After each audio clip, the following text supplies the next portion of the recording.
Good morning, good day, and good evening. How are you doing, ladies and gentlemen? Hope you're having a good Friday so far. First one in today, none other than Mr. Grey. Shout out, hope you're doing good. We also have Frosten in here, hope you're having a good Friday as well. The plan today, I don't really know what we're gonna do. I think we're gonna see if we can do a bit of work on Shroud of Gloom. Potentially work a bit on my new little side project as well. We'll see. It all depends a little bit on how cooperative my hands are, because as a lot of you know, I have been starting to mess up my hands a little bit, so I am gonna try and take it easy. Like, if I start feeling too much pain and shit, you know, I do need to take little breaks and stuff. But the plan is, we're not gonna let this stream go as chaotic as the last stream. I don't know if any of you guys were here last stream, but basically I actually think it was pretty impressive, to be honest. I'm actually pretty proud of myself. You know, I managed to stream for like 8 hours, I think, without actually doing any work whatsoever. Like, I managed to sit there and basically just chat shit for 8 hours straight. I mean, I think that is pretty impressive in its own right, isn't it? Fun times, fun times. I have been thinking, I know someone, I don't remember who it was, that mentioned last stream that you can add, I think it was with Copilot, if I'm not mistaken, that you could actually theoretically code with voice commands, which could be interesting to just look at for fun. We'll see. How you doing, Frosten? Good to say streamers that work motivate me to work. Yeah, I see what you mean. I think that's very common, specifically in this category. I think there's a lot of like co-working going on, right? I think that is quite common. Third day in a row that my chat is waking me up before 3 AM. And I went to bed at 10 PM, so very tired. Oh damn, I can imagine. Sorry about that one, man. The one where you didn't work, I stayed for a little bit, but didn't stay the whole time. No worries, man. I mean, there's no one has an obligation to sit here throughout my entire streams. I mean, of course, if anyone does do that, I am very thankful. I do appreciate you very much, but I know how it is. Like, people jump around through different streams and stuff. People are not always on their computer to begin with. Some people actually go outside and touch grass. Did you know that? I'm not one of those people, but I have heard that some people actually do go outside. But no worries, nothing you need to worry about. I think that is very common, and you know, it's fully understandable. Specifically also, you know, we have to keep in mind, I stream very long hours. Like, it's not that uncommon for me to do like a casual little like 12-hour stream or something. So yeah, believe me, I am fully aware that not everyone can stay for 12 hours. And depending on what we're doing as well, of course, like, I think that's just part of the whole thing, you know. I don't know, I know I heard someone talk about that voice thing. I'm kinda interested to look into it. As far as I know, it wouldn't be voice to text, right? It would actually be like prompting. So it would basically be vibe coding without typing. I'm kinda interested. I don't know how much I would actually end up using it, but I am a little bit curious about trying it out just for fun. Other than that, we do have some things I would like to do with Shroud of Gloom. Specifically, what do I have on my dev board? I do have to fix something about my particle effects. You know how I did this particle effect that happens every time you like click on something? Apparently that's happening when I do right clicks as well, which it shouldn't do. So that's something that shouldn't be a big issue. I also think I wanna improve the intro to the game a little bit, like the intro cutscene, because I remember in 10 Bows, for example, Hilfert and Acrylic actually threw in like a little scary element early on, like not super noticeable, but it was still there, you know. And I think that kind of thing is very good for like horror games in general. I can actually show you an image to explain partly why I think that's the case. Let me see here. Where is this? Here. I was looking at a GDC talk about like story and narrative in games. And it basically goes through like the motivations of the player, like what happens in each scene and stuff. And this is, of course, this is basics of like storytelling, but it's kind of made in a little bit more focused on games, I suppose. To be fair, though, I think a lot of the time it's kind of the same thing with any medium. But the interesting thing here is that normally you start with the like foreshadowing. Oh no, that's the grab it. Normally it's tolerable life before the problem. So we like introduce players or whatever it might be, characters, and then, you know, we find out the problem and the way to solve it. But optional grabber, start with tension or high action, is very common in action, thriller or horror games. So in terms of, you know, horror and thriller games, it would be like having something high tension or something a bit scary or unsettling like right away in the game. And I feel like that kind of makes sense. For action, I think it's the... Obviously you just go with some high action stuff, like maybe you start right in a combat scene or whatever, and then it actually goes down to like you getting to know the player. So I feel like doing something like that could be good, because right now the way we do it is that the player just wakes up in this building, right? But I'm thinking that when he's like on the floor and like opening his eyes, during like one of those openings, we could have the monster stand in the doorway. Just like very quickly for like one of them, and then when you like, the next time you open your eyes, he's just gone. I feel like that could be a pretty good way to like make the intro a little bit more unsettling.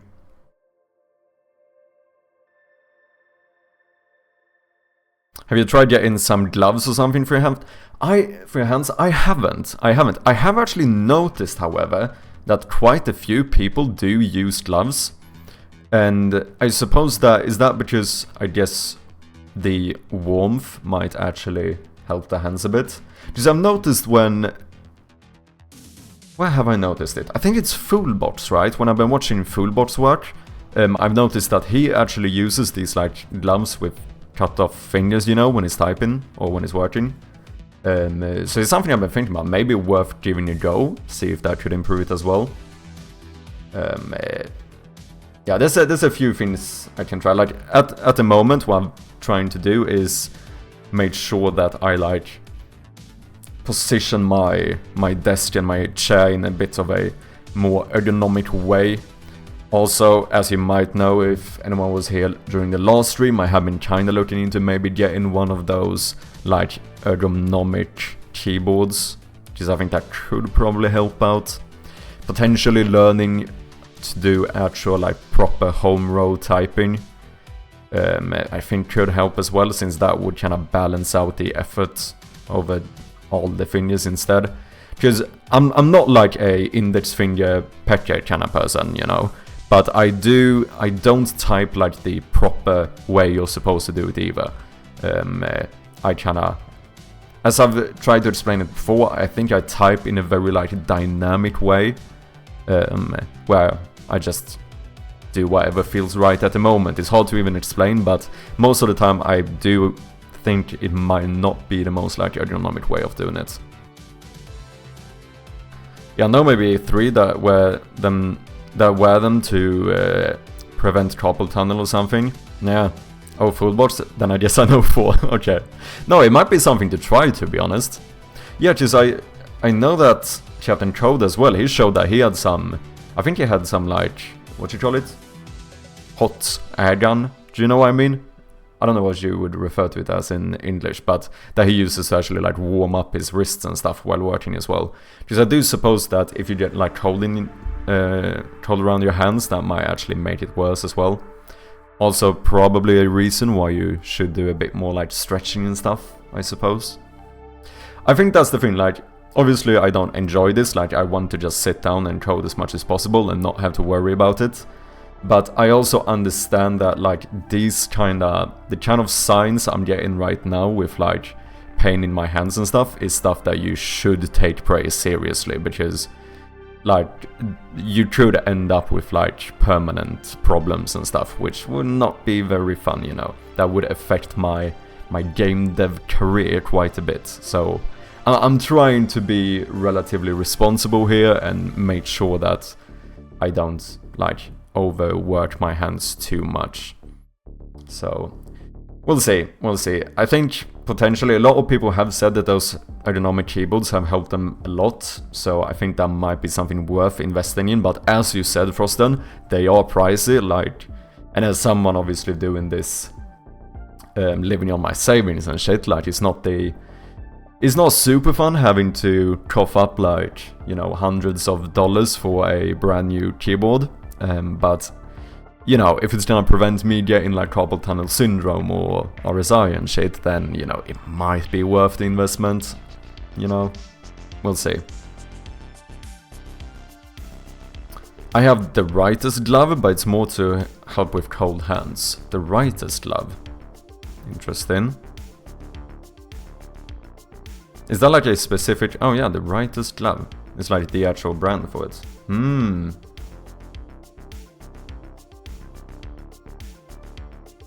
I know a lot of people who do like art and stuff use gloves as well, but I think that's more to... if you have like a, you know, one of those Intuos with a monitor or something. Or not Intuos, the Wacom screens. Drawing tablets. To make your hand kind of slide more smoothly across it and to not like smudge it. Well, maybe.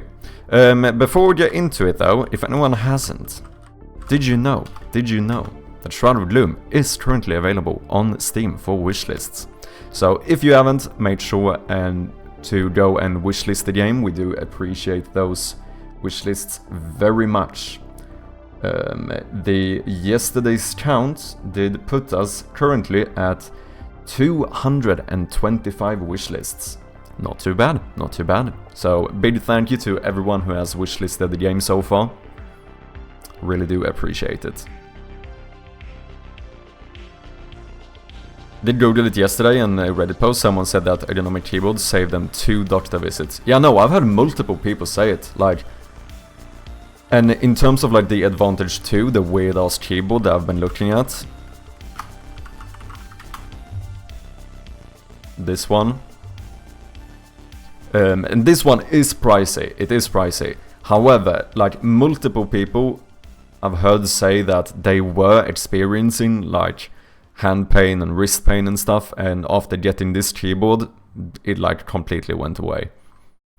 So, you know, kind of thinking about it, it would be mad, it would definitely take some time to get used to something like this.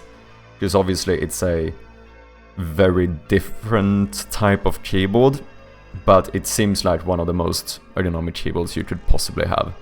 I am gonna try to not make this entire stream about keyboards today, because I kinda did that last time. But yeah, this is the one I'm currently kind of thinking about. But like for me in Sweden, since they make these in the US and like expensive shipping and stuff, it would end up costing me like at least like $400-500 or something, which is, you know, it's a lot of money for a keyboard. The one I currently have, I don't even think I paid like $100 for, to be honest. So it's a pretty big investment. But in the end, like I said, I feel like the main thing I keep like thinking about is that if this can basically save my hands from getting all messed up, it might be worth that investment, right? It might be worth it. Oh yeah, we still have one of the door skips in Shroud of Gloom we need to fix as well. At some point I do wanna improve the inventory, but I don't know how to do it. I feel like I might even have to look at some tutorial or something to figure out a good way of doing it. I mean, I suppose I could do it similarly to what I did with my deck builders, where whenever you picked something up, you would actually place down a invisible placeholder in the same slot to make sure that you don't like change the order of the stuff in the backpack. Maybe. Also, I don't know if I'm gonna have to do like a new interactable script for this, because in my Current one? What I'm thinking is that clicking on the item would select it, and drag and drop is how you would like reorder the inventory. The issue here is that a drag and drop, the drag part, has to start with a click, right? Which means that that would automatically trigger the normal like interaction of the item, as in to like select it. So I think we need to do some override thing for inventory items where I don't even know how we would do it. Like I guess you would maybe time it or something where like a short click selects it, but if we check like half a second later and you're like, if you're still holding it down, that means you... But no, half a second is too much, because you could do quick drag and drops. I don't know how people do this when it becomes this like... Because we need some multi-use thing here, like... All the input we have are like clicks and stuff. But I need to be able to do different things depending on like how you click on it. Suppose I could look into the actual systems or the interfaces as well, because now I'm using on pointed down. Maybe there's other interfaces I could use there. Like, I don't know, on pointer hold? Is that a thing? Unity on pointer interface. I pointer click handler. But yeah, so this is the one I use, on click, right? I pointed down. Oh, but maybe these are different then. Maybe the one I should have been using. What determines a click? Is that down and up? Is that a click? And then on pointed down is... It's kind of similar to get key and get key down, maybe? Where this would be like... Or the click would be get key down and get key up. Is that how it works? On pointed click callbacks. What's up, Peepa Poopy? Welcome in. Hello, Mad Shrimpy. How you doing? Hope you're having a good Friday. Atrium as well. Atrium the legend. How you doing, man? Good morning. Which listed maybe 2 weeks ago. I forgot when I found your stream. Thank you very much. I do appreciate that, Frosten. The one I liked was like $100 US, but they're sold out. Most I saw were 250 plus. Yeah, a lot of these like ergonomic keyboards and stuff are like... Most of the ones I've been looking at go for at least like $300. And then I have to take into account actually getting it to Sweden as well, depending on which one. But for the one I've been looking at the most, you know, that one is manufactured in the US, so... And apparently they have mad expensive, what you call it, delivery fees. I pointer click. Use this callback to detect clicks. Okay, but I am way more artistic than this. What is a click? Is that down and up in a short time frame? Is that how it works? Yeah, I was ignoring tabs and shipping for it, yeah. This is not the type of specificity that I want. What is the difference here? Jones with the raid, welcome in, man. How you doing? What have you been up to? Let me throw a shout out here. Are you still doing your Blender work?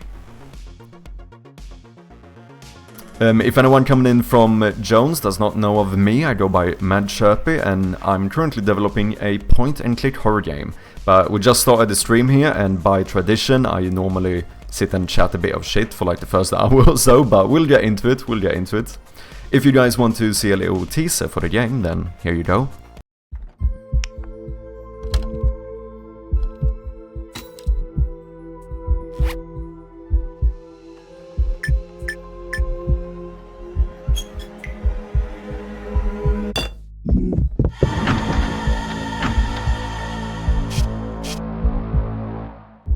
The game is available on Steam for wishlist, so if you do find it to look a bit interesting, please go ahead and wishlist the game. I would appreciate that very, very much. I was messing around with water particles. Ooh, nice. So what is your current game idea? I've been lurking a bit, but I've mainly seen when you were working in Blender doing like 3D stuff. What is the current project? If anyone doesn't know, Jones is actually a proper game developer. He has released the game on Steam. That's more than a lot of us actually can say. To be fair, if we're gonna be very specific here, he's actually released multiple games, right? But the most recent one being, let's see, Grand Hero. Sorry, it's something like that, right? Wait, Grand something. Sorry, man, I should remember this. Here, Grand Fantasy Heroes. There we go. This is his most recent release, a epic fantasy RPG. Go and check it out if you haven't, people. Show some support to our fellow developers.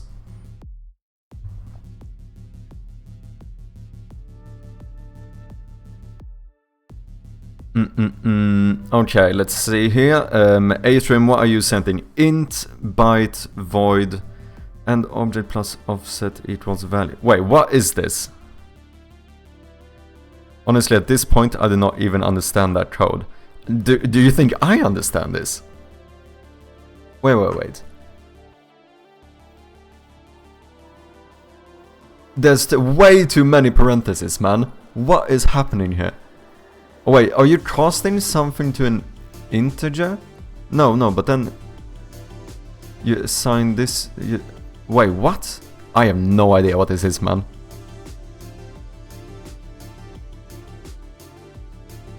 Okay, value is an integer. But then, wait, should this not be the other way around? Wait, am I fucking confused? Would you not say that the value... Wouldn't you assign whatever you do in here to the value?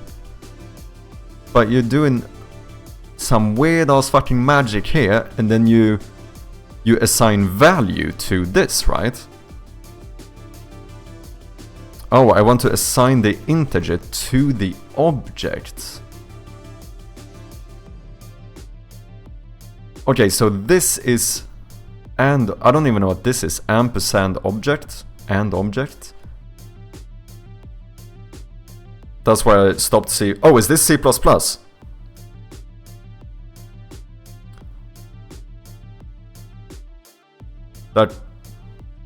That should not actually be compiled in C#. Oh, interesting. Have to build the DLL, modify the IL code. Man, this guy is so fucking ahead of me in every way you could possibly be. I don't understand half the shit you do, Atrium, but I fucking respect it. I do respect it, but I don't fucking understand it. I feel like a kid watching someone, you know, I don't know. I feel like a fucking child among some of you.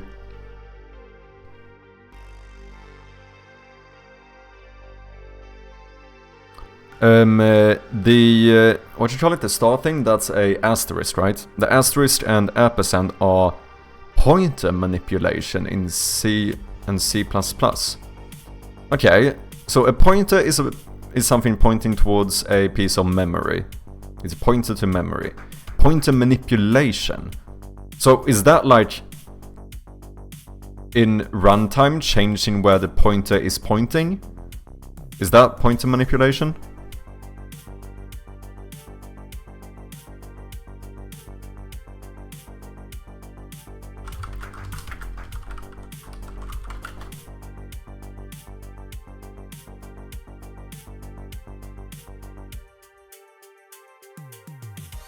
Manipulating a pointer within target application, resulting in the application accessing an unintended memory. This is so fucking above my head, man. Oh, increment/decrement of a pointer. So that would be, what, like incrementing the memory address to get like the memory address next to it? Is that what you mean? Addition of integer to a pointer. Subtraction of integer to a pointer. Comparison of pointers. An example, if an integer pointer stores the address 1000, or stores that, wait, a pointer that stores address 1000 is incremented, then it will increment by 4, the size of an integer, and a new address will point to 1004 or 1004. Interesting. Yeah, so you're basically changing the address that you're pointing at. Why? So why do you need to do this? Explain it like I'm 5 years old because I fucking feel like it. Why do you need to manipulate this kind of stuff? If you have a pointer pointing towards this, why do you change? Why change and make the pointer point at something else instead of just changing the whatever you store at this memory address? Oh, because maybe you want to keep it for later, but you want to reuse the pointer because maybe that's efficient. Maybe.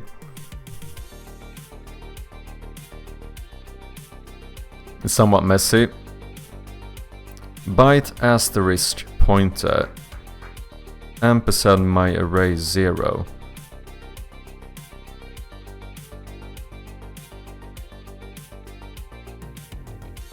Okay, so what? The asterisk would tell you like the current pointer, so that byte, that's a pointer in this case. And then using the ampersand, you manipulate that pointer to whatever's in the array. Maybe? This is valid C# code. Interesting. So wait, you can do this in C# as well. So is the main difference that in C# you don't really have to worry about memory stuff, but theoretically if you want to, you could do it? I don't know how much you have to do this in like C++ either, to be fair, but I know it, because you don't have garbage collection in C++, right? Isn't that one of those where you have to clean up the memory yourself? Which for me sounds messy. Just I would definitely mess it up. So you get the pointer of the first element in the array. Then you assign the 4th byte of that array to 60. This is so above my head, man. Well, C# has the issue that the garbage collection might just remove your data while you're trying to modify it. Yeah, because as far as I understand, that is one of the big arguments for like not having garbage collection, right? Because I do know there are coders who like prefer not having garbage collection, right? And I think, as far as I know, the main reason is that you like kind of objectively have more control, right? If you have to deal with memory on your own. Oh, and manual garbage collection is a lot faster. But yeah, but then you have to deal with it instead. Yeah, so for someone like me, I feel like for me it's worth having garbage collection to not have to deal with it, because I would probably not make it much better anyway. It would just slow me down a lot. But I suppose that if you are a bit more experienced, you might actually want that control to be able to like optimize your stuff even more.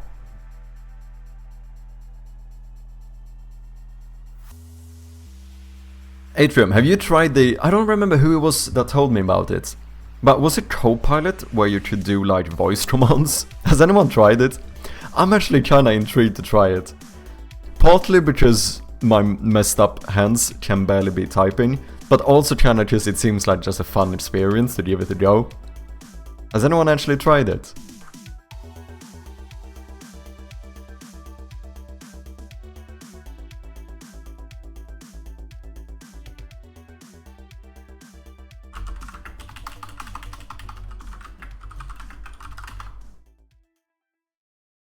Wait, try what? I missed that.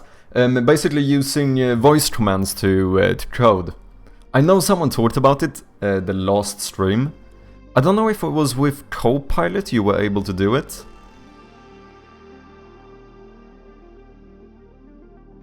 Yeah, using voice to code with GitHub Copilot.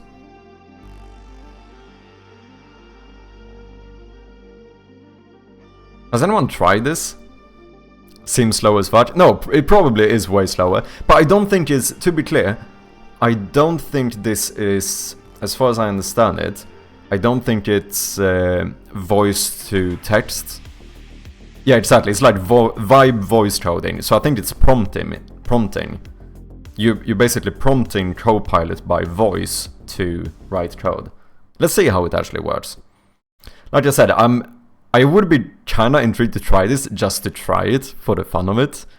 But also might be a good thing just to try a little bit when my hands are hurting too much. My hands are actually quite fine today. I'm just a little bit intrigued. Tried to use ChatGPT to help me solve this pointer stuff. It was completely useless, only wasted my time. No, I think that is the case, like, especially when you're doing more like advanced stuff.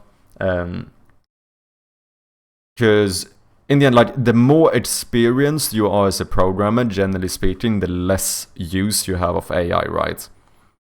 Like, the people who end up using AI the most are the ones that use it for, like, learning or because they don't know how to do something.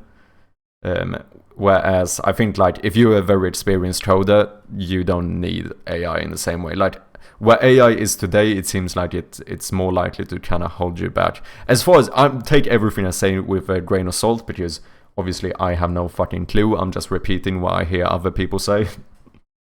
I don't fucking know myself, but it seems that way. It seems that way. Hi, I'm Allison from the GitHub Copilot team. One of the first bits of feedback we got on Copilot was from developers with mobility impairments. They were excited about the possibilities of coding productivity with less typing in a keyboard. Our research team at GitHub has taken this one step further. Prompting. Let's show you what they've been working on. Copilot. Which, to be fair though, has anyone used Copilot? Would you guys say that, is it... Because as far as I know, Copilot is free now, right? Isn't it? Is it more worth using Copilot rather than something like ChatGPT? Because I've never tried even like normal Copilot. I'm not talking about like the voice command stuff. I just mean like in general, like Copilot. Is it worth giving a go? Hello, what's up, AE? How you doing, man? Toggle active mode. I started active mode. What does the linspace method do?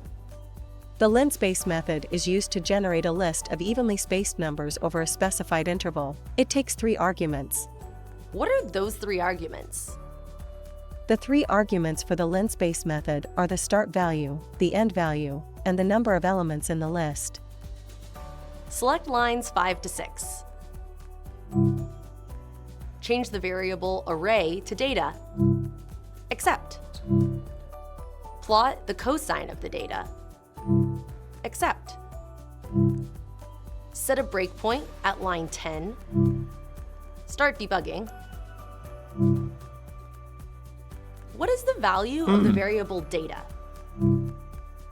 Yeah, so this is what I meant. Like, it isn't actual like voice to text. It's not you saying data equals fucking left right bracket. It's more like actual. It's still vibe coding, right? Is basically what it is. Step over. In the end. I'm using Copilot for VS Code auto-completion, and it's amazing. Yeah, just that's basically kind of... Oh, but it's not free. Interesting. Just that's basically the same thing as IntelliSense is doing, right?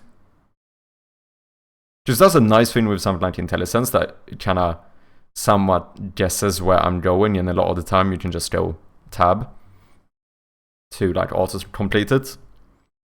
Okay, but for you, Peepa, would you say that is more worth it to have rather than... Would you rather pay for Copilot or ChatGPT if you only have one? I don't like AI, so gonna vanish later. Okay. Decided to go woodsman today, chicken man. Yeah, today we're doing the lumberjack style here. I promise you, I absolutely don't have sweatpants or joggers, depending on where you're from, on the bottom parts of my body. Absolutely not. I am fully suited up here. Yeah. This is not just for the stream, I promise. I don't use Copilot for chat, same as GPT, so I don't know. Okay, prove it. No, you know, I'm a little bit stuck at the moment. Maybe later. Continue debugging. Run program. So what I just demoed there was how we can use the power So yeah, of this is Copilot. literally vibe coding without having to even type. AE 517 is forcing you to stand up for 10 minutes. Oh shit. Dude, my desk is sounding so much worse. I'm starting to wonder if my like motor on this desk is breaking or something. Sounds like a fucking airplane.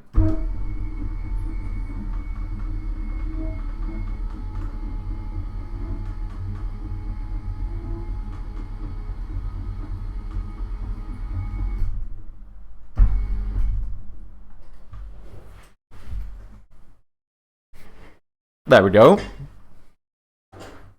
Are you happy now? With Copilot auto-completion, sometimes I just type the beginning of a method and it just writes the whole thing. I see what you mean. With the context of my file project. Yeah, so I suppose that's different because IntelliSense would ever do like a whole method, right? IntelliSense just guesses like the line you're about to type. I don't know how IntelliSense actually works in comparison to something like Copilot in this case. There, you're not stuck anymore. Now prove it. I can't like I'm too tall. I don't know.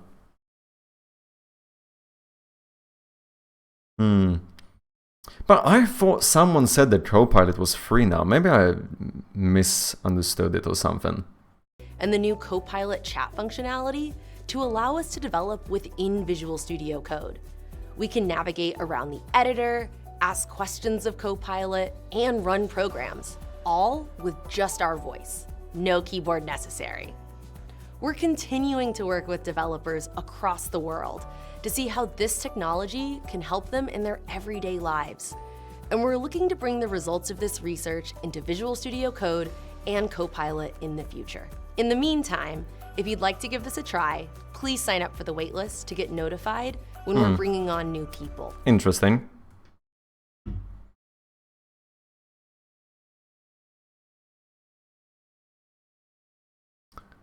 There's a 30-day trial on Copilot if you want to try it. Oh, I see. She looks dead inside, do you think so? I thought she looked overly empathetic. Like too empathetic. Proves unlimited amounts per month. Oh, limited queries per month. Do you know how much we're talking? And what's up, Unity Coder? Hope you're doing good. Terve. Minuolen jolopukki. Minne rakasta sinne. Eisa peite. Bara boda bastu. I don't know what the fuck I'm doing. You can get it fully free if you have popular open source repos in GitHub. Somehow I got that. Oh, of course you did, man. Of course you did. I mean, that's very sick, though. Dude, how much have you actually... Can you link your... Can I have a look at your GitHub? Like your GitHub profile? I feel like you have one of those like massive ones.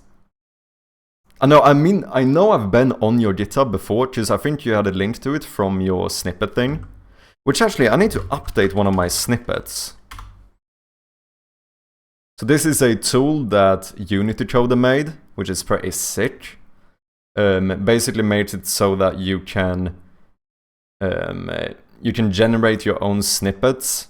So basically shortcuts or whatever you want to call it for your IDE, or specifically for Visual Studio, I suppose. But there is one thing I want to change here, which is actually this one, debug log. A lot of the time, I kind of prefer doing these ones, you know, where we have the $sign here, so that I can cast whatever I type into a into a string. Because I find myself very often doing this shortcut and then adding this one.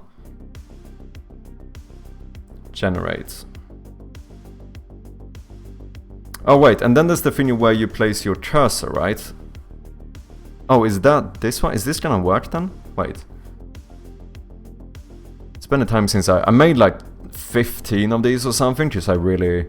This is actually upping my productivity quite a bit, to be honest. Daily enchantment table speaking happening, exactly.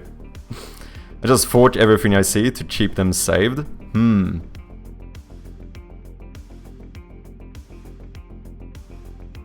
900 followers. Man is actually like 2.3 thousand stars. So, what is a star? Is when you... Is that when you've done like a good commit or something? Or like... Is this like... No, this is other people who's favorited stuff you've done. Is that what it is? In repos? Yes. Okay. 2.3 thousand. Total commits 2025. 314. PRs. Total public relations. I don't know what that is. Total issues 616. B+.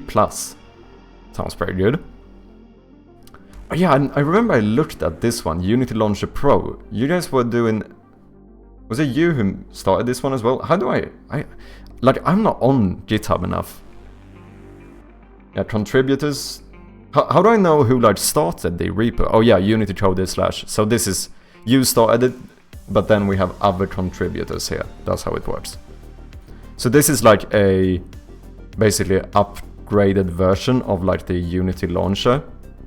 I know I looked at this one before. Version path modified arguments. Oh, and you can see the Git branch you're on and stuff as well. Yeah, started before Unity Hub. Oh, so wait, started before Unity Hub. So this is not like a Unity Hub override. Wait, how does it work? It's for my own workflow really, just to avoid the clicks and slow startup, etc. Yeah, this is the thing, like, I feel like this is the cool thing about programmers, that programmers just do cool shit to be more productive. You know, I kind of respect it. Just like, oh wait, I could make my workflow a bit better if I just build my own fucking Unity launcher. Like that shit, I think it's pretty fucking badass, to be honest. Not gonna lie, I actually think it is. Just to handle many Unity versions and projects. Yeah. What's up, BX? How you doing? Boas. Bom dia, como estás? Tá tudo bem, pá? E tu, como estás, meu? Como é que é? Já resolveste muitos bugs hoje? Nada. Nenhuma. Ou nenhum? Tá tudo a andar. Que giro. Yeah, AE is going. His Brazilian mind is shaking over all the hushing in European Portuguese. But yeah, bem-vindo, Beers. Nice to have you. So, but like, I can have multiple versions in Unity Hub as well, right? Because here I have editor version, and this doesn't... But these are all the same, aren't they? No, they're not. Here is one that I made in the 2022 version. But I suppose this just makes it... This one makes it better in some regard. The dog Andre, thank you very much for the follow, man. Appreciate ya. Hope you're doing good. Hope you're having a good Friday. Virus total. See, I pause. Like, I don't know what half of this shit is. 3.5 thousand downloads.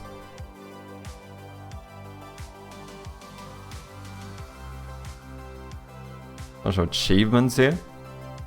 Sponsored for organizations or users. Look at this good guy. Gitty up.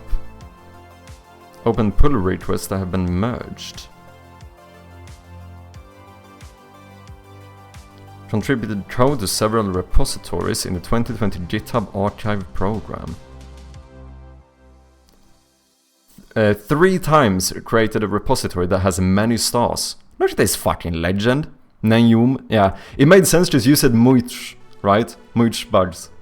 So that would say, just other. Oh wait. Yeah, exactly. Because otherwise you would have said muitas, right?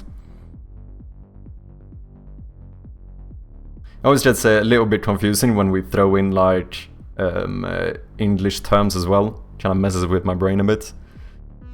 It's kind of like, but one I use quite a lot on the Twitch, because every now and then I'll be watching like a Portuguese stream or something, and then I will actually sometimes say something like vou lurkar, right? Which is kind of me trying to like Portugueseify the word lurk. I don't know how well it actually works, but I mean, people get what I'm saying. It's kind of funny.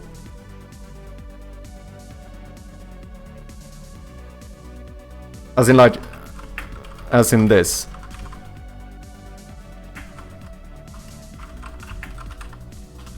I don't know how well this actually works, like Portugueseifying it. But people seem to understand what I mean, so I don't know. Yeah, exactly. Exactly, dog.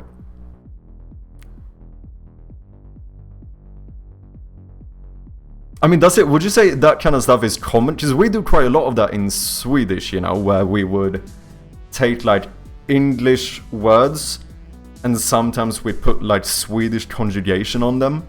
Is that common in... I don't say it as much, I feel like, in Portuguese. I don't know, it's quite common in Swedish, to be fair.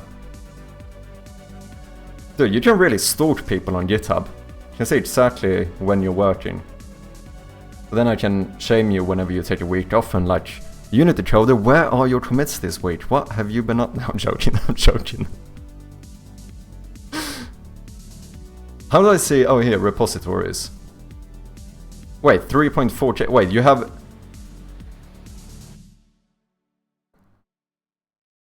Wait. Do you have 3.4 thousand repos? Am I understanding this correctly? It depends, to be honest. Interesting. So you're from Portugal as well then, I presume? És de onde? Em Portugal.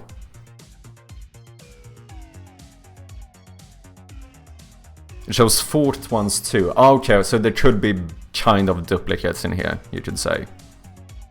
Porto City. Muito fixe, pá. Porto é uma cidade muito bonita.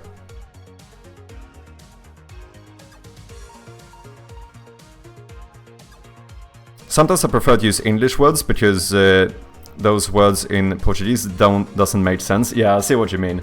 Yeah, it's quite common. Like a lot of the times we do that kind of stuff in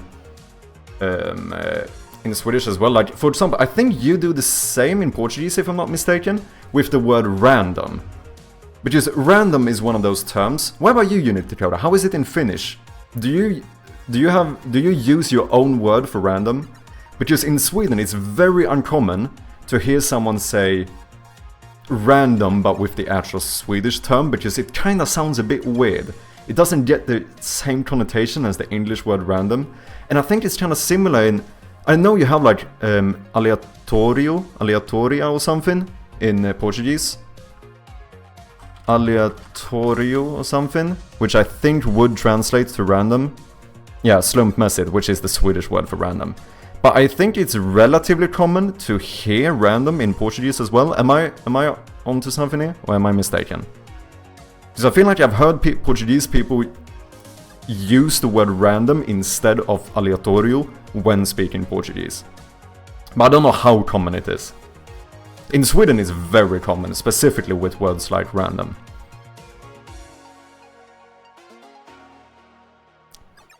Eu obriguei-o a ver a tua stream. Oh, that's an interesting sentence. Obriguei, so thanked. So wait, but eu Obrigado avere tua... So, it's kind of like... I'm thanked to see your stream. Oh wait, I'm not great with these -o conjugations. My grammar is specifically one of the worst things with my Portuguese, 100%. So is this like, I'm glad to see your stream, but a kind of interesting expression in a way to say it? Am I understanding that correctly? No, okay. Oh wait, obrigar means to force. Oh, so it's not related to obrigado. Oh. Force to do something. Oh, interesting. Oh, he forced me to watch your stream. Ah. Oh, obrigado is... So I forced him to watch your stream. Interesting. Also, muitíssimo obrigado, Beers. Get all of the tugas in here. That's what we do. Let's fucking... Let's get a Portuguese raid in here. Interesting. So obrigar is to force. I don't think I've heard that term before. Obrigar. To force. Interesting. But it depends on context, okay? Oh, that was regarding the random, I think. In bad Portuguese, eu obriguei ela a ver a tua stream. Okay, yeah. That is how, if I would have known the word, that is probably how I would have said it.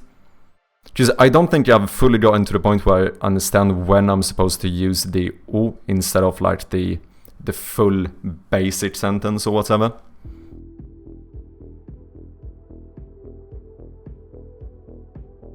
What's up, Parody Dev? How you doing? I can barely walk. Wait, what? What's up, man? Not forced, but made me watch you. Okay. Interesting. Obrigar.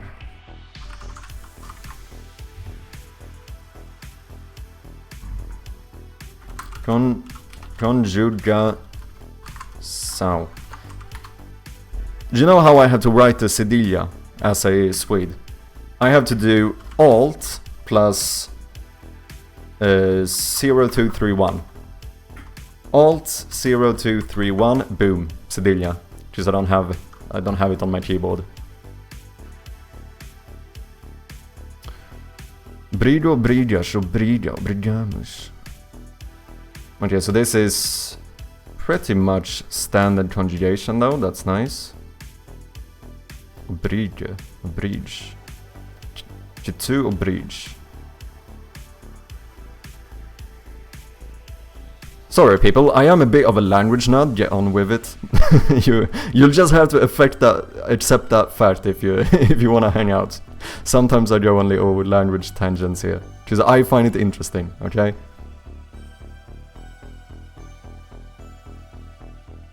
Obrigar definição.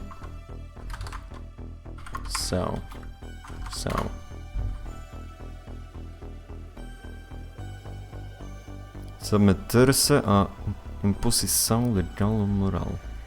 Forçar. Força. That one I've heard quite a lot. I don't think I've ever heard someone use the word obrigar. Interesting. Thanks for sharing. Spansu. That might help you get that type of macros. Spansu. As in, do you mean like the conjugation for it? Spansu. Or do you mean this website? No, text expand. No, that's a different one, I think.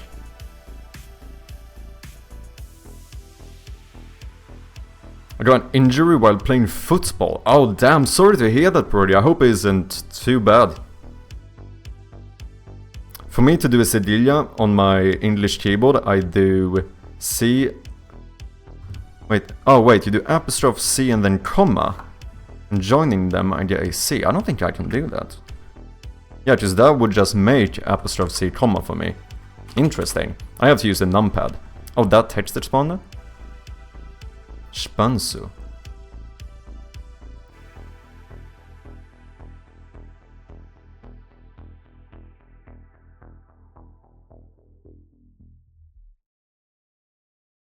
Terzi Federico.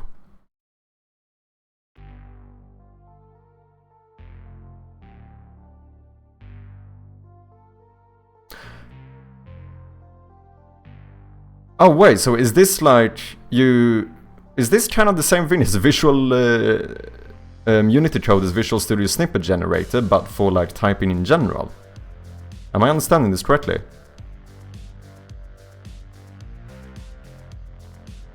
Ah, it helps you get... Oh, interesting. Interesting. Might be worth checking out. Spansu. Thanks for sharing.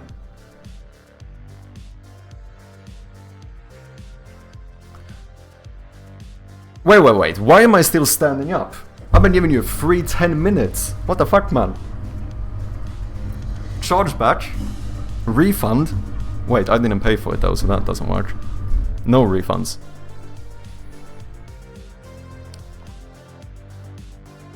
Also question, do other languages have a separate word for dying naturally and not naturally? Not really. I mean, obviously we have like whether someone made you pass away, so to speak. Like that we always had a word for.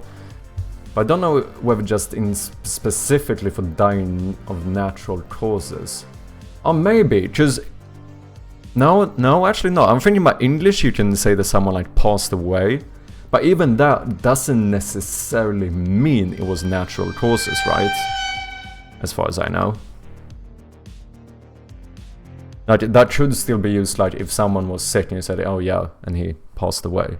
So it doesn't necessarily have to mean, depending on where, I suppose disease could be considered natural causes, depending on how you view it.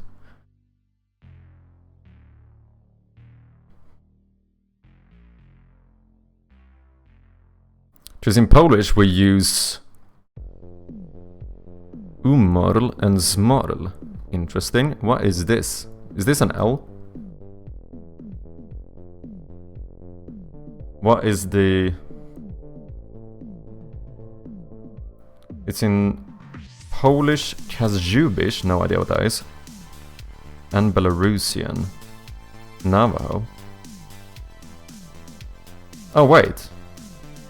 It's pronounced as a half guttural English W. Interesting. So what, like a ooh or something? Ooh.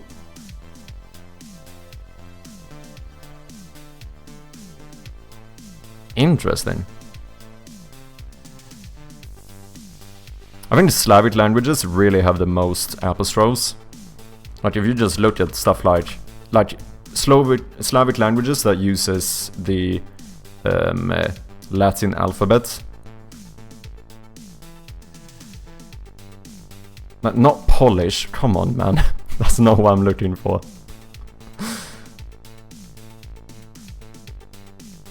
Like there's so many of these.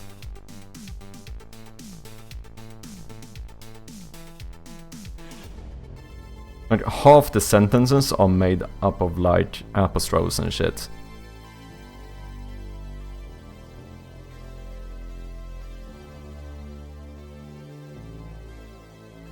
Interesting. One is for like old age and the other one is dying in an accident. Interesting. No, I don't think in Swedish we would really separate that. Like we would add something else to explain it, I suppose, but not with like a single word. Ban the dog Andre because he doesn't like Unity. He's a Love 2D guy. Interesting. Liar. Wait. Is he speaking the truth, Andre? Are you a traitor? Are you a traitor? I'm messing it. I mean, I kind of respect it in some regard. Isn't Love 2D a very like lightweight framework? If anything, okay, I don't want to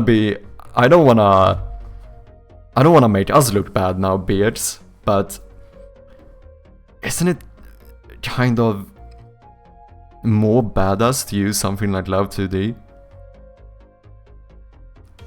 Isn't it kind of more skillful? Oh yeah, Balatro was made. Yeah, that's true. I also know the other popular one is Moonshire, right? This game, which is developed by Chalacade, a game dev YouTuber. He did stream on Twitch for a bit, but I think he mainly streams on YouTube. He's making this game in Love 2D as well. I think this is actually the main reason I know about Love 2D. But then I did find out, I think on his stream to be honest, that Balatro was made in Love 2D as well. So I suppose Balatro is like the first like really big game that was made with Love 2D.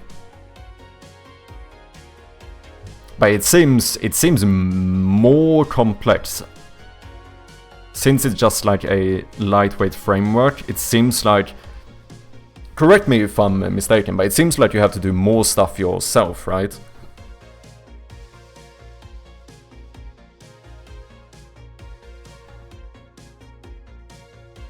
It's more like the W in Y. Whoa.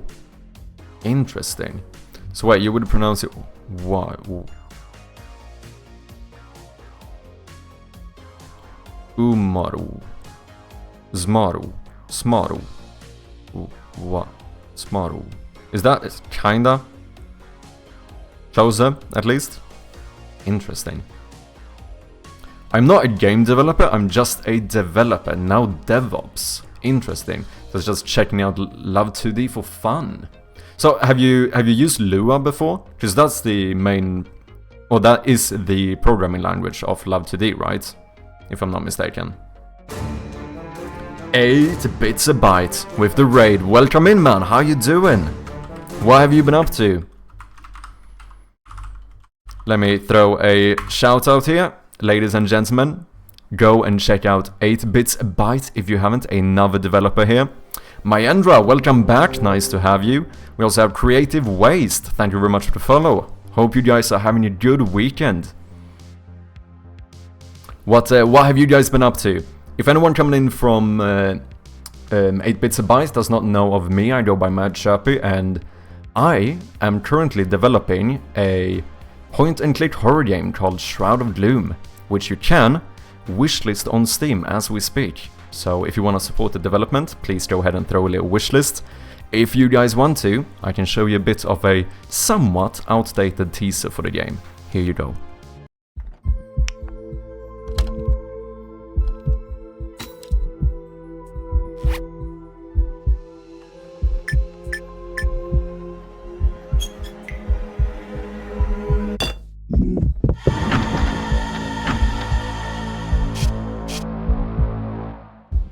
So if that looks a bit interesting, please go ahead and wishlist the game, I would really appreciate it. I think since yesterday we are currently sitting at 225 wishlists. So slowly but surely making it closer to my current goal of hitting 1000 wishlists on Steam.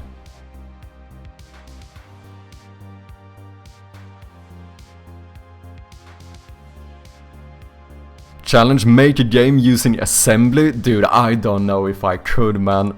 That seems... Did I save that website we were looking at where you could see assembly? I don't know, Atrium, if you're still here, if you still have the link to that website. Assembly seems like it would be above my skill level, to be honest. It's above my pay grade. Yeah, Love 2D, you have to do everything. Yeah, it seems like when I've been looking at the development of Moonshire, it does seem like he has to think about more stuff in terms of like whether it be rendering graphics or like I don't know, just a lot of small stuff like that seems like he has to put more manual labor into making sure it works, whereas for me working in Unity, like a lot of stuff I cannot get for free, you know.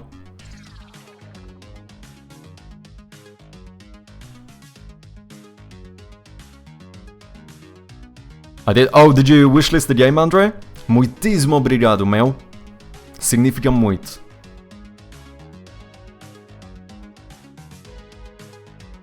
Stream went well, worked on more help/pause menu. Nice.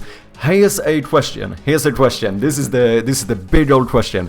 Do you guys like working on UI? That's the big question here. Do you enjoy working on something like a pause menu? What is Moonshire? Moonshire is a game developed by Chalacade, who's like a game dev YouTuber, actually doing quite well. I think he recently hit over 100,000 subscribers. Might be one of the like game dev YouTubers I actually watch the most. I don't know, he does a bit of streams on YouTube as well, and they're quite chill and stuff. I do enjoy him. He's working, he's making this game in Love 2D, that's why we started talking about it.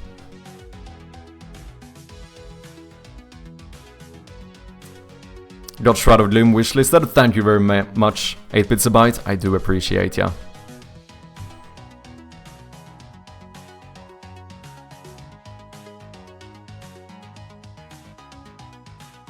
And if anyone doesn't know, this is the game that 8bits is working on. It's like a... it's not a roguelite, but it's a dungeon crawler, right? Please correct me if I'm mistaken here. It's made in Game Maker, looking real cool. He's making the art and everything. Cool stuff, cool stuff. Go here and check it out. Show some love to our fellow developers. Still early in development as well, but it's looking nice. It's looking real nice. If I have my own UI system, interesting. What do you use? Because Unity has like a new UI system now as well. And then you have like the old one, which I think is the one I use, which is like with UI canvases and stuff. So when you say my UI system, do you have like your own implementation on top of the UI canvas thing? Or have you like made one entirely yourself? Oh yeah, okay. I have so much text for canvas, I see what you mean. There's always a difficult thing with this kind of when stuff gets updated, right? Because you make a bunch of custom stuff for the like old versions, right? So it's kind of annoying when they come out with a new one, because now it's like, well, yeah, even if that one would seem good, it's like, yeah, but I've made all of these tools for like the last version, so like it's way more annoying to make the switch. And then it also seems like you just don't like the new UI toolkit. I haven't looked at it, but I know it's a lot different, right? I've seen just a teeny wee bit of it, but yeah. So far, I don't plan on making a switch anytime soon. I quite like the canvas system, mainly, I think, because I understand it. So it's easier than learning something new. Am I just lazy? Maybe, maybe. Welcome back, Creative Waste. Hope you're doing good.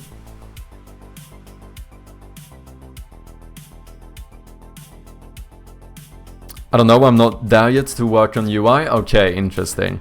I actually, unironically, think UI is pretty fun. I know I am like a minority here, but like even in Shroud of Gloom, when I was working on like my settings menu, it's just a bunch of like toggles and stuff. I actually quite enjoyed it. I actually thought it was pretty fun. I don't know, maybe I'm just a fucking weirdo. Another thing, but this is kinda a bit more obvious since I am a huge language nerd. I think localization is really fun to work on. Like I legitimately find localization really rewarding, which is kinda surprising, I think, for a lot of people. It seems like a lot of people tend to go into the club of like hating UI and localization, where I think it can be pretty fun, to be honest. I don't mind UI work, it's needed and I'm the only one doing it, so I put a hat on and just do it, yeah. No, it makes sense, like, you kinda, because as you said, like, no, whether you like it or not, you are gonna have to do a lot of UI work, right? Especially if you're a solo developer. Wait, I'm gonna snooze this ad for a little bit. Yeah, Beard's just 20%, almost 20% of the way of becoming a supporter and getting their name in the credits. Let's go, man.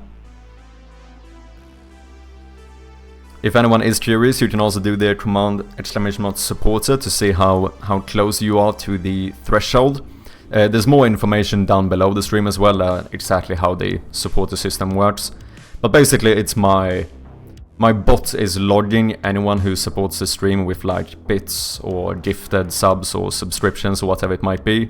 And if you ever reach a total of $25, the bot will automatically add you to a supporter list, which I then put into the game in the credits, just to show some extra appreciation to the people who support me here. Just as someone doing this full time, you know, not really successfully yet, I really do appreciate it. So I want to show that appreciation in, you know, a more physical way. That's basically the plan. However, if you for some reason can't subscribe, which is completely fine, no one is absolutely forced to subscribe, I would never, you know, you absolutely don't have to. However, I still really appreciate people just hanging out watching the stream, because to be fair, that does support me as well. So if you watch the stream long enough to be able to collect enough channel points, you can redeem your name in credits with channel points as well. And if you later on would end up reaching the threshold, the bot will automatically refund the points you used before. Kinda sick. I built it myself, so you know, I'm kind of flexing a little bit because I think it's very cool. But that's basically how it works. What's up, Race Peace Day? How you doing? Welcome in. Which languages do you know? I speak Swedish as my native language, which I'm kind of forgetting because I speak more English than I speak Swedish. So obviously I speak English as well. Probably the language I speak the most now, since I stream in English and my partner is British. So, you know, I speak a lot of English nowadays. Other than that, I speak like conversational Portuguese, European Portuguese. Definitely not fluent, but I can like get around in it. Like when I travel to Portugal, like I don't need to use English. I can fully like survive in Portuguese, but it's far from perfect. And other than that, I speak a bit of Spanish as well, but it's on a lower level nowadays. My Portuguese has become so much better than my Spanish that when I speak Spanish, I kind of think in Portuguese and just like real-time translate it to Spanish. It's kind of like, you know, do I speak Spanish or do I speak a little bit of Portuñol, maybe? You know, it could be an argument. But, you know, my Spanish is probably like A1, A2 or something. And then I also, just because I'm obsessive about languages and I find them interesting, I know a bunch of like small little phrases and stuff in multiple languages, but those four are like the languages that I would say that I can somehow have like an actual conversation in, you know. Whereas, you know, like I know a few phrases in like whatever, like Dutch, Punjabi, well, I know a few phrases in like French, Arabic and stuff, but like I would never say that I speak those languages. The sentence I know how to say in the most languages, ironically, is that I don't speak the language. That's the one I've learned in the most languages, I think. So if someone says something to me in Arabic, I can just go something like للأسف أنا لا أتحدث العربية, which means I don't speak Arabic. Or malheureusement je ne parle pas français. Unfortunately, I don't speak French. Kinda funny. Good sentence to know though. It's ironic though, because when you say it, sometimes people go, but you're speaking it, and then you're like, yeah, but I'm trying to say that like, yeah, I can say this sentence, but I can't like actually speak it, you know? Where are you from, Race Peace, if I may ask? Okay, snoozing one more ad, the next one we're gonna have to run. You're doing great, nice to hear that, Creative. I'm inching closer to needing to start building menus and stuff in my game. Ooh, interesting. What's your game? If anyone has a game you would like me to take a quick look at, I might not like play that much or anything, but if you have like a itch page or Steam page or something, or just an image you want to show, feel free to do it. I'll gladly have a look at people's projects. Always interesting to see what people are working on. Owned by Christian. Thank you very much for the follow, man. Appreciate ya. I'll try to put my full focus into all aspects so one component does not fall flat compared to the rest of the game. Yeah, no, I think that's a good way of going about it, because it's easy if you're someone who really enjoys working on like systems or or maybe the opposite. You really like to work on UI, but maybe not as much the gameplay aspect. Like, it's easy to put that kind of on the back burner, right, and like not prioritize it. But if you want to have like a fully fledged like experience, you kind of do need to put that focus into every aspect. So I think that's a great mentality to have. I feel like UI is too much subject to errors with different resolutions. Yeah, that's a good point. Resolutions do kind of mess it up. The way I fix that is to force the player to play in the... Like, the game always remains in a 69 resolution. You can play... Theoretically, if I add more resolutions, it would work on like a widescreen as well. However, it's... like, the actual game canvas is always 69, so I don't worry about it. All I basically do black bars. Since most of my game is black anyway, it kind of looks alright, but it's kind of the way I cheat to make it work, you know, in any resolution. But I don't do it in a very, like, proper way, I should say. Localization text takes too much space on some locales, that's why I don't like it. Yeah, that is fair. If you're doing something like German is a very long language, right? Like, if you want to say the same sentence as in another language, in German, the German sentences almost always tends to be longer. So I know, like, German is like a common language that localization can have some issues with, because, as you said, it's not gonna, like, fit on your UI. Portuñol, why we need Spanish if we know Portuñol? Exactly, that's the way I view it. Need to hop offline and get myself ready to work. Have a great rest of stream. No worries, 8 bits a byte. Very much appreciate the raid. And have a good day at work. Appreciate you, man. Cheers. Hebgen Nord Bitterballen. Okay, so I think this is... Heb sounds like it's a coordinate with have. So, J is probably you. I know that Dutch has a lot. This is Dutch, and it's surprisingly similar. It's like German, but even more similar to English, kind of. Nog, I wouldn't understand, but since I know what bitterballen is, I'm gonna assume that it's like tried or eaten. So I assume this is, have you eaten bitterballen, or have you tried bitterballen? Probably. Am I onto something here? And in that case, the answer is yes. I have eaten bitterballen. Bitterballen is pog. Bitterballen is really nice. I actually really like it. Hours do you have? Hebgen. Wait, can you literally translate it? Oh wait, I suppose I could do it as well. Hebgen bitterballen.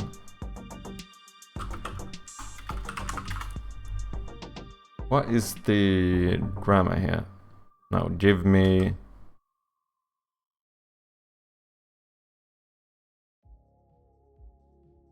Am I blind? Dutch. Literally translate to... Oh, do you still have bitterballen? Interesting. But wait. Not literally, right? If we're gonna be very technical about it here, because you're adding one more word. What is, like, if you do word for word into English? Heb sounds like it would be a coordinate with have, right? That's my assumption here.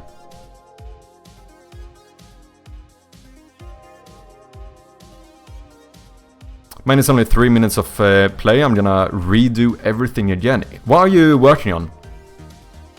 What kind of game is it? Okay, we have an ad coming up in about 10 seconds.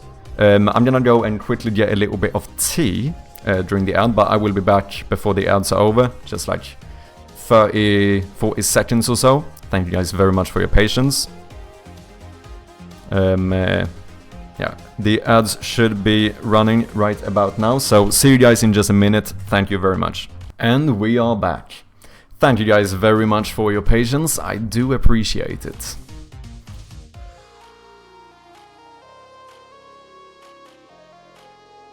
Okay, Hebje, do you have? Okay, Nog still, interesting. So Nog is actually a word in Swedish as well, but that means enough. So if I would say like har du nog, do you have nog, that would be like do you have enough. I wonder if those are coordinates or not. Like false, or whether it's just a false. Because sometimes you have words with the same root, but the, you know, the actual meaning of it changes in different languages, which is kind of interesting. Have, you, nog still. Okay, have you still, interesting. Oh, nog has multiple meanings? Oh. Nog Dutch. Yeah, even, just. Can I get the Wikipedia or Wiktionary here?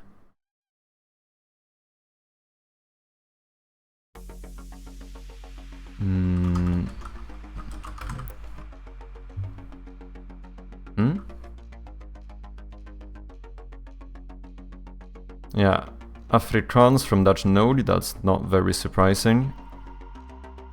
But where is...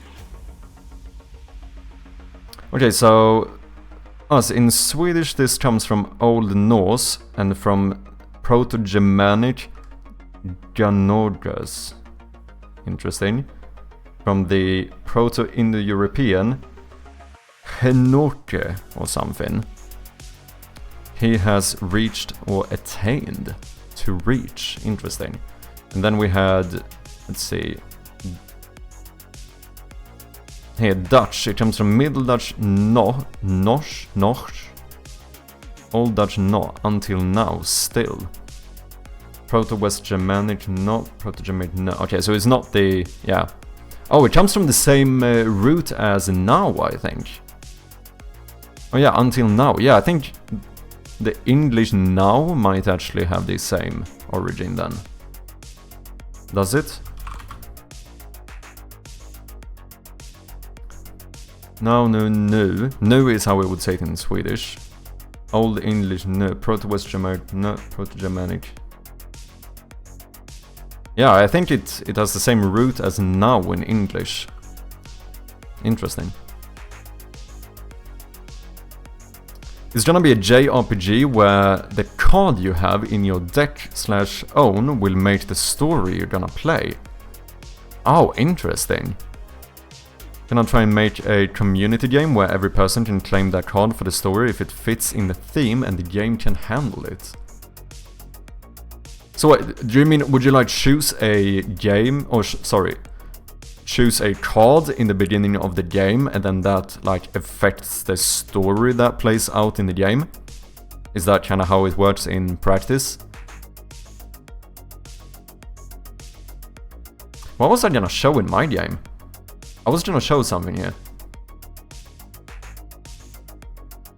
I don't even remember where it was. Not me getting distracted as per usual.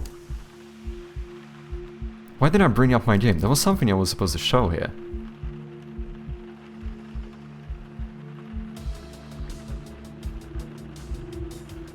Do you agree that Nordic people always sound like they're mad when talking? No, because Norwegians, I would say, is the complete opposite. Norwegians always sound a bit happy, because they always finish their sentences on like a... Like, Norwegian is basically like speaking Swedish, like slightly quicker and ending on a high tone. Also, gamedev, missed the follow that, thank you very much, appreciate ya. So, I find that Norwegians actually kind of end up sounding quite happy. Because they speak a little bit like this. Like they end every sentence on a high note. Do you know what I mean? And it makes it sound very like... It gives off this like happy vibe, I suppose. I watch a few Danish streamers and have some friends from that. Danes are different though. Danes, let's be honest here, the Danish lots, they are a bit different. You know, they are my brethren, but they also are a little bit weird, you know? Their pronunciation is a tad bit different compared to the other Nordic countries. So I might go, I would probably say that in Scandinavia, Danes probably end up sounding the angriest, and I would say that Norwegians sound the happiest, and we Swedes are probably a little bit more neutral. On average, I would still say that we probably lean towards happy, because Swedish has quite a lot of melody in it, which I suppose you could argue is that, because what I consider, what often ends up having more of a angry tone to it when it comes to languages is usually a more like harsher, like sharp sounds, and then more like almost like a more like staggered speech pattern, if you know what I mean, or it's a little bit more. How do I explain this? Like the melody of the language is a little bit more. Dude, I don't know how do I explain this? Like, if the language sounds a bit more choppy when you speak, I find that sometimes can equate to sounding a little bit more angry, in my opinion. Rather than something that's more flowy. Like, if you take something like Brazilian Portuguese, for example. Brazilian Portuguese has very much of like a flow to it. It's like Brazilian Portuguese is like a fucking vibe.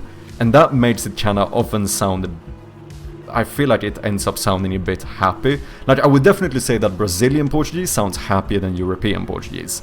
Because European Portuguese, you guys skip a lot of syllable or a lot of vowels, right? So you get a lot of consonant clusters. And consonant clusters, similarly to in Slavic languages, they also have a lot of consonant clusters. One of the reasons why a lot of people find that European Portuguese sounds like a little bit like Russian. That can kind of give off a little bit of a angry vibe, because it becomes very sharp, you know. Whereas, like, if you have a lot of open vowels and you speak in a more like flowy melody, I usually find that it sounds more happy. Not to, of course, say that something like Russian or European Portuguese doesn't sound nice or beautiful. Of course not. Like, if you haven't gathered it by now, I think that European Portuguese is one of the most beautiful languages there are. So, like, having a language that sounds more harsh is not something I see as the opposite of it sounding beautiful. Just want to make that clear. And they always seem to be annoyed by something. You're the first person that doesn't give me that feeling. Interesting. I also try to... I mean, my Swedish accent definitely slips through. A lot of the time my melody, I do think I sometimes speak with too much melody. I've noticed that when I'm trying to do my fake Finnish accent, my Finnish Swedish, Finns often tell me that I still have too much melody, because Finnish is very much more like monotone. But I do try to... I have been like putting actual effort into like, you know, trying to improve my English accent as well. Even though it's definitely, I know it's not perfect, like, but it is something I do put a bit of value into, like trying to improve it. But if you want to, I have done it before, I can go full fucking Swinglish on you guys if you want to. Like, I'm here for it, like, I can do it. It's interesting though, because nowadays it takes more effort for me to try and... Like, you would imagine that it would take less effort for me to speak with a Swedish accent, right? Like, it feels like that would be the case. But I think now I've gotten so used to the English accent that I kind of speak with, that a lot of the time I feel like I actually, when I try to speak like Swinglish, I have to put like more effort into it, which is kind of interesting to think about. Please, you want me to do... I can definitely speak in a Swinglish accent if you... Like, it's horrible. I fucking hate it. It sounds horrible, but I can do it.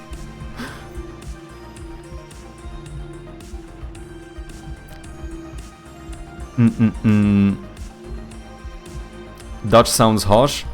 It does in some regard. I do think, like, German as well as Dutch can have a bit of that, like, harsh sound. But I also think that Dutch is interesting because it has a little bit of a weird flow to it as well. But I don't know, maybe I would say Dutch ends up sounding less harsh. I mean, you do have the g, like in Goedemorgen, which, you know, definitely leans to like the harsh side, which is something you wouldn't have in German. But there's also, I don't know, all of the like diphthongs and stuff in Dutch kind of sometimes makes it sound a little bit flowy as well. I don't know. Dutch is an interesting language. Please. Okay, should I speak with a Swinglish accent? Is it time? Time for me to go full on Swedish here on the Mad Sherpy YouTube channel. From now on, this is how I am going to speak the rest of the stream. That's the plan.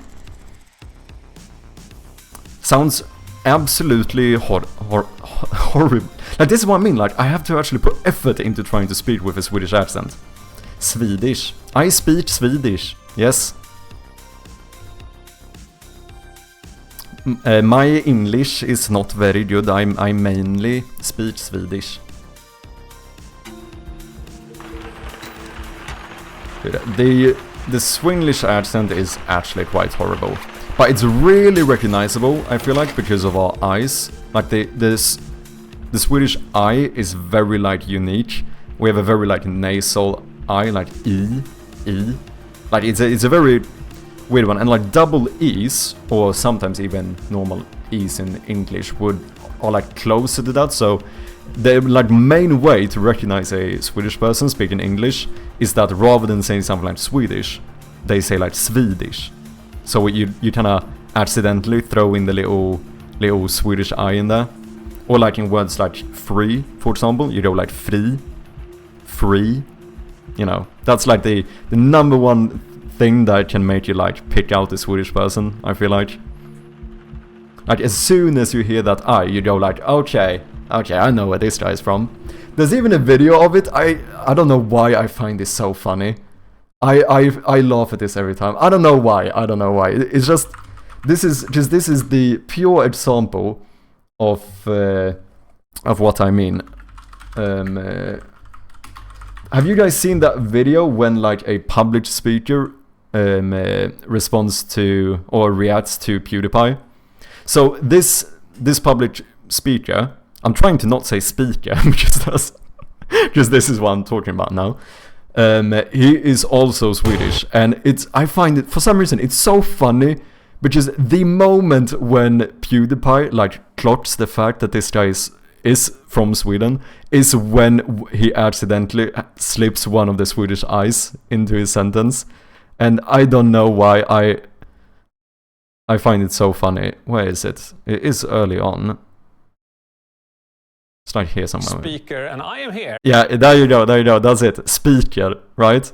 And it's, I don't know why I find this so funny, but you can like, immediately when the Swedish I slips through, you can see the reaction of PewDiePie being like, oh wait, I recognize that sound. And I just find this really interesting for some reason. Keep watching this video! Alright, sorry, public speaker man. Continue. Public speaker, and I am here.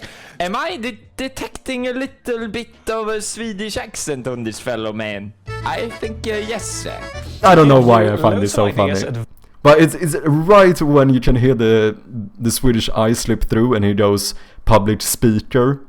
And you have that like nasal Swedish I, very iconic. And immediately like PewDiePie clocks it. Because it is like I feel like that's one of the iconic things in Swedish, except for like the melody and all of that. I feel like it's one of the most iconic things.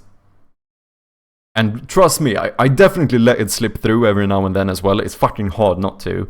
But that's one of the things that I like really try to not let that fucking I slip through into my English, because I don't know, as a Swede, it's hard not to cringe a little bit when you hear it in English.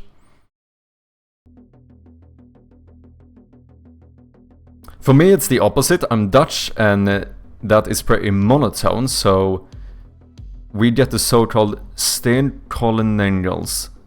Okay, so stain, wait, the double E is, that's a diphthong, which goes stain, right? Stain, steenkolenengels. So it's something English. Stain, maybe stone. Stone cold English. Is that what it is? Coal or cold, maybe? Stone cold English? That's what is probably what my guess would be. Yeah, holy shit, did I actually get it? Fuck yeah, dude. Holy shit.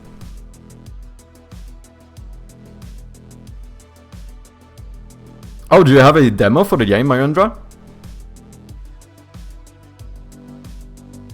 Yeah, feel free to share it in the Discord if you want. Oh, it's Stone Cold? Oh, interesting. Stone Cold English. So that's what you call your like equivalent of like Swinglish or whatever, like when someone speaks English with a... Is that what you would refer to when someone speaks English with a Dutch accent? Why Stone Cold? What is the history here? Why Stone Cold English?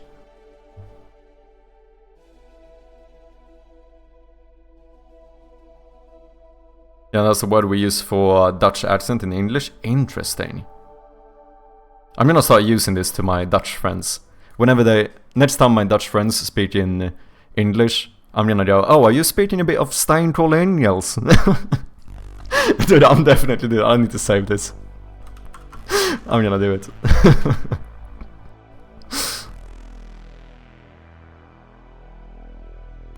Interesting.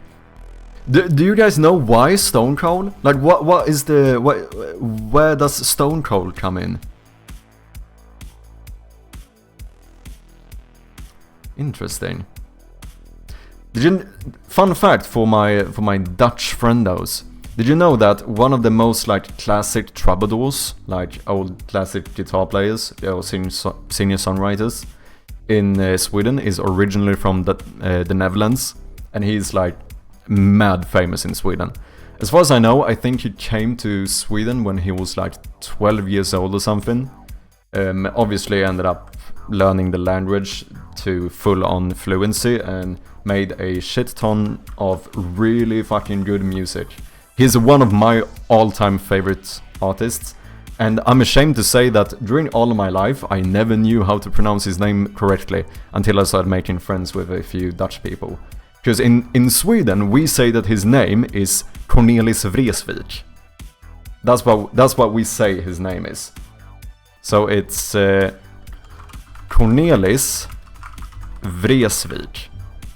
That's how we pronounce it.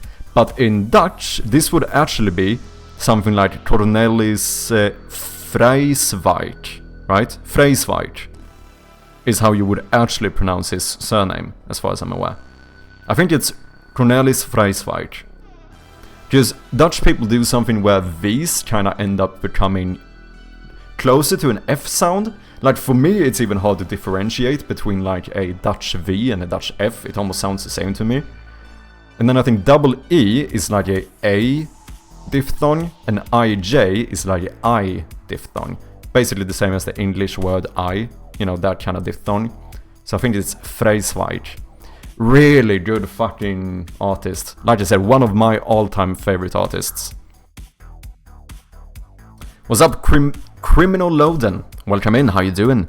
I heard a lot of people pronounce his name as Cornelius, also with you. Dude, so many people do it. I fucking hate it. Like, as someone who's like a massive fan of him, I get like triggered every time I hear it. And it's so, you are 100% correct. It's so common. So many times when I've been talking about this artist with like other Swedish people, they go, oh yeah, that like Cornelius guy, right? And I'm like, no, it's not Cornelius.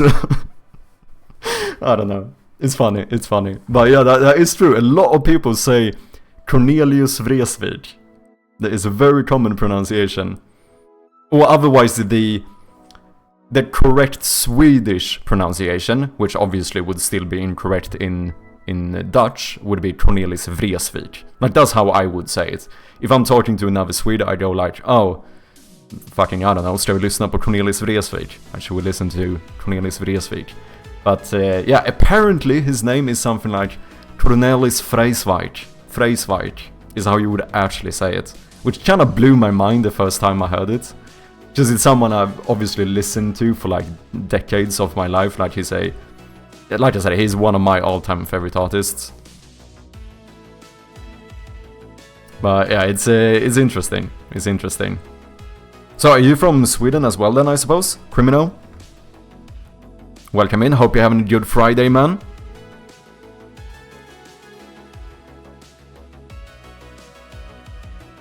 it's not the item, but how we speak it. The A in English is E in Dutch. Yeah, I do know, because the interesting thing about English is that they ended up having like a vocal switch where almost every letter, every vowel, a vowel switch, almost moved one slot over. Which is why a lot of vowels actually are pronounced quite interesting in, like, even with, even as a Swede, you know, like, a lot of them doesn't make full sense how you would pronounce them. I mean, O is O. I mean, that would be more like a O in Swedish, to be fair. U, E, I, A. There is something like the English vowel switch. The great vowels shift, that's what they call it. It's a vowel shift. So it wasn't always like this, but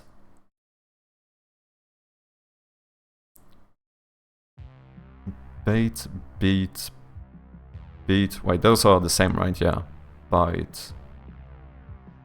So the letter I ended up being like the diphthong AI. Out. I don't know, I saw some good video explaining this. Vowel pronunciation after the great vowel switch. Yeah, so this, the I in English, used to be more like a E sound. E. E. But that is now, the I sound has become a E sound in English. Whereas the I is more like an AI, so the A has been switched over to I. Whereas the A is more like an EI. So every vowel in English has kind of like shifted a little bit, which is kind of interesting, you know.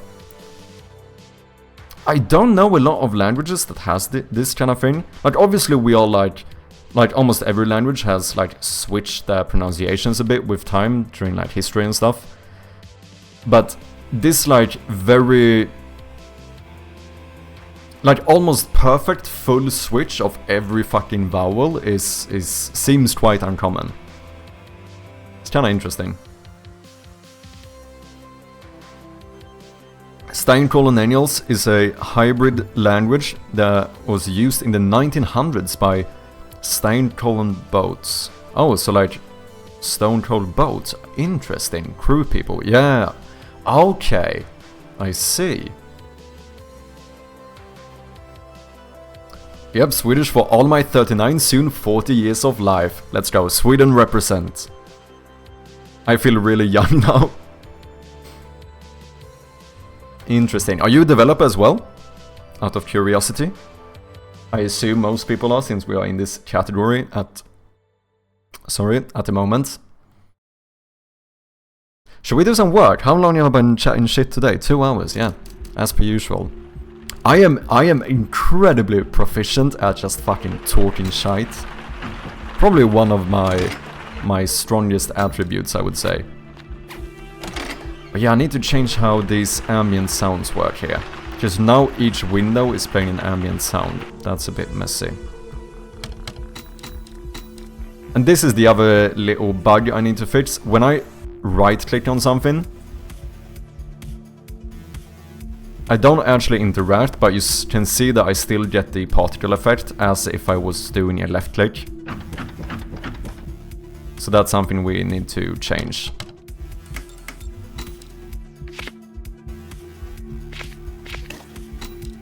Oh, that's also an issue. When I'm closing the map, if I click again, I kind of halt the map.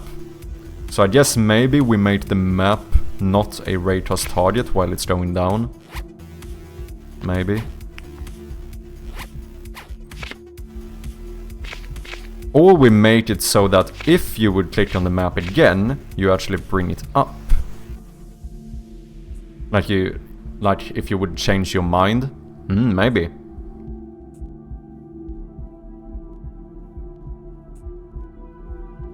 I wouldn't say talking about languages is shite. No, of course not. Like, obviously I'm a huge language nerd, so I love talking about languages. But it's also funny how like proficient I actually am at not fucking doing the work I'm technically supposed to be doing. Like last stream was the most funny one ever. For any people who were here during the last stream. If you didn't know, I have a lot of YouTube channels. But if you go to my VOD channel... Oh no, wait, it's not uploaded yet. Never mind. Last stream we did a 8-hour stream where I did nothing but just talk random shit. Yeah, exactly, Naked. What's up, man? We talked about keyboards for like 2 hours last stream. It was funny. It was funny. Also, did you guys know, last time I checked, I think I need to start posting on this again, but I think my clip channel is currently sitting at 299 subscribers. So please, if you haven't, can someone get me to 300? Because that would be kind of cool. I mean, we're one subscriber away. And imagine, that means that you can forever say that you were the 300th subscriber of this channel. You know, just saying, little shout there. Go and check it out.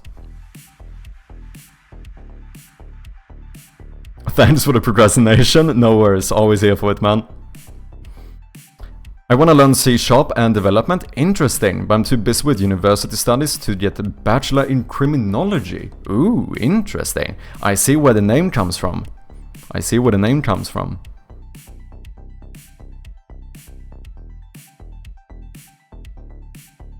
Because of course I need to leave a server first. Oh, are you in too many channels? I don't know how many servers you can be in on Discord, but I know there is a limit for it.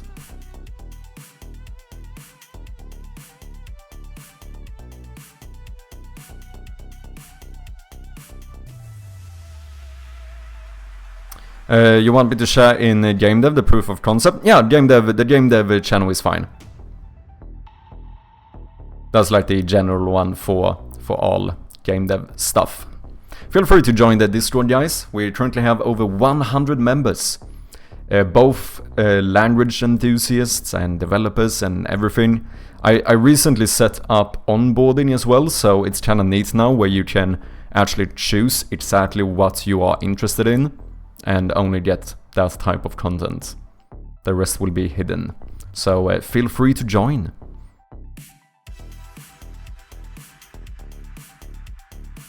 Let me count the limit for you too. Because Discord, oh damn. I think it's quite a lot though, right? I think it's, because I think you can be in like at least hundreds, right? If I'm not mistaken.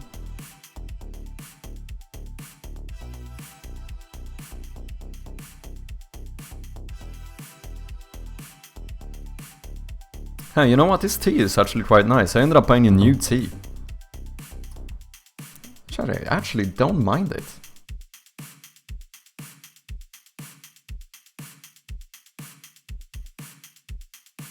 Hey, Creative Waste, thank you very much for following me on Instagram as well. Appreciate it. Since I mentioned it, if anyone else wants to throw me a follow, go ahead. Me just fucking shouting out every platform I have. Let's go.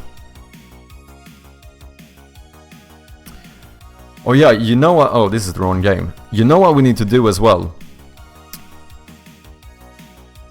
We need to make a list of sound effects. That's something I haven't done yet. Let's actually add that to the dev board. I don't know what this is. Yeah, I have no idea where to put this. Let's do... make a list of sound effects. Because the plan currently... as some of you might know, I do all of the development, design and art for this game, but then I have a mate doing the sound effects and music, and this madman recently decided to order a audio recorder, so we can make our own Foley and stuff, so we can record our own sound effects, which is kinda cool.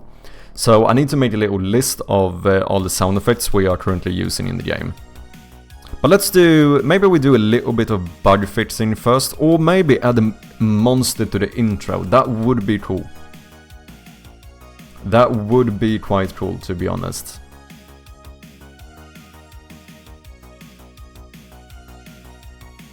Because my plan is to do something similar to what 10 Bells did, where we do a little bit of like foreshadowing in the beginning. So I'm thinking maybe at first when you open your eyes, nothing is there. The second time, the monster is standing in the doorway. And like then you wake up and he's gone. But I think we need to make it quicker, so I think maybe we add an extra blink there, like in between the first two. So we do one very quick one, another kinda quick one where the monster is standing there, and then we do the one with the hand, where the hand is like moving to kind of show that the player is like, I don't know, gaining consciousness. So this one would be the third one. And then we wake up. I feel like that could look kinda cool. I did make a new monster, or tried to make one specifically for the in-game, so we have like a pixelated version of the... Basically what I did... Why is this? Discord overlay?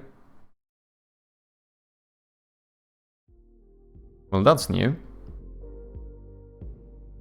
If we have a look at my store page, you know, I have this cover art. So I tried making this monster into like a pixelated version for the game, and I actually think it looks quite fine. However, here, monster. Do I have a... No, I don't have a project for this. I think the main issue with this one currently is that it's... I think it's too big. He wouldn't fit in the door. Because I made this one to fit the menu first. I thought about maybe having the monster in the menu. But I decided against it, because I feel like that was a little bit too on the nose. So now what we do instead in the menu is that we have the door just peeking open a little bit. And then when you start the game, we open it and you go through it. Because the issue is that if I put the monster there, then it doesn't make sense going through the door. And I kind of like the transition of going through the door to start the game. I feel like it's kind of cool. I don't know what you guys think. But that means if we get a little... Let's just open one of these. Here. Let's do a new layer. I think this guy is a little bit too big. Yeah, he definitely is. Because this would be the size if he was standing like here, right? I think I need to do something about his feet as well. So like, he would actually need to be a lot smaller if he's gonna stand in the doorway. Which might actually be a little bit difficult. Because he would be like this size, right? Like that's kind of the size we would have if he was standing in the doorway.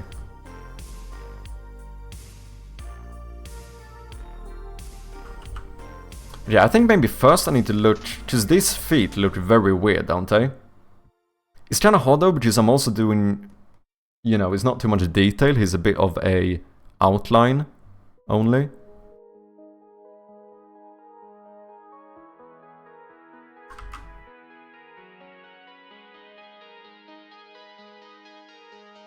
I'm also not the best when it comes to anatomy, if I'm gonna be honest. His feet are much smaller than his hands. True! True, good point, Jamian. Which normally speaking would not be the case, right? Like my feet are bigger than mine. I also think the issue here though is that we are at different perspectives, right? Because the feet would be looking towards me. So you wouldn't see like, because we can't do like the full length, right? Like we can't make his... We can't make his feet like this, because then he's standing like completely to the side. But maybe we could do a little bit more and do something like... Yeah, actually, even just something like that does look a bit better, doesn't it? That's how, yeah. No, I think we should do more angle and longer, bigger. Yeah, maybe just a tiny bit, yeah. And also, how you doing, Jamian? Hope you're doing good. I counted and the max Discord servers you can be in is 100. Damn. Wait, you actually manually counted all of them. That is fucking hilarious. That is fucking hilarious. Did you actually?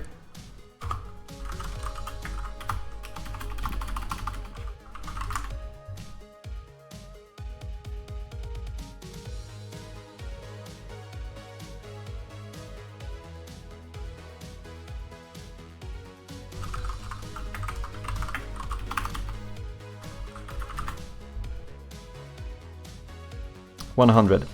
6.8 seconds it takes to look it up. Did you actually count them by hand? Oh, that's funny. Dude, I saw another streamer do something recently, which I find kind of interesting. He did one of these, like... have you guys seen Wikipedia speedruns? Maybe at some point we should do a channel point redeem, where someone can enter, like, a Wikipedia page, and I do, like, a short little Wikipedia speedrun, if you know what that is. Just as a little fun minigame. I think that could be fun. I might look into it. It would be relatively expensive, which is not something I would do, like, you know, every 30 minutes. That would be too much. But it could be an interesting little thing to do every now and then.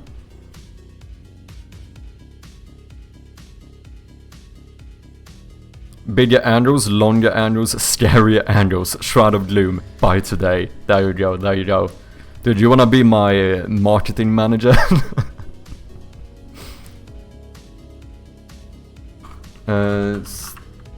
Standing.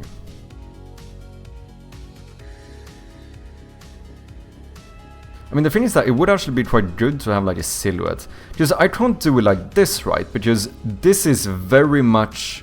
You can see that we are looking a bit down, right? Like the perspective is... Like it looks like we are even very, very close to him, or just... Because that perspective would not work in this room, I feel like. No, I'm pretty sure that perspective would be a bit off. It would be more like this perspective. Is this AI? Is this an actual... No way this is an actual person. No, 3D casual yeah, I was gonna say, this looks... Something is off it, like he looks too perfect or something. No way that's an actual human.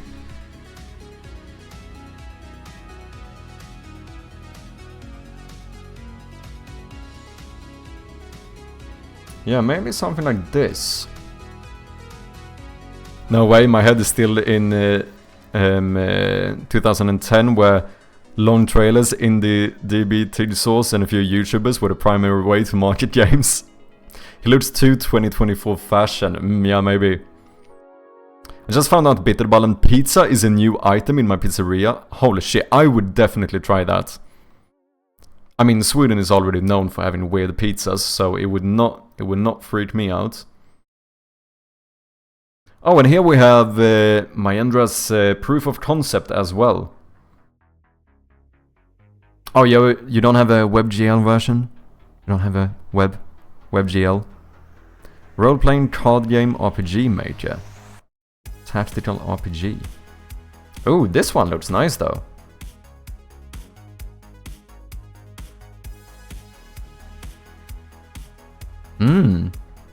I kinda like the style of this one. The text should follow this, that's the only thing I would say. Because it doesn't give the impression that the text is on the actual scroll. Other than that, I do like this logo. Really cool.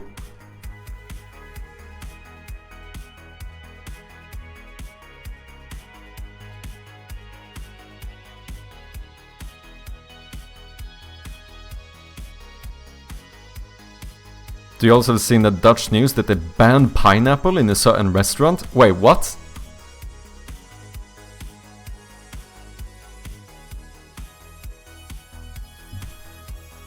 Actually, why did they ban it? Pineapple is pod. Yeah, you know what, the more I look at this, I actually think that... Because this should be kind of the correct perspective. Yeah, I think we would see more of the feet than I initially imagined. Yeah, because you know what? If the feet are like this, that means that the feet are straight ahead. Like my eyesight must be at the same angle of the feet. Like I would be lying on the floor, which actually is the case though in the scene. But still, I think we should probably make them a little bit more like this, you know.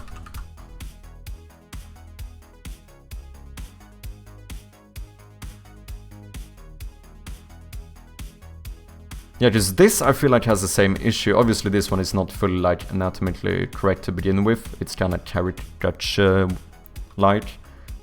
But here it's kind of the same issue, right? Where his feet end up looking too small compared to his body.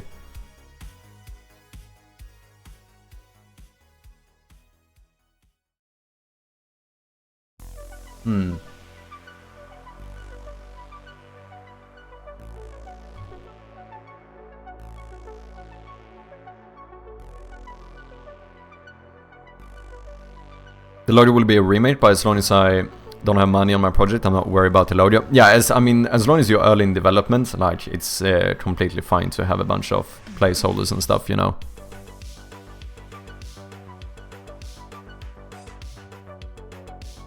So should I keep this? Let me see how it would look if I just kept this type of an angle.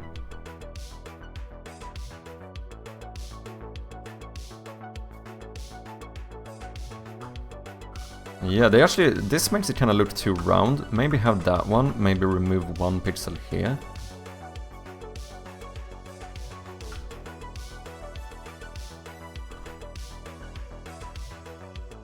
I do think this is a lot better.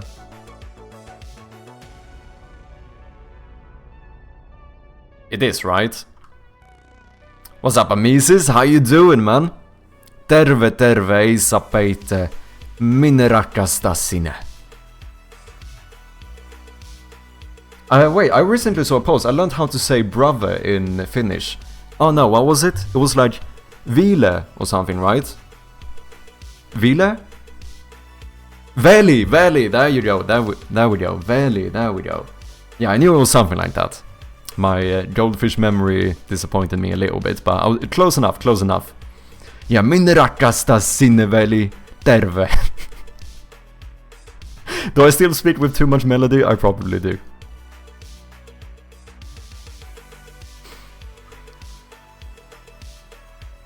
How you doing, your Mises? Hope you're doing good. My goal is to have placeholder stuff in place years after release. I mean, that is kind of the meme though, isn't it? You say that something is just a placeholder and then you end up shipping it in the full product. It's better, but it also looks like it's standing on his toes. Wait, I think we need to set him in the actual room. Because we are lacking the perspective of the room here, right? Let's see how it would look to have this inside of the room.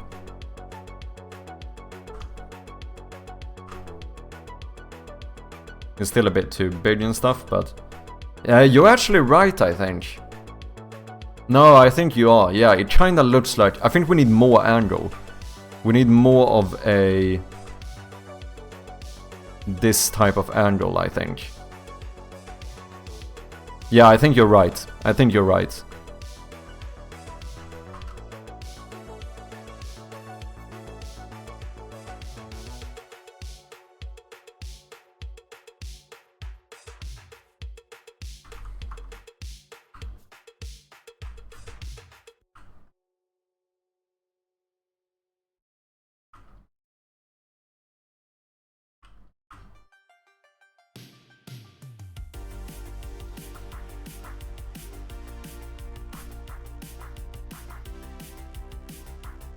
Now they kind of look too short again. Yeah, maybe. Maybe. Yeah, maybe even a bit more.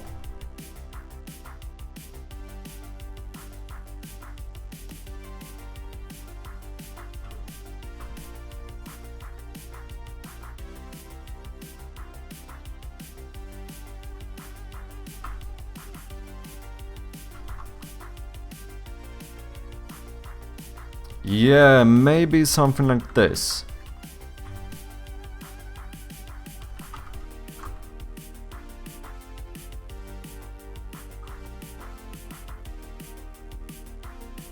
But it's still a little bit too...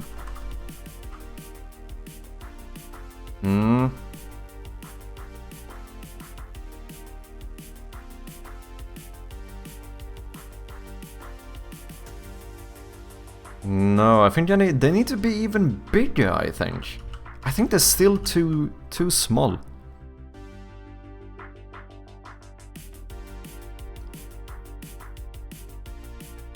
It's pretty good, still have too much enthusiasm for Finn, but getting better. Okay, I need to be... What should I focus on? Should I be more angry or more neutral or more...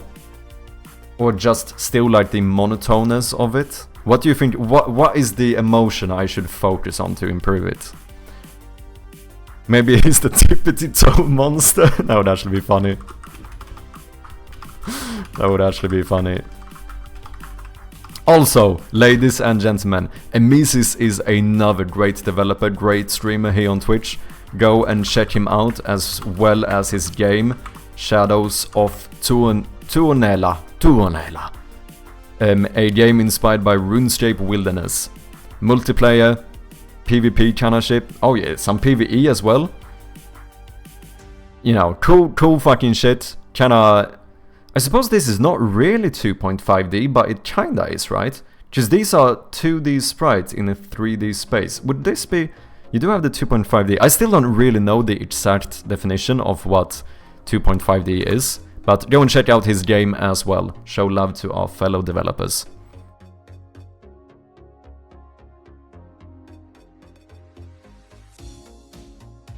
Or maybe in a past life, people made fun of his small feet and it drove him over the edge, making him the monster he is today.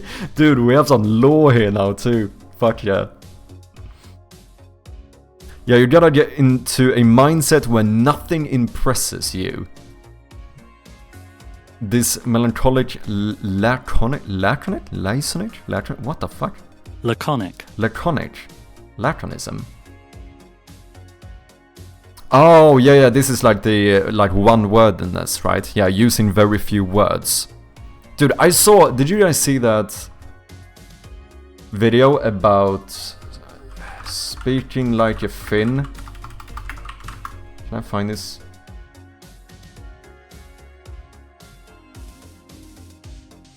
I saw some video recommended to me, it was kind of funny. Was it in Swedish, maybe? Or was it? Speak like a Finnish person. Come on now. Where are you?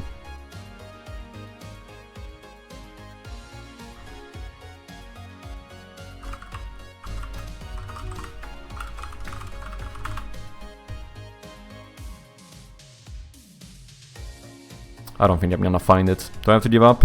I might have to give up. Ah, dude, this comedian is funny. Ismo. I kinda like him. I've seen a few of his stuff. It's quite funny. Funny guy. It doesn't seem like I'm gonna find it. I think 2.5D can mean many things. For me, it's 2D assets in a 3D world. Okay. Ismo is the best. Yeah, he is actually funny. He is actually funny.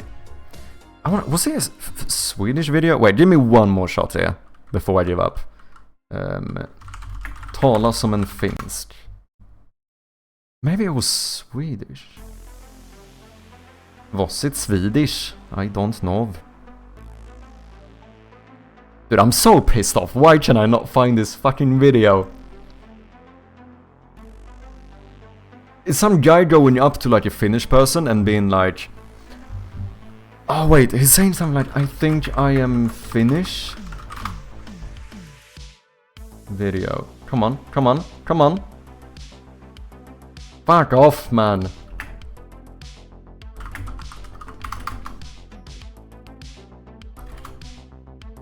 I have to give up. I think I have to give up. Yeah, it's this guy going up to like a Finnish person saying like, you know, I think I might actually be Finnish because I don't like enjoy talking to people, and when I do, I just say, I just utter a couple of words, and then he goes, would you say that makes me Finnish? And then the Finnish person just goes, yes. Okay, so I would actually like fit in Finland then. Yes. And the guy is only fucking perfectly only responding with a single word saying yes. Nothing else. I can't find the video though. Do you know of Kimi Räikkönen? I don't think I do. Kimi Räikkönen. I don't think I do. He's a race driver, drive racer, he's a race car driver. He drives cars fast. He's got some legendary interviews and moments.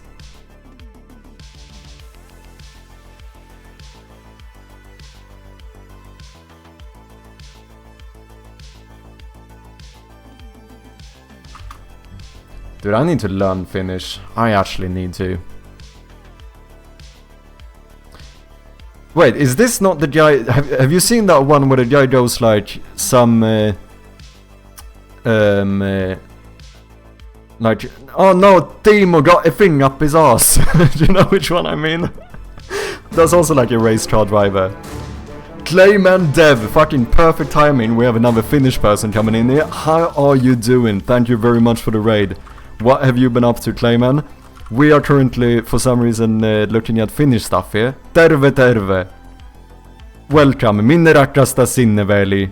Everyone go and check out Clayman Dev. He's working on a bunch of cool stuff. He has his epic hero game, which is mad impressive. This is like Souls-like with mad amount of physics. Stuff that I fucking would never be able to do. Very impressive. Go and check out his game as well.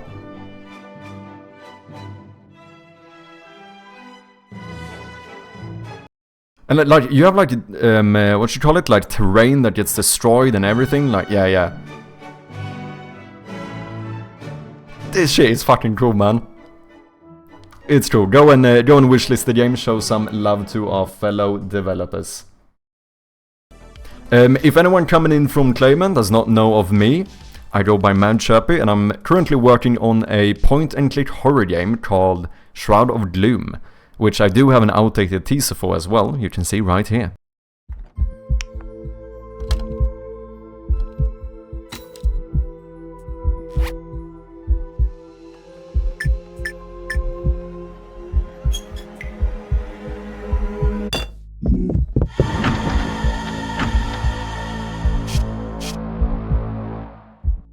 There we go. You can currently wishlist the game on Steam. We appreciate those wishlists very much. Fresh Meat, welcome in. Hope you're doing good. Hope you're having a good Friday. We also have Damien, now a raider. Welcome back. Hope you're doing good.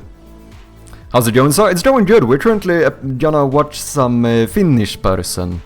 I am going to learn Finnish. That's the plan. And then I am gonna work on my game, I promise, but this is important, okay? This is important stuff. Hey, that was really good. Fuck yeah, I'm nailing it. I'm getting closer. I'm getting closer. My plan is to start off learning Finnish, Swedish, and Finnish English to kind of get the vibe, and then I can start going into actually learning Finnish. Except saying stuff like terve, saatana perkele. And now I probably did it too enthusiastic again. Scheisse. What have you been up to, Clayman? What have you been working on? I was lurking earlier. I think you were doing Epic Hero game stuff now. Okay, what is this? I'm Kimi Räikkönen. Nice to meet you. Used to have the Oaken. Oh yeah, I saw you by the way, Unity Code there. One of the best is that Swedish comedian clip about how Finnish drunken man sounds like. I think I know which one you mean. I think it's Robert Gustafsson. Let's cue that one as well. And then we get back to game development, I promise. Just let me have my little distraction here.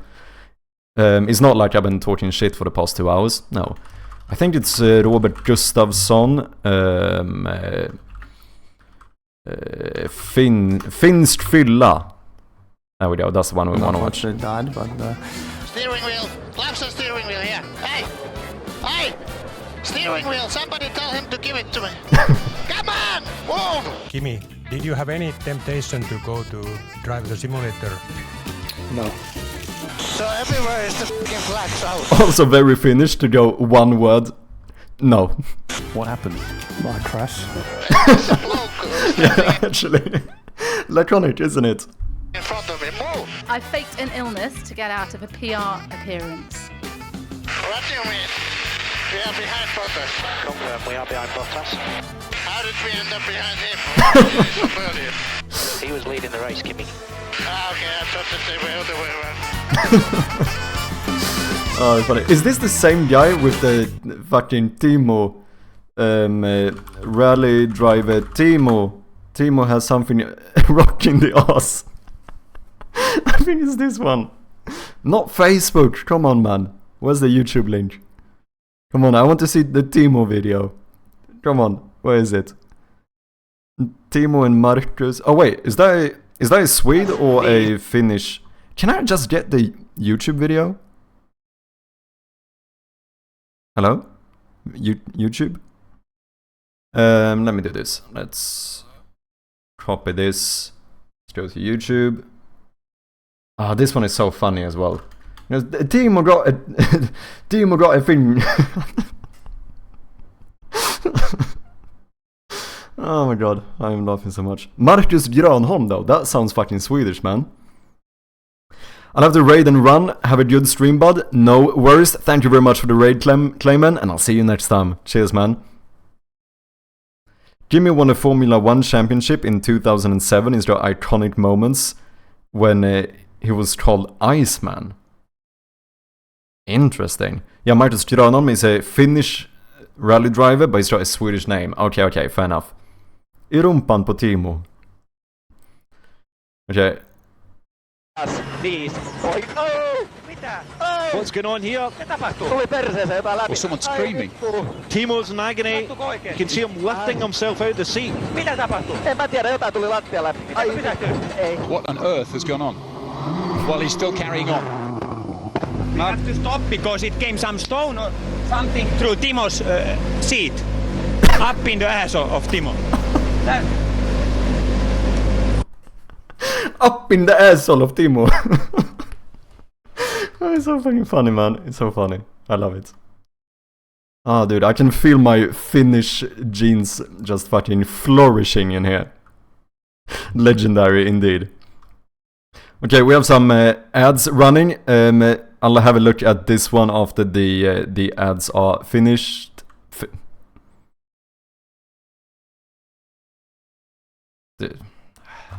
Should get it. The ads are finished. I'm gonna shut up now. What is with all of these Facebook links?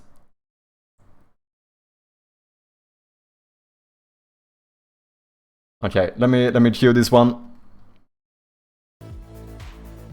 Okay, what did I say? I think we still need to make the feet a bit longer. Maybe... Did I say even more angle as well? Yeah. I think I need more angle. Maybe. And slightly longer. Or maybe just longer. 1, 2, 3, 4.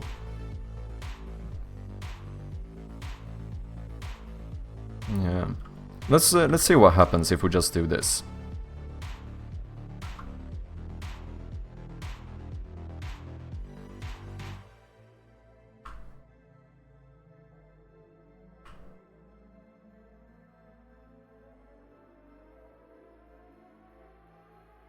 Maybe? Oh, now this looks a bit weird. Maybe the double should be here. No, that looks like a clown boot. That's not what we want. What if I do... Yeah, maybe. Yeah, I think it's starting to look better.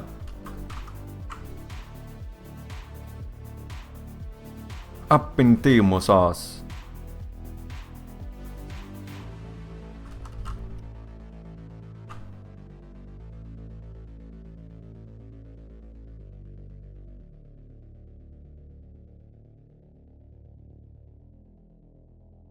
It is definitely better.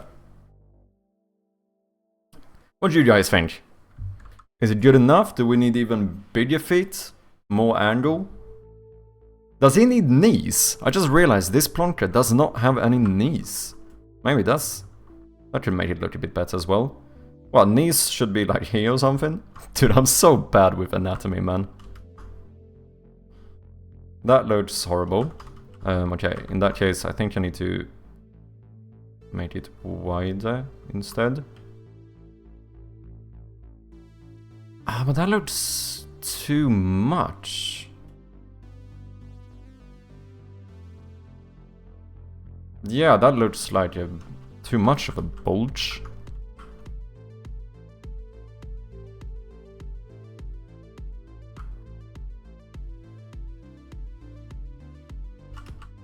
This is the annoying thing with pixel art, when like just moving one pixel can make such a big change.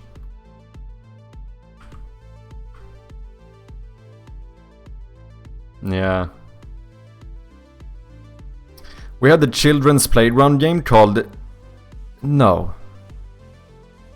Kukkapelke muste mieste. It translates to Who's Afraid of the Black Man. That sounds outrageous, man. Yeah, I can understand that they had to change names. I don't like the name of that one though, or the Finnish one, because kuka sounds very bad in Swedish. That sounds like a made up verb to cock something. That's what it sounds like in Swedish. It doesn't sound good. I think you, if you are seeing him from the front of the knees, they're actually not that prominent. Oh, you know, that's actually a good point. Yeah, because it's only if you would see them a bit in profile that you would probably see them a bit more. Yeah, like you don't really see any... No, I think you're right. If anything, it almost looks like you just see that the legs get thinner, like above the knees or whatever. No, you're absolutely right. You're absolutely right. Yeah, from seeing like from straight ahead, you actually can't really tell like where the knees are. Like obviously I know that his knees are here, but that's just like a logical guess. It's not like I can visually see it. I mean, I suppose you can see kind of the bend in the leg, so you can presume that the middle of that like arch thing is gonna be the knee. I'm not, like I said, I am fully aware that I'm not the best when it comes to anatomy. But no, yeah, you're absolutely right. You don't actually really see the knees. I mean, oh yeah, here I suppose you do.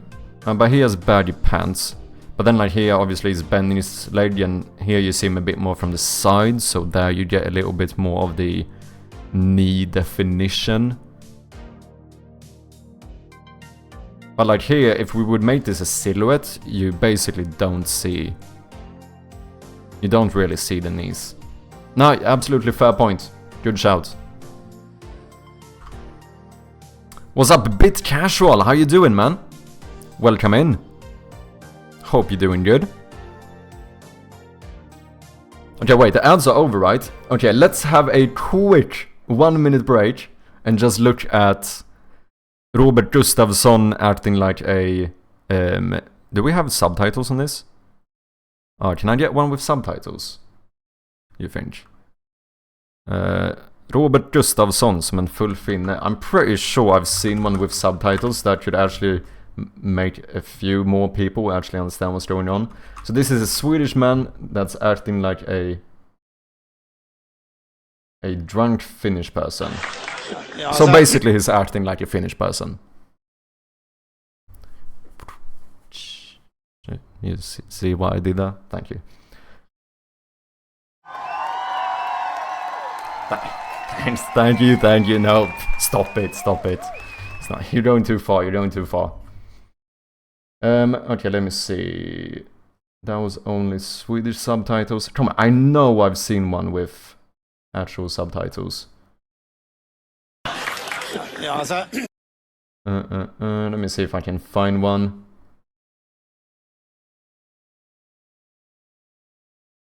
Wait, is not the one... No. No, that's a different one. Oh shit, that one did have... over here. Holy shit, that actually scared me a little bit. Thank you very much for lurking, BX. Appreciate ya. This one has English subtitles. Thank you, legend. Playing with the new GPT image generation is pretty fun. Wait, have they updated it? Oh yeah, you know, you fucking genius. Maybe if I didn't search for the video in Swedish, I would have found one with subtitles a little bit quicker, wouldn't I? Fucking Dumbo, man. I'm trying to search for it in Swedish.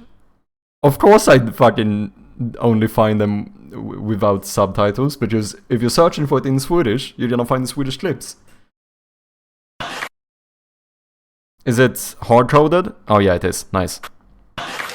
Ja, alltså, den finska fyllan är ju mycket magnifik. Den består av 5 olika faser kan man säga. Det börjar med tystnad. Sen är det euforisk glädje. Sen är det svårmodet, melankolin, va? Och sen är det ilskan och slutar med koma. Så att det börjar alltså med... Ei, utana ei kukaan sumalainen. Ei, Venäjä, voi. Ei ne puta kulla kaskulotti. Voi. Saatana perkele! Hiide Venäjäntä senä ulla veiselle minän. Mose kurnöjei, sinöi. Fucking legendary clip, man. And that is actually a good representation as well. I don't know what you guys think, but he sounds fully Finnish for me. Oh my god. Finnish people are fun. Okay, let's remove the knee. I don't think we need the knee.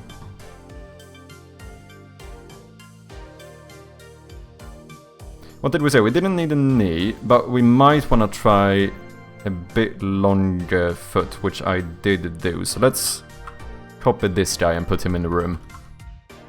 Very accurate, yeah.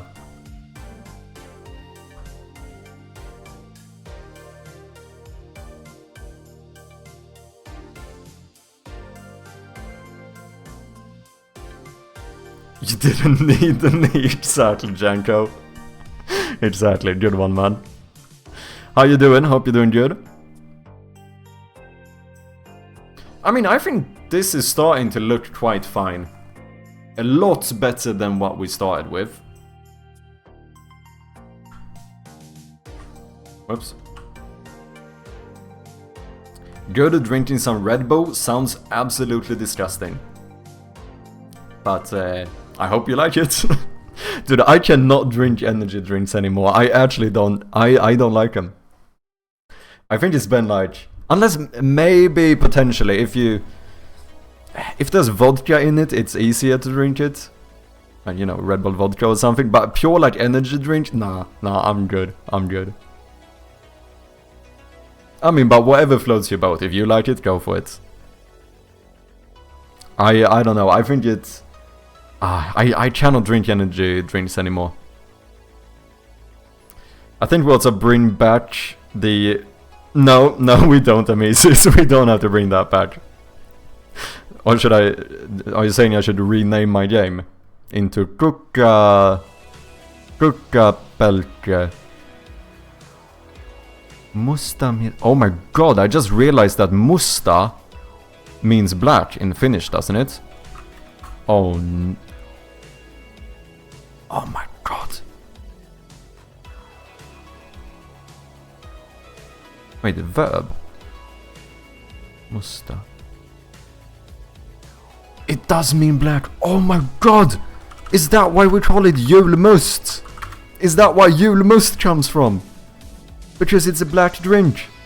It's Christmas black.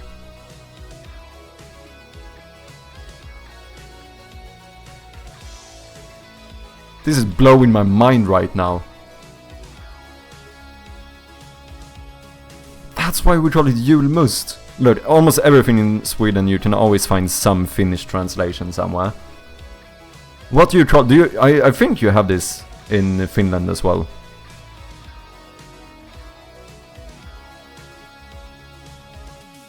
What would you call this in Finland? In Finland, do you have julmust?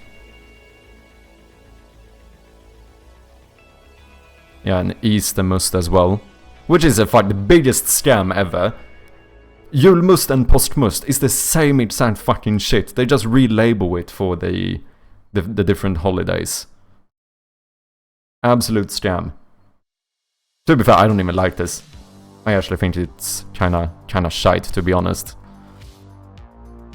It tastes like, imagine Coke with like a few drops of like dishwasher soap in it. That's what this tastes like. Julmust, Suomi.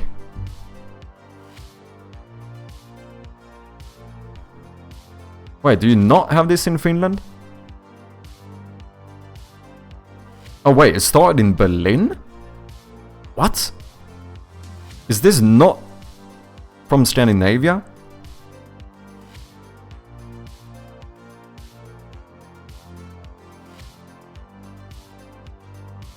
Juoma. Oh, that's not... So you don't use the musta word. So what do we have? Can I get the etymology for this?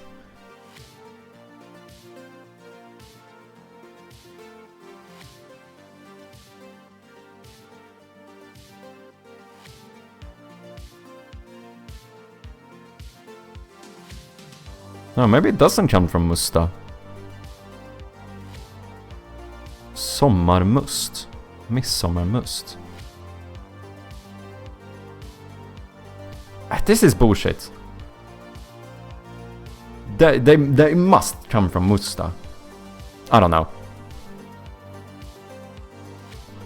What? That is actually what it tastes like. I'm being truthful here. I know my Swedish brethren might fucking wanna cancel me for this, but påsk and julmust is not nice. It's literally Coke with like an aftertaste of dishwasher soap. That's why I can barely drink it nowadays. One time, did you know? This is actually hilarious. Lazarla, welcome in. Hope you're doing good. Julmust. Okay, so this is a common Christmas drink in Sweden called julmust. And I have for ages said that I think this tastes like Coke with an aftertaste of dishwashing soap. Like, I don't like this. To the point where I once, when I was like a young teenager, I had a colleague who got mad at me because I said so. So what he did is that he poured up 1 glass of julmust and 1 glass of Coke with dishwasher soap. And you know what? With a straight face, I tasted both and said, taste the fucking same. And I stand by it. I stand by it. This is overrated. Sue me. Don't actually sue me. I cannot afford it. Don't do it. But you know, you get the point. That's dedication. Worth it. I would do it again in a heartbeat. I probably fucked up my stomach or something, but dude, you know, sometimes you have to stand up for yourself, right? Don't they add vanilla or cinnamon to the Christmas one?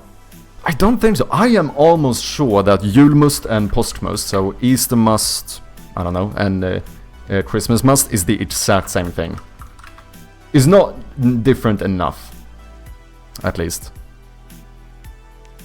Yeah, it's only the fucking labels that change.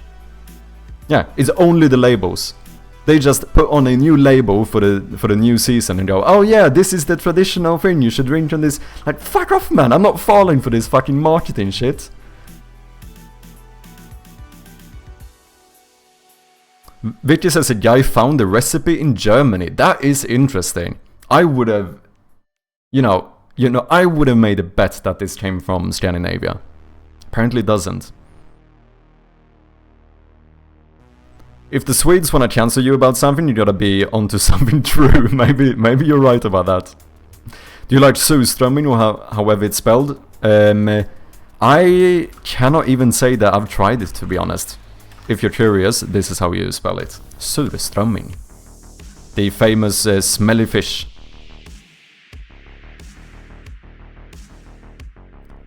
The only specifically Christmas drink I can think of in the US is eggnog. I've heard of this. Egg toddy. I don't think I've tried this. Otherwise we have glögg, which is, what you call this? I know I've looked it up in English. It's like something wine. It's like some special wine that we tend to drink around like these holidays as well. Glögg engelska. Mulled wine. This I actually quite like. This is actually okay. I don't mind this. This is pretty tasty. Do you drink it in Finland as well? My Suomalainen veli. No idea if that's correct. Do you drink glögg? Do you even glögg in Finland? That's my question. What's up, gamedev? How you doing, man? Hope you're doing good. Having a good Friday. How did your glitch room turn out? I actually think the glitch room turned out quite well. I can show you guys if you want. This is a sneak peek. This is a secret, okay? This is an E-stage, so this only remains between you and me, okay? No one is allowed to see this. This is a secret that you get to see just because you are one of, you know, you guys are the early people here supporting the development. Otherwise, this is, you know, this is top secret. This is classified content. But this, now I have to cheat to be able to go into it. Obviously, this is gonna be very hidden, but if I use my debugging master key, I can open this door. And inside here, we have the error room, the glitched room inspired by the I am error room in Binding of Isaac. And this is it. I think it turned out pretty good. And the entirety of the room is like glitched out as well. So, for example, if you try to open the door, you turn the light off. If you try to pick up this battery, cheers man. If you try to pick up the battery, you turn on the light again. If you try to turn on and off the light using the switch, you open a cabinet door. So like, we made everything glitched out. And the way to actually get out of here is to try and open this cabinet door, which instead opens the actual door. And that's how you would make it out of this room. And then we also had Bjarne made some custom glitchy music for it, which I think turned out really good. So yeah, I'm very happy with it. I think it's gonna be a fun addition to the game. So the way it works is that in reality, this is like a failsafe room. So if we have a look at my room manager, you can see in practice how this actually works. Whenever we try to go to a new room, we use a function here to get the room we go into. And if this variable ever is null, meaning it's empty, meaning something has like glitched out or something is not working properly, I've forgotten to assign something, for whatever reason, if this would ever end up being null, then we set the room to instead go to the room 404. So it's a failsafe to make sure that you will always end up in a room. Like, you would never glitch it. So, to show this more in practice, if I go here to the first room, and I say that this door is gonna lead to... Here we have room, window room. If I remove this, we make it null. Then, if I now try to go through, we should end up in the error room. What's up, Smallster Kobold with the raid? Welcome in. How you doing? What have you been up to? Let me throw a little shout out here to yet another developer here on Twitch. Stuffering. I'm currently showing off my little Easter egg in the game, so we're gonna keep this on the down low, don't tell people about this. But I've made a little glitched room inspired by the Binding of Isaac I am error room. So now, when I make the next room null, we should end up in the failsafe room. Boom. So yeah, it basically works as a failsafe to make sure that you always end up in a room in case something is like glitched out. But the plan is to also hide this room somewhere in the game so that you can like be guaranteed to find it. Because I think it's a very fun room, you know. But I'm probably gonna make it very hidden, like the way to actually in the guaranteed way get to this room. Still not entirely sure how. If you guys have any idea, feel free to throw them out here. But I think it's pretty cool. Yeah, if anyone coming in from Smalls Trouble does not know of me, I go by Mad Sherpy, and I'm currently developing, as you might be able to see, a point-and-click horror game, which you can wishlist on Steam as we speak. We do appreciate those wishlists very much. Trouble, do you have anything you want to show? Any links? Is this Python? No, this is C#. I am a monolingual. It's the only language I actually know. I think, yeah, it would be interesting to look at some other language at some point. But yeah, this is Unity and C#. Love that, great work. Thank you very much, gamedev. Appreciate ya. That's like some Kojima level meta. Let's go. I take that as a very high compliment.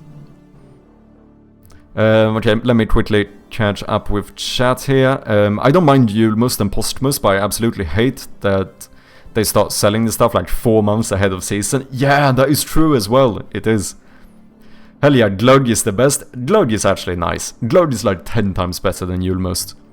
Eggnog is like a thick dairy drink with nutmeg. It has a very specific taste. Interesting. It's called Gluggy here. Oh, okay, nice. Gluggy plus these winter pastries, jultårta in Swedish, I believe. Oh, yeah. Nice stuff.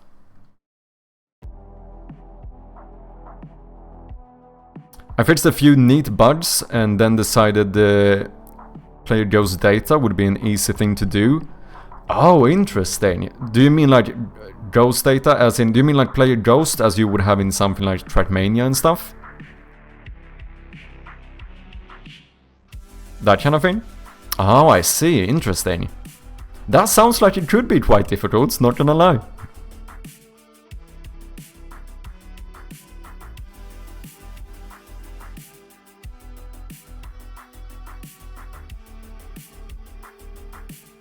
I love the small world of Twitch dev. I've seen you in Gem streams, Monster Trouble. Yeah, I mean, I think the nice thing about this a little bit more like niche categories on Twitch is that it does become a quite tight-knit community, you know, which is kind of nice to see. What do you do as a main job, Mad Sherpy? This is what I do as my main job. I am streaming and making my game full-time at the moment. So I am currently fucking burning through my savings. That's what I'm doing. So hopefully I can manage to release this game before all of my savings run out. That is the plan.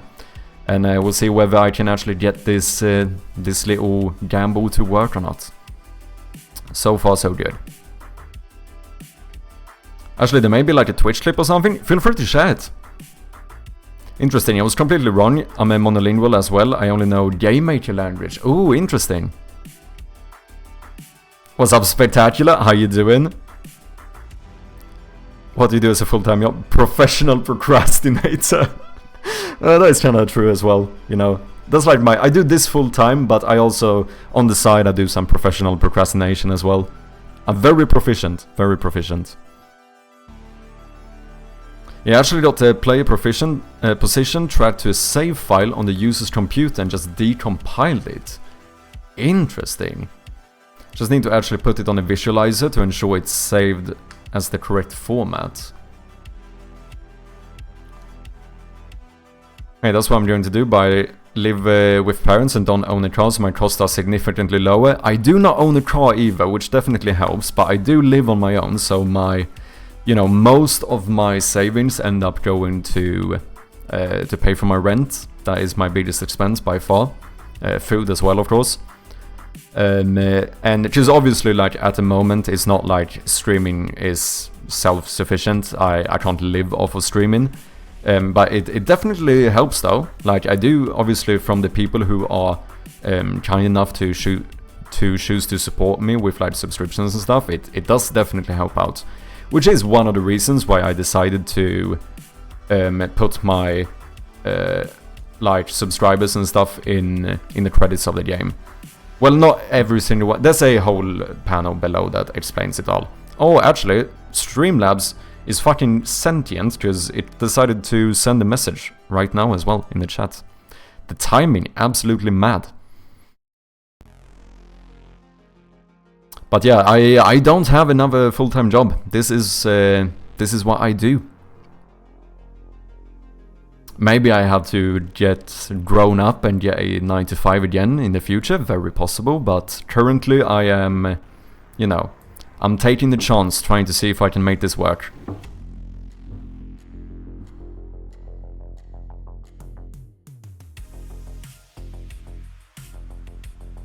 Okay, we have the clip here, let me check it out. I'll have a look after, I have some ads coming up relatively soon, I'll have a look after the ads. Just so everyone can see it. I'm pretty new to it, but everyone in the Discord help channels are awesome. Yeah, that's true as well, like people are, I feel like people are very helpful in general and very supportive in like the game dev space, which is really nice to see. You know.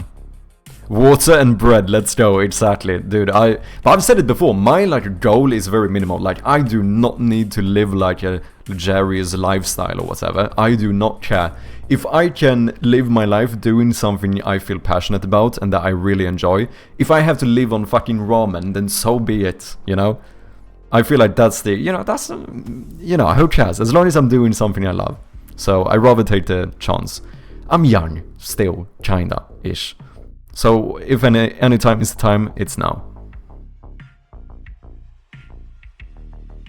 Yeah, GM has a lovely community. I love the credits idea.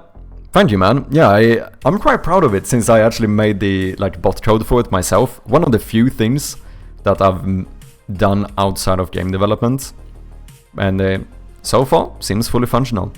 So. Because keeping in like track of all of this stuff myself would be mad. Because I would need to like, you know, manually log each person who donates bits or whatever it might be. So having the bot do all of it for me is quite convenient, not gonna lie. Have any questions for after the ads? For sure, just shoot. I'm all ears. Okay, am I happy enough with these feet? Definitely looks better. Let's see how he would look if we make him a little bit smaller. So that he would fit in the door. It would probably be... No, he would need to be even smaller, you know. Because you don't want his head to really reach the top either. It's like, if he's gonna stand in the doorway, it would probably be something like this, right?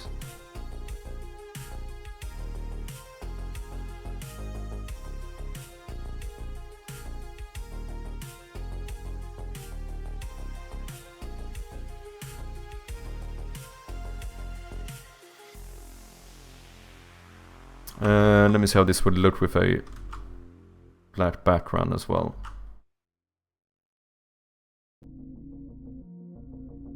And then non-contiguous, boom.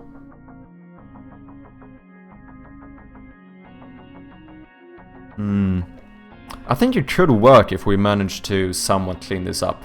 And what I might do is to make him even darker. To make sure that he's just like barely visible. Like maybe even darker than this. You know? Like maybe we do something like this. Maybe only having the eyes kind of pop out. And that's how you would like see him in the intro. Okay, I think the ad break is over. Thank you guys very much for your patience. I do appreciate it. Yeah, I think this could work.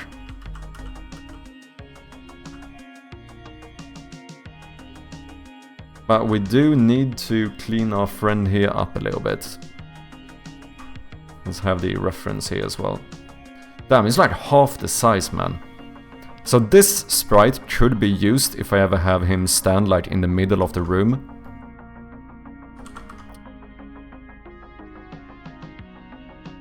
In the doorway, it does not work.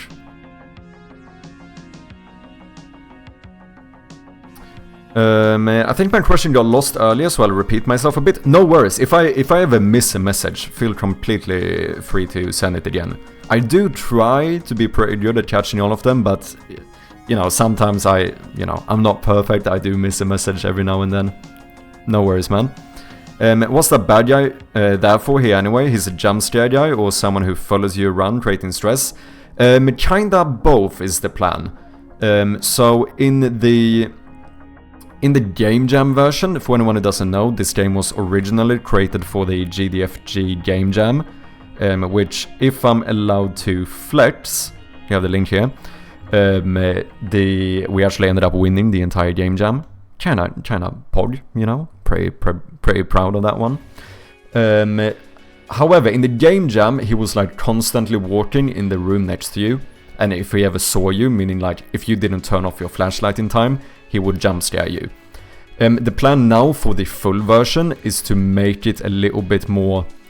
The plan is to have more focus on like atmospheric horror and stuff, so there's still gonna be jump scares in the game. Like in the end, this is a horror game and I am gonna have jump scares. But I do wanna focus more on like building tension, as you said, creating stress and like creating like a unsettling atmosphere before, you know, the every now and then jump scare we would have in the game. So now in the beginning, the plan, what I'm planning to do is to basically foreshadow the monster a little bit in the beginning of the game. So I'm thinking that we're gonna add another blink where, because you wake up on the floor here, right? So then like on the second, we're gonna have a quick blink where he's standing in the hallway, but then the next time you open your eyes, he's gone again. Just to kinda, you know, foreshadow the horror element of the game. I think that would be pretty good. So that's why, but unfortunately, the current version of the monster I did is way too big to have standing there, because he would stand like in the middle of the room. So that's why I'm trying to make like a smaller version of him. Maybe this is too small, you know? Is it too small? No, just theoretically a doorway is still quite large, so if you... He would be like somewhat normal size, I think. I think we can try it like this. The only annoying thing here is that we only have...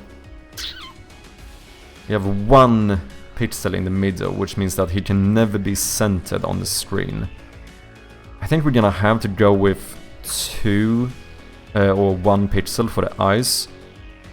I wonder maybe if we could make him a bit thicker. No, he looks a bit weird though. I cannot put the eyes here.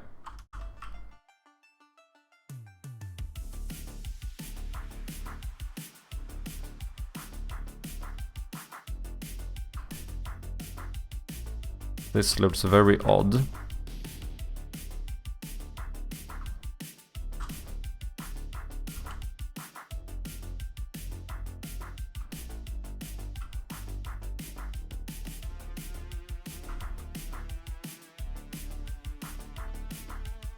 I don't really like his face. It looks a little bit too... What? Too alien / too childish. Like his eyes are too far apart. What was the size I actually used in the first version? Objects. Here you have him, by the way. The big boy. What's the small one? Here. Oh yeah, his head was a lot bigger here, wasn't it? Yeah, just the eyes are equally far apart, but his whole body was a lot bigger. That's an issue. Because there's no way... Yeah, just if I put the eyes here, then he would... Now he looks like a Cyclops. We can't have that. Okay, in that case, we might...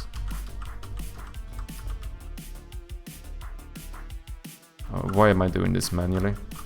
Oh wait, did I just mess it up? I did. Okay, never mind. Might have to keep him like this, to be honest. Little bit annoying because of the resolution. This means I can never have him fully centered. Since, you know, a resolution is always even. I mean, obviously I can put him centered, since it's upscale. But I can't put him centered and have it be pixel perfect. We'll see if I care enough.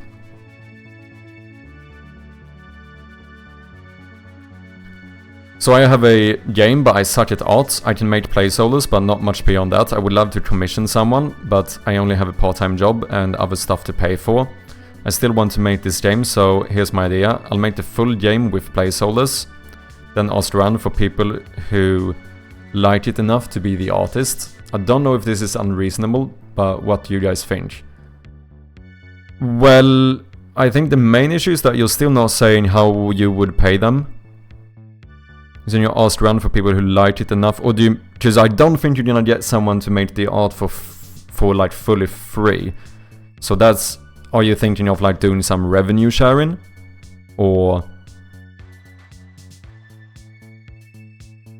Because I do assume that the artist is gonna want to be paid. So that's my first question. I think making a full game with placeholders is a pretty good idea, because that would show that you're serious about it. Just specifically, especially if you're gonna do like revenue sharing, I think that one of the main issues is that... I don't know if you've published games before, but I think a lot of artists are not very willing to work with someone who hasn't published, who doesn't have like a track record, because there's a lot of people who start making games, there's very few people who finish games. So for an artist starting to work on a game and then having it not be shipped, which is, like I said, pretty common, is like, that's not a very fun experience, I imagine. So I think a lot of artists are kind of hesitant to work with someone that doesn't have like a proven track record when it comes to revenue sharing. Obviously for indies it's very good. Like for example with my music guy, I'm planning to do revenue sharing, because it's a lot less risk for me, because I don't have to make an investment to get his work into the game. But I also have a, you know, I am fortunate enough that my mate is a musician, so he's willing to do a revenue share with me. If I would go out randomly and just say, hey, does anyone want to make sound effects for my game and music for my game, I think it would be hard finding someone willing to do it purely on revenue share. Because if you're like a serious artist, chances are that you can't trust the person who doesn't have a track record to actually publish the game. Because let's say, what Steam publishes, what, like, it's something crazy, like 5,000 games let's say Steam games published, Steam game summary per year. So in 2024 Steam released almost 20,000 games. That's a lot of games, right? That is a lot of games. Here's my next question. How many unreleased games do you think were started during 2024? How many scrapped projects do you think was created during the year 2024? I imagine that like even doubling this is not gonna be even close to that number. I wouldn't be surprised if the amount of scrapped projects during 2024 goes up into like 100,000, you know. Because for every released game, I think there's a lot more scrapped projects. So, and that, like, this is what I mean, like, I understand, like, revenue sharing is fucking great. It's a really risk-free way for, like, indie developers to do stuff. But I also must say that I understand that, like, you know, proper artists are very hesitant to work on a revenue share contract with someone who does not have a track record. If you've already released like 4 successful games, or at least a few successful games or something, then I think it's quite, you know, it's more likely that someone would be willing to do a revenue share with you, because they can trust that you like will finish the product. But that's why I also said, like, if you do a full game with placeholder art, I think it might be more likely that you could get it to work. Because that means that the game is pretty much finished, you know? If you're starting out and you want to have an artist already, like, that's gonna be difficult without a track record. Revenue share is not risk-free, it's spooky. Which partner gets to be the accountant? Yeah, I do suppose in that regard. Well, what I'm actually saying here, to be clear, I'm not saying that it's risk-free for everyone involved. I'm saying that as the developer of the game, as the person who started the whole project, for me, it's very risk-free to do revenue sharing, right? Because I don't have to make an investment into the game. Like for my artist, it's definitely true that you could argue that, of course, he can't be sure if I'm gonna stay honest to it. Maybe I do some fucking, you know, I do some shady shit to make sure that I get more money than I'm supposed to have, you know? Yeah, absolutely. But from my perspective, like, revenue sharing would be the safest bet, because I don't have to make a monetary investment into my game. Because as someone living on my savings, the more money I invest to the game means that I will have less time to develop the game. So it's a very, like, risk reward for me. Like, it's making that investment is not nothing, you know. So it's much safer for me to go with revenue sharing, because that means I will have the same amount of money and time to invest into the game, but I might make a little bit less when the game releases, but that's not as important for me. I would rather do it that way. And then for the people who sign on to have, like, revenue sharing, it becomes a bit different, because it depends on them. It's pros and cons, right? Even for me, like, of course the pro would be, if you're gonna look at it purely like capitalistic way, you know, if I would pay my music guy for all of the music and sound, that would cost me more now. But if this game would end up being like game of the fucking year, selling millions of copies, which it probably won't, of course, but just hypothetically speaking, I would probably earn less money, right? Or more money. However, if he gets like a cut of the total revenue, that's gonna theoretically be more expensive. But I don't really care about that, you know, because I still feel like for me it's a safer bet. But for him it's the same, it's pros and cons, right? Because it's safer for him to be paid directly, because he knows that he will get paid for his work. Because you never know, what if this game flops? Like, you know, whatever percent of nothing is still nothing, you know. That's like the risk with revenue sharing as someone who's hired with, like, revenue sharing or whatever you want to call it. However, on the other hand, you also have the better potential, right? Because if I pay him, you know, say I pay him a few hundreds for this and that song and whatever it might be, like, yeah, this is good, he got his money, he's been paid for his work. But now, if my game would sell like millions of copies, he doesn't earn anything more, you know.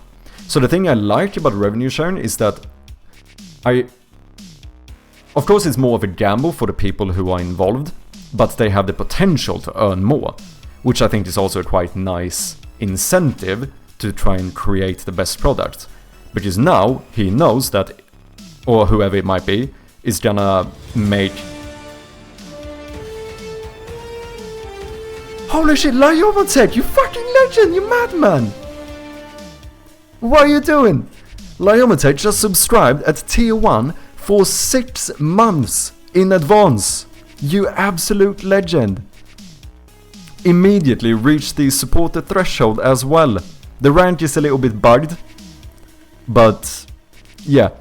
Thank you very, very much, Lyomatech. Absolute legend. I really do appreciate that. And yeah, your name will be added to the credits of Shroud of Gloom. Absolute legend.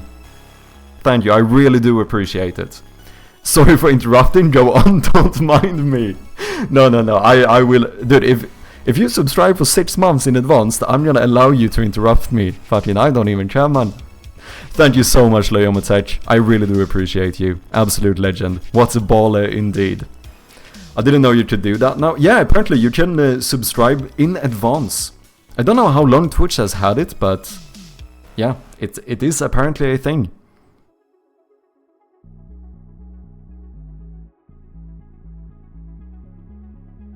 Yeah, revenue sharing, this stuff is interesting though. But I think it's... yeah, like I said, it's you have to really think about like what works best for you. And if you don't have a track record, you can always try to see someone willing to work on like revenue share, but it's gonna be... It's gonna be a challenge, probably, to find someone, but always worth doing it. Trying, at least. Also, art is a totally learnable skill. Absolutely. Absolutely it is. Why not pose him asymmetrically then? Oh, that's a good idea as well. But that seems difficult. It seems harder. But that is a good thing. It would probably look quite good as well, to be honest. And yeah, asset packs as well. Very good point, gamedev. I think a lot of people give too much, like, look down on assets too much because of, like, you know, terms like asset flips and stuff. But we also have to realize that there is nothing wrong about using assets. Like, making a game without any passion, slapping on a few good assets and then trying to sell it, yeah, I mean, that's gonna give people a bad taste. But, like, you can still make a proper respectable game using assets. Like, using assets is not a problem as long as you're actually trying to make a good game. And of course, you feel free to, you know, it's gonna look less like an asset flip if you learn how to just modify the assets as well. Like, you know, switch out a few colors, play with, like, materials or whatever it might be. Like, that's gonna also minimize the amount of people who think it's an asset flip. Because if you're using very popular assets, of course there is an issue where sometimes if people see the Steam page, they might go, I know these assets, is this an asset flip? But if you've changed them yourself, you know, then it's, you like, negate that part of it as well.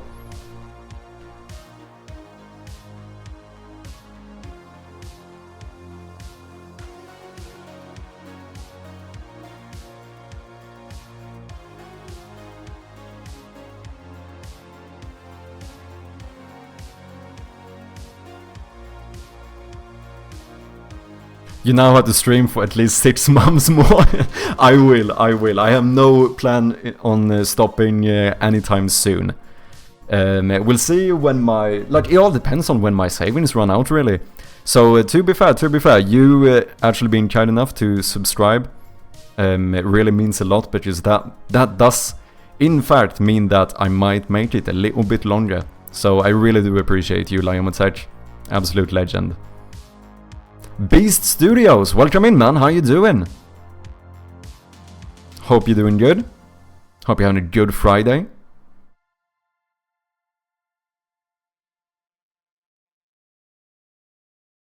What have I missed? A lot of me chatting shit, but currently working on a smaller version of the monster, so we can kind of foreshadow the monster in the trailer. I'm sorry, in the opening cutscene. Gonna lurk for a bit, but insightful chat, y'all. No worries, gamedev. Thank you very much for dropping by, and I do appreciate the lurk. Cheers, man. They are so good these days too. Assets, yeah, absolutely. There's a lot of really good assets you can find. What's up, Lou? Hope you're doing good. Welcome back. Assets are like APIs. I don't know what you're referring to here. Do you mind elaborating? Most gamers won't know either, devs might know. Yeah, I think that's a good point. Because here's, honestly speaking, before I became a game developer, I had never thought about asset flip games. Like, I did not know that asset flip was a term that people even used. Like, this is something I learned about after I started developing games, you know. Nope. Why are you looking so long-headed? Maybe. Oh, that's gonna be too thin.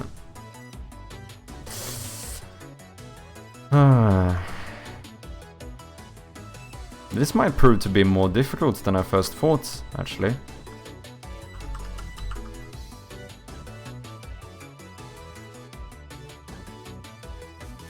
I don't love this head. That's even worse.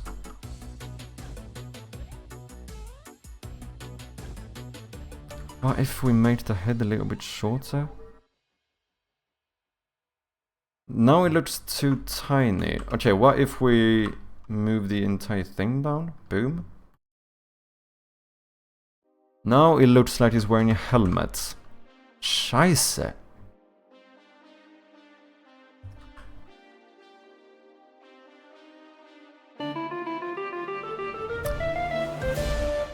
And BX Chaz with the $1 donation. Cool cat. Grab a coffee. Thank you, man. Fucking appreciate you, man. Muitíssimo obrigado, pá. Significa muito, meu. Thank you, thank you. I appreciate you. Fucking hell, you're being too kind, people. Thank you all so much. I really do appreciate all of you. Absolute legends.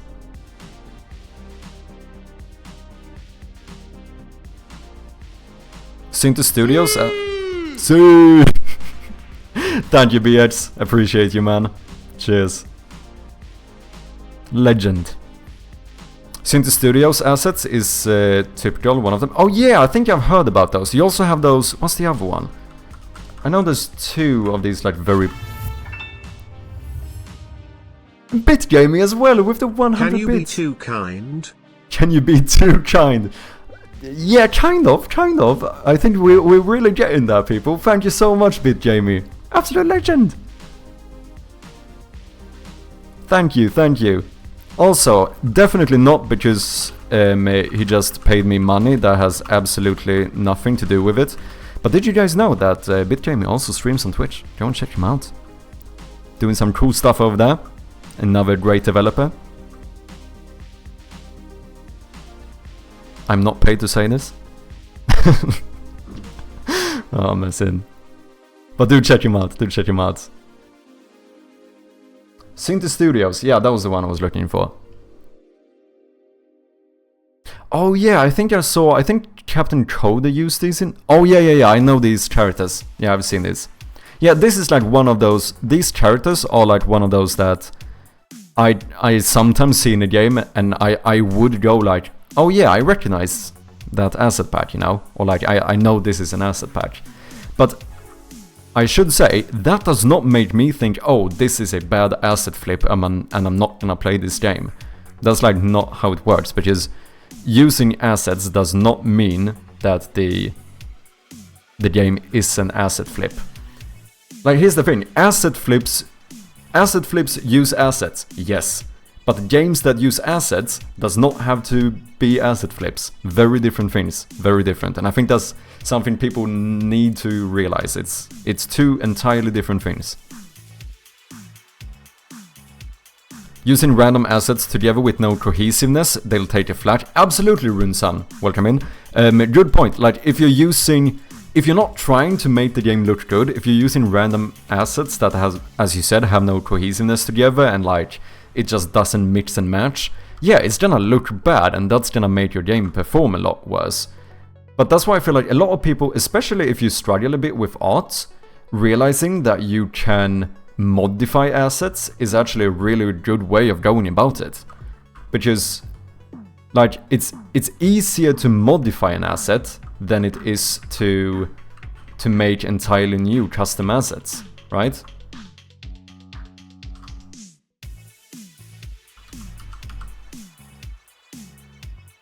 Dude, I am struggling here, people. I don't know how I'm gonna make this work. Using intentional assets that go together or get tweaked towards a cohesive vision that includes what the game is trying to be, totally fine. Very well put. Exactly. Important rule is, did you give X attention? If yes, then it is a part of what you made. If not, why does someone want to care about it? Yeah. I have no idea what an asset flip is, but for a game dev that focuses on programming, it could make sense to just use assets instead of learning how to paint. Yeah. And that's what I mean, like, if art is not your strong suit or whatever, use assets, it's fine. Just make sure that you still put some thought into it. You know, that is really the main thing. Like, as Runsan said, try to make sure that it still remains like cohesive, that you still have somewhat of an art style. And like I said, I think modifying assets is a big thing. Like, if you can't make new assets yourself, if you struggle doing that, well, first start off trying to learn how to modify assets to make them look how you want, because it's easier to modify something than to create something new.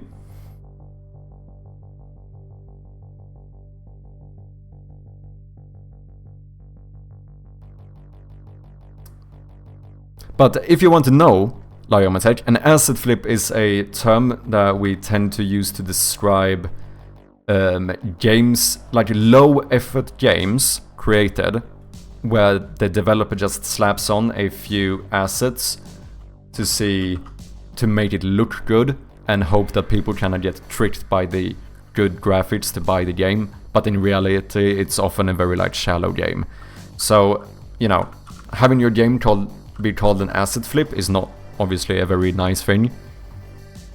And I think this is the reason why a lot of people are scared to use assets, because they're scared that people are gonna think that it's an asset flip. But, you know, it depends on the execution and how you do it. You know, there's a lot of factors to it. Like, using a couple of assets does not make it an asset flip. In the same sense that assets shouldn't be shunned to use, which is like APIs, they're just a tool and rapidly interrogatable service. Time is everything, the world works on that fact, yeah? No, exactly, assets are a good tool to use specifically if you struggle with art and stuff. But it does depend on how you use it. Like, if you start mixing like weird pixel art assets with like 3D assets in like a way that just doesn't work, and like, yeah, it's gonna look like mashed together and it's not gonna look very serious, I suppose. But like, if you try to put some thought into it, it's gonna look good. It's gonna be fine.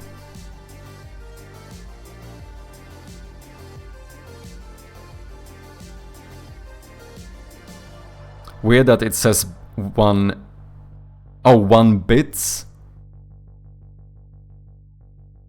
That's a good point. I definitely didn't write that code myself, so I don't know why that would happen. Yeah, that's interesting. Those are often on sale in Humble Bundle. Oh yeah, that is true. You can actually get like assets and stuff, as well as game dev books and a lot of interesting stuff on Humble Bundle now. So little shout out here. If you didn't know, I do have a link somewhere. Humble Bundle. Which you can use if you want to check out Humble Bundle and support the stream at no extra cost. You know, I have to do a little bit of sellout stuff here. You know, don't hate on me too much. Don't hate the player, hate the game.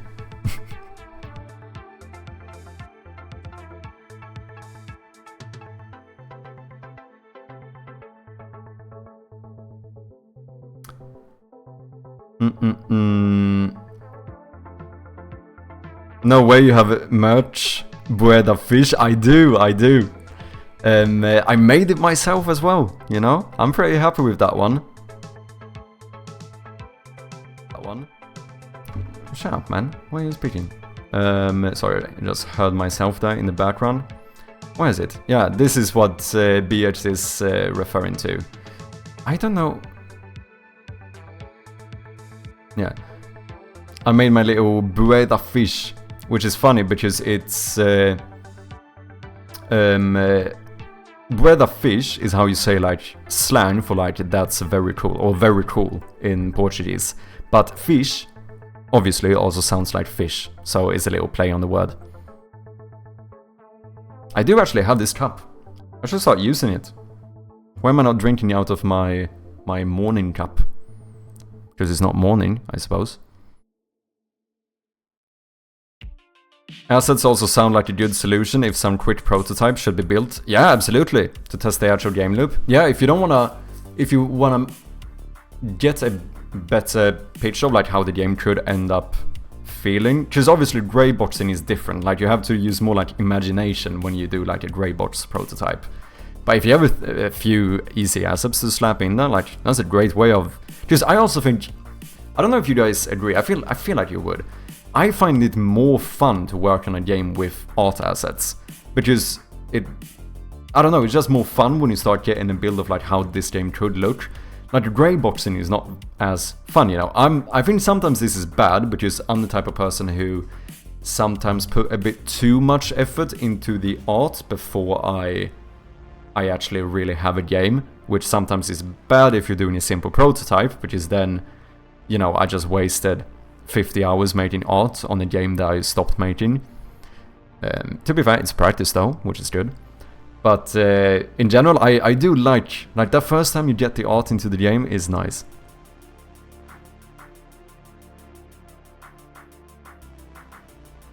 Oh wait, let me see. I forgot about the link. Do I still have it? Here. Let's see what Smalls the Kobold was working on. Sorry man, this took a bit longer than I meant for it to do.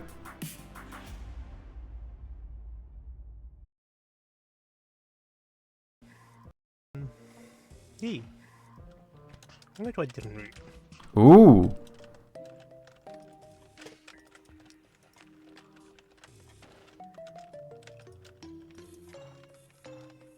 Ooh, this is looking quite fun, man. The movement looks nice. So a bit of wall jumping and stuff. God, this game's fun. Best time. Ooh. Little speedrunning game. Cool, man.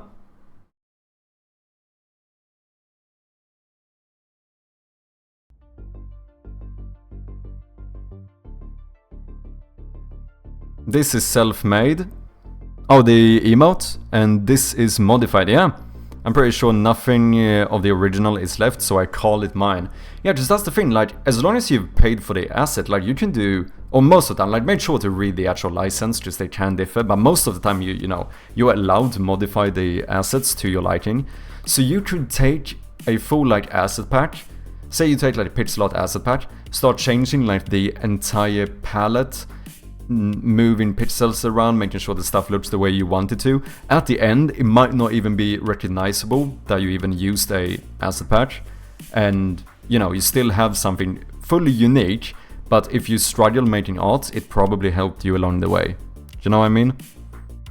I'd also argue that asset flips aren't actually that much of about the asset. No, exactly, I think that's very true in some regard. Because and when I hear asset flip, like, what I actually think about is, like, low effort, kinda made this game quickly just to see if I can grab a bit of money. Like, that's the kinda thing. So it's not really, I suppose, about the assets. I suppose the way I view it, I kinda see it as the assets are used to get the game quickly looking good, so that people might kinda fall for the assets. It's about that they are cloning a popular game concept quickly, also known as the flipping part is the focus. Oh yeah, yeah, that's true. Like a house flip, flipping houses.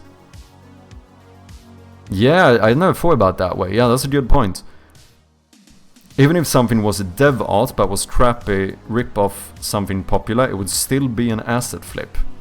Not because it was store assets, but because it was a different game's gameplay built with crap assets, thus flipping. Ah, good point. Repeated store assets is likely a cheap way to not be even worse than bad art, so they go together, yeah.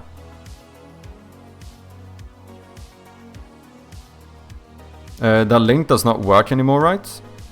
Those links? No, they should. It should still work. They did change the how they handle it. Because they changed platforms, I think, for the affiliate partnership. So if you were signed up using the old platform, they might not work. But I signed up after that change happened, so it should be fine.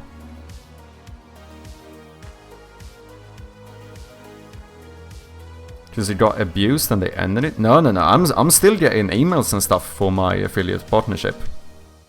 It should be fine. Absolutely, I had to flesh out my spell combo system, animation, etc. I also had to get screen shake to work so the impacts felt good. That way, testing the timing was fun. Also, did you guys know? This is kinda cool. Do you know where I'm going soon? I don't think I've mentioned this on stream yet. I don't know if I barely mentioned this anywhere. I am going to the fucking London Games Festival. Isn't that kinda cool? I'm going to the New Game Plus Expo. Which is, yeah, a video game expo in the heart of London. No idea what to expect. I've never been to any event like this whatsoever, but it sounds like it might be fun to try. Let me see, I'm not... Am I logged in here? I don't think I am.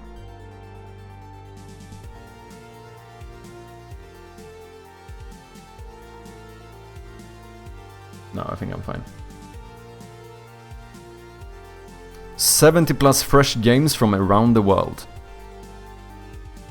It's at the London Museum. I think I'm going there. I'm going there on the Friday. Playable games, Hungry Horrors. I did see there were actually quite a few horror games. Vicious Cycle. Beyond the Ball. Ooh, some chess game. That's interesting. Dude, they've added more stuff here since last time I looked.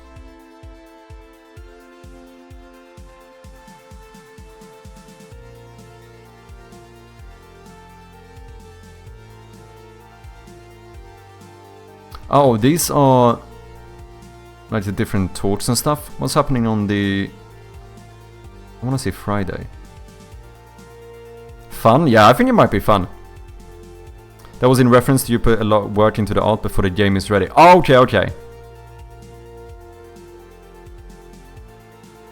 Yeah, I do think I do sometimes have a bit of an issue making the art too early in my games, to be fair.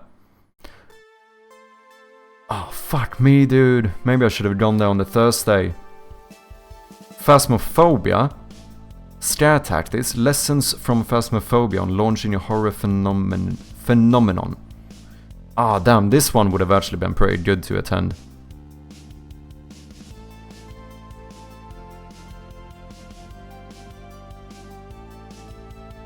Wait, is all the talks on the Thursday?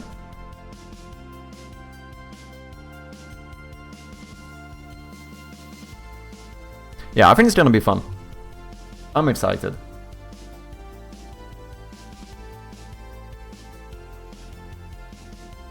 Like I said, I have no idea what to expect. I've never been to an event like this, but, you know, first time for everything, I suppose.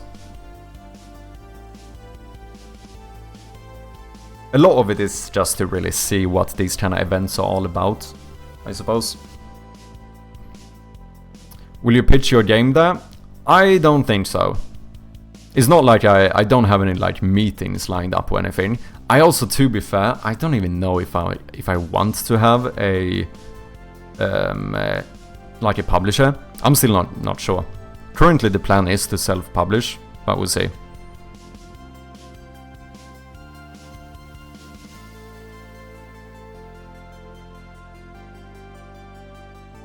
We'll see. With the free Unreal assets I have gathered over the years, about 600 different asset packs. I do use them often, making maps way faster than making every part myself alone. No, yeah, for sure. Absolutely.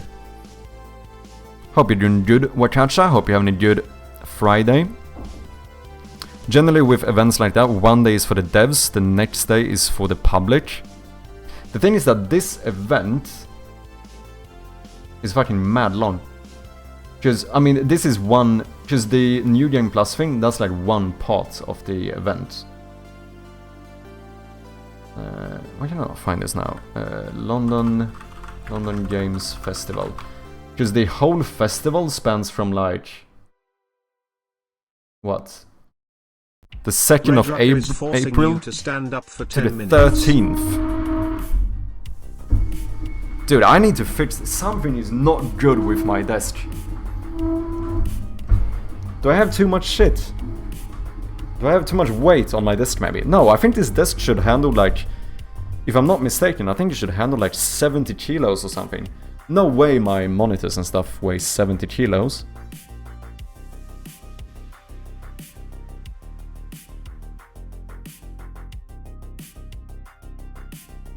That's probably why the talks are focused on the Thursday. I guess more industry focused than for the devs.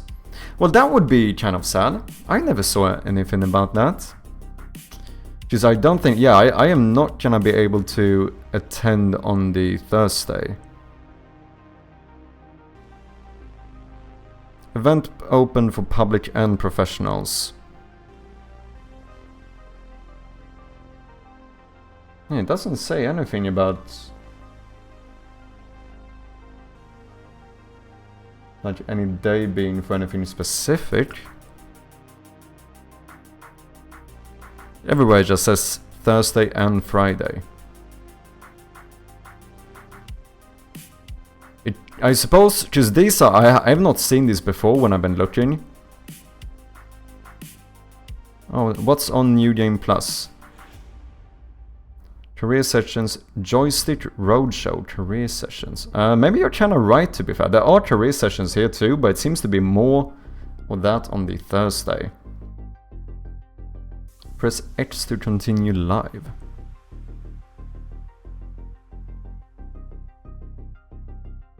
But yeah, this was not here last time I checked, I think, so maybe they just, hopefully they haven't just scheduled the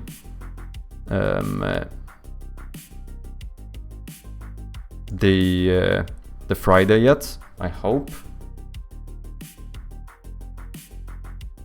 Because it would be kinda sad if there's like no talks going on whatsoever on the Friday.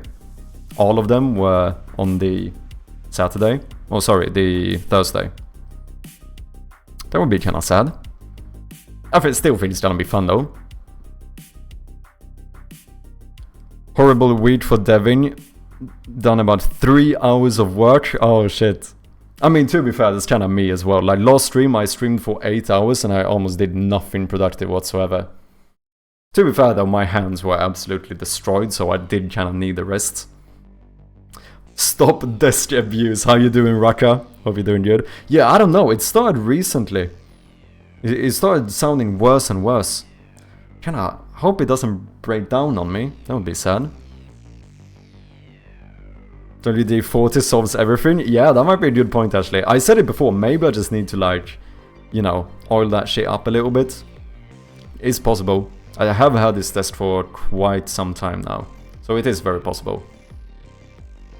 You could record that sound before you fix it, could be perfect in a horror game, actually true. And I mean, my sound guy did end up buying a audio recorder now, so now we actually have a proper way to record our own Foley. Maybe a good point? Oh gotcha, so it's a small event within the context of the festival? Yeah, basically. That's basically it. What's your desk? Oh, that's a good question. It's a Swedish one. Oh, it's from a Swedish store, so I don't know whether it's the desk might be a Swedish brand as well.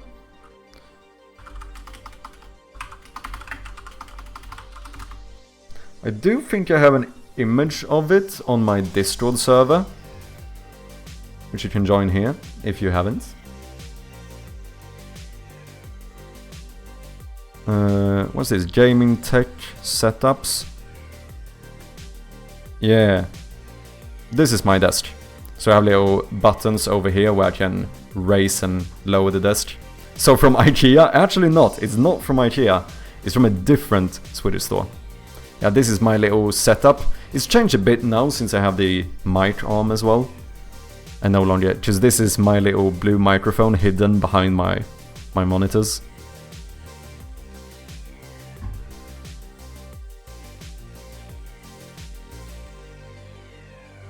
Did it come with meatballs? I wish. What's up, Blue Blue? How you doing? Lies, there's only IKEA. Yeah, I actually think I did buy this from Jysk, as we call it. Almost certain. No, it's not that one.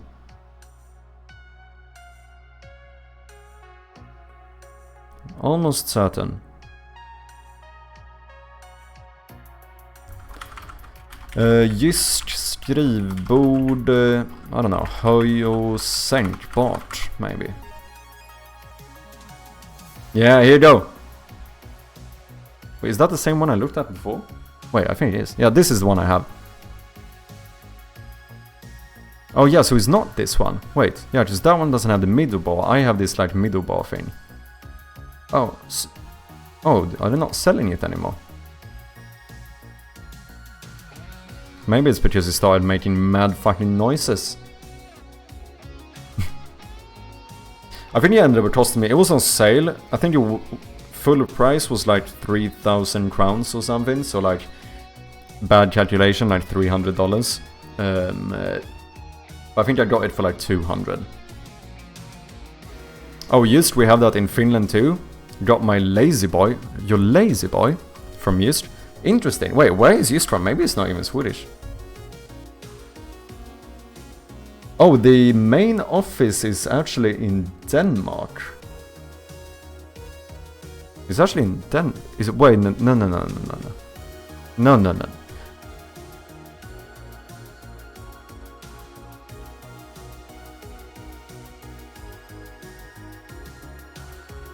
It's Danish. Wait. Do I have a Danish keyboard? Hey, Chappie, focus. Ah. Good, now I have to sell my desk as well. Fucking hell, man. I kinda liked this one. Sad times, sad times. Oh well, what can you do?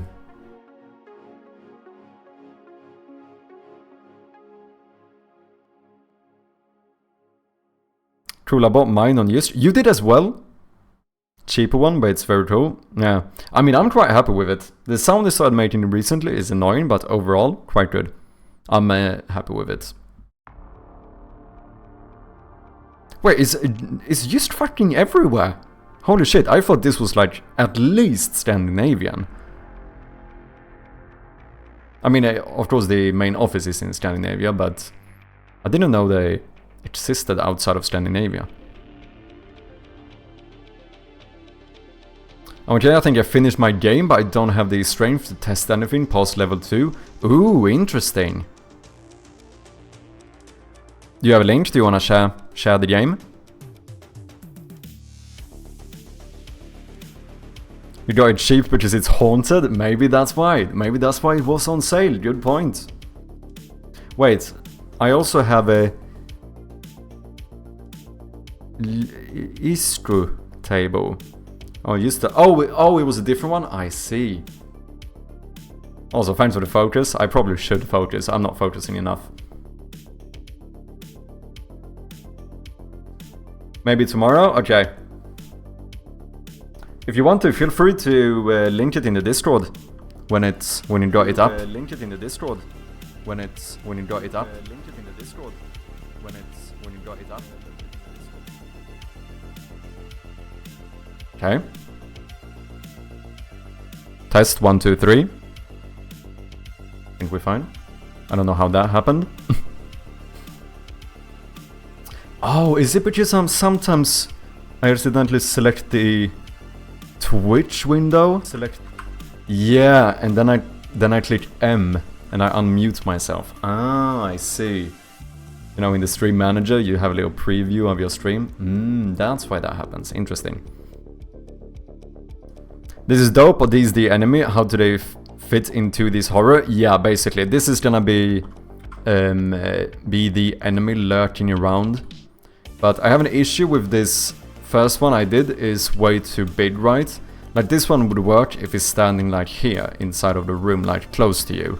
But I want a version of him like in the doorway.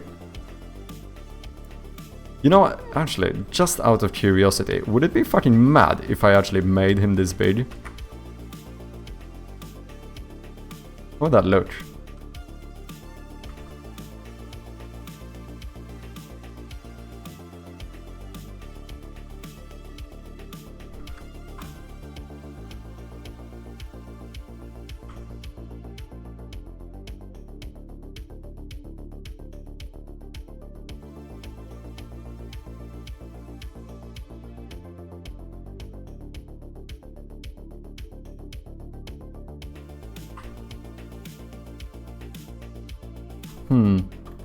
Interesting. Very interesting. I come from Finland. Istru is a Finnish company. I don't think I've heard of Istru. I don't think we have that in Sweden. I just learned importing Synthi assets to Godot. Let's go. Ooh, nice. Exciting. Ooh, I can sit down. Let's do it. You could make him big and have him glitch out the door as he comes in. The thing is here, I'm not sure if maybe for like jump scares and stuff, that could work. But for this specific one, I think I just want to do a small little foreshadowing during the intro, where he's like just here for like a split second or something. I feel like we should maybe just have him like stand in the doorway.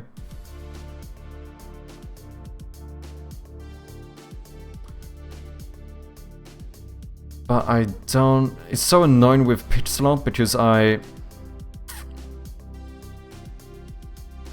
like, if I move something 1 pixel, it like dramatically changes how it looks, right?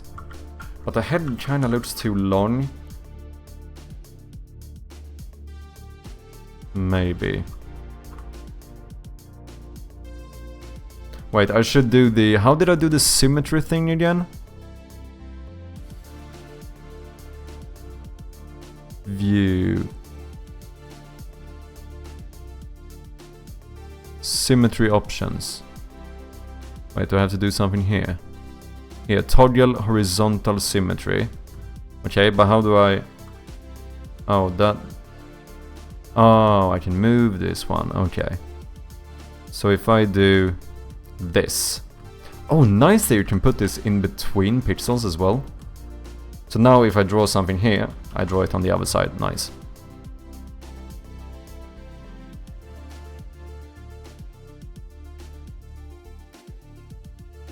What? Oh, is he a bit uneven here? Is he? These look the same. Yeah, he is. He didn't scale down perfectly.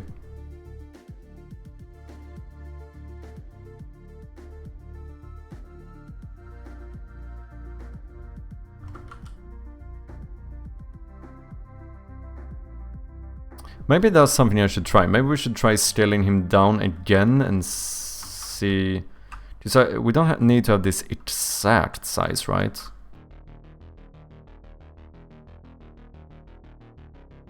I guess it could be standing in the room as well, where we would be able to make him a bit bigger. Something like this, maybe. If he stood like just like 1 step inside of the room. I suppose it could be standing further away, outside the hallway too. Maybe. Oh wait, I need to decide like if his feet would be maybe up here. Whoops.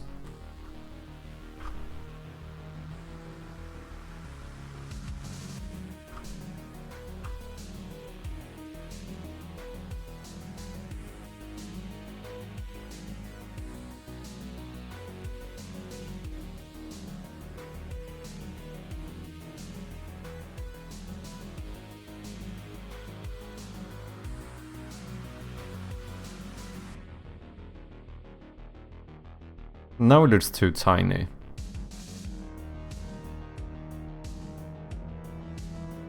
The issue with this size is that he would have like a 1 pixel neck. Unless I go straight down here. But that looks weird. Yeah, this is basically ends up looking the same as the one we have. This one kinda becomes a bit better. But then we need to have him standing in the actual room. Would look amazing if one of its hands is coming out of the doorway.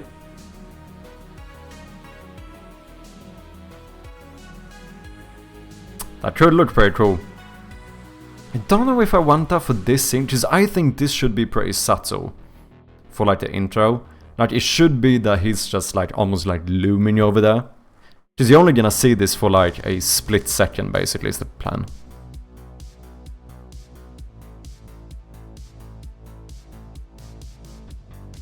Have a nice stream. I'm gonna buddy fellow RPG maker.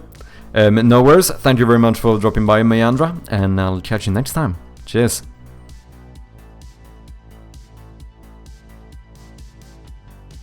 RPG Maker Dev, synonym for hentai dev.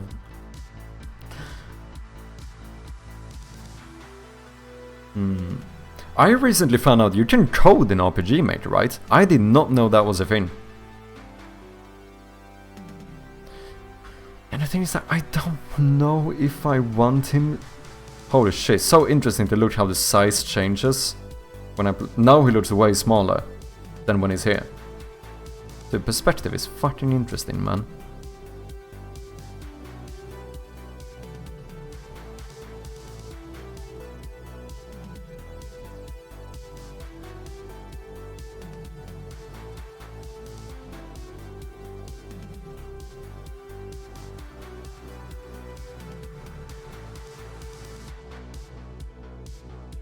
At some point, I know I'm gonna want this guy to be standing in the doorway.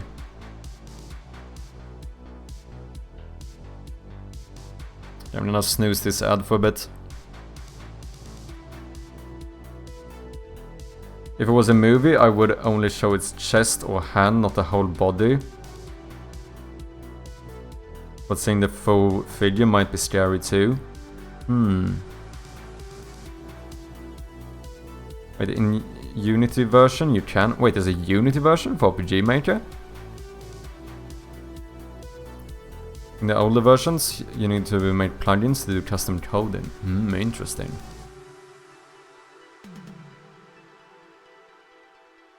Yeah, I don't know, like we could do only... I mean, the other thing we could do as well is do only the eyes. Only have like the glowing eyes. But the thing is that, like, I think I'm gonna need this sprite at some point, no matter what.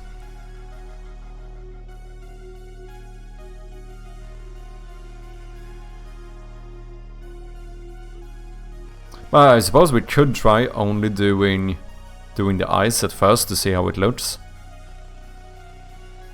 Because yeah, in this intro, I don't know if I want him to be standing inside of the room.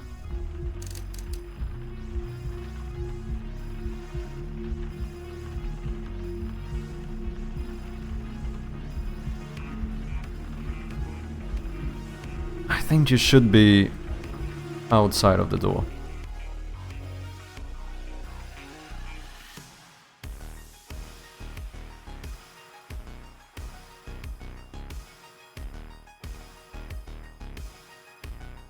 Is the head, like the body, I feel like I would be able to work out.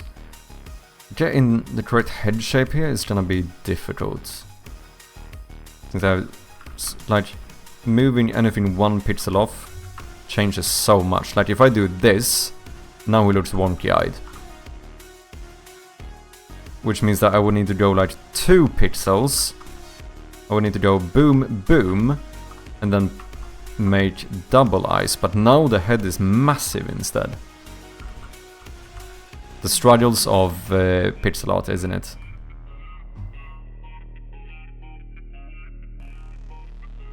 Okay, this one is at least way better than this one. Mainly the feet that are changing.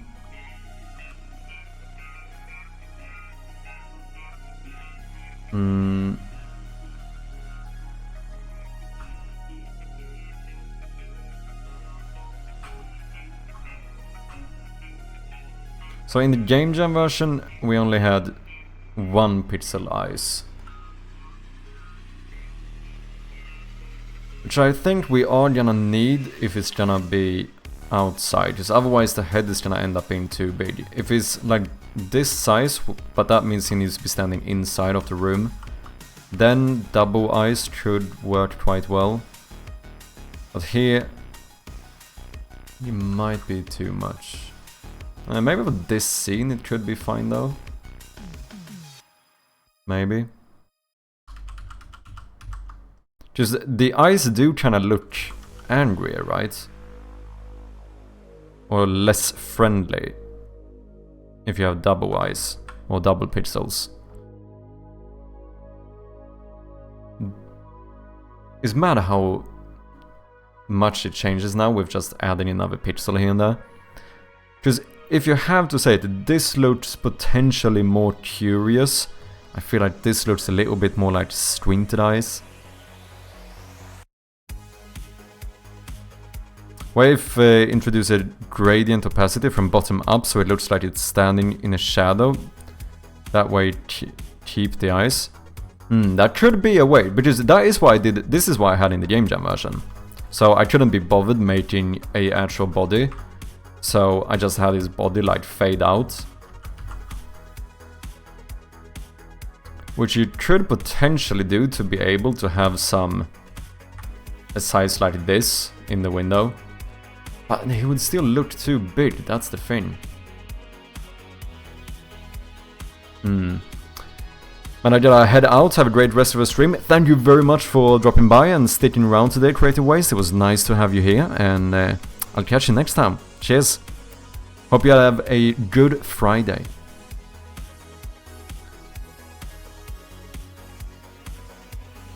Yeah, maybe. I'll have to think about this, because I do want to make something obviously better than this, which I had in the game jam version.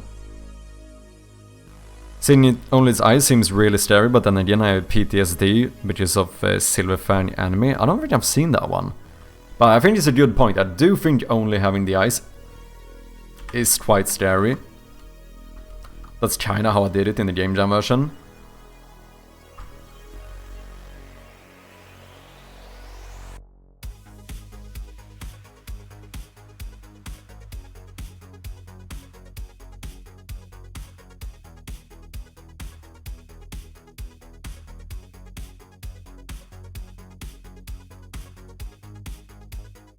Let's see, monster. Save. Does that overwrite it?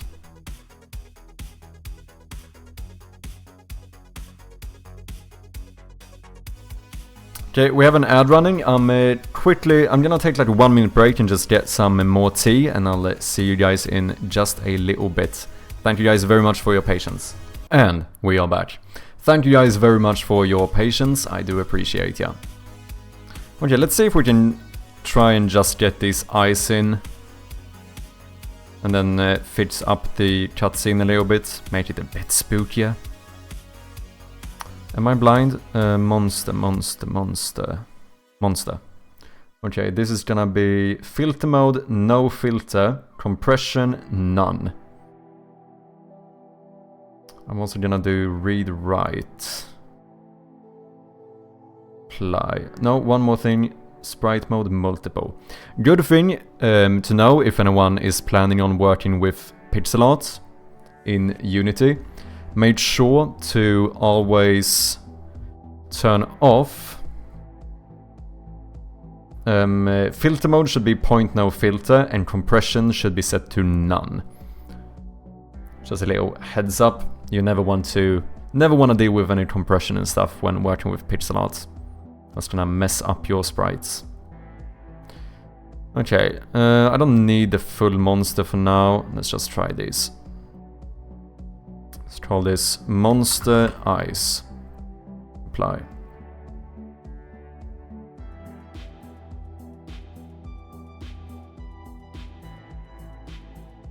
See, cutscene elements. That's my old cutscene. I need to clean this up at some point. Timeline manager. Here, intro cutscene. I'm going to add a new UI image. I'm gonna call this one Monster Eyes. Boom. Set native size. And I think we're gonna skip making this a lit material. I mean, it depends on how... I'm scared it might not be visible enough if I make it lit. Let's see, let's turn on the actual light. So this is how the game looks. Maybe that's too much though. Maybe it's too visible. See what happens if we do sprite lit. Oh, it barely changed. Oh yeah, just the light, it's still pretty much in the light, you know, so it actually doesn't really matter. I wonder if we need to make him darker.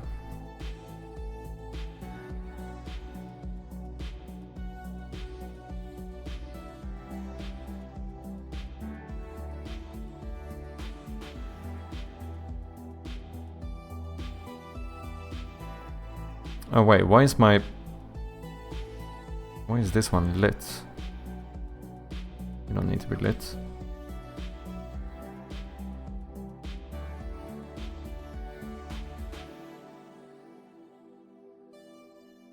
Okay, monster eyes, let's put you straight in the center, and then should be relatively far up in the door.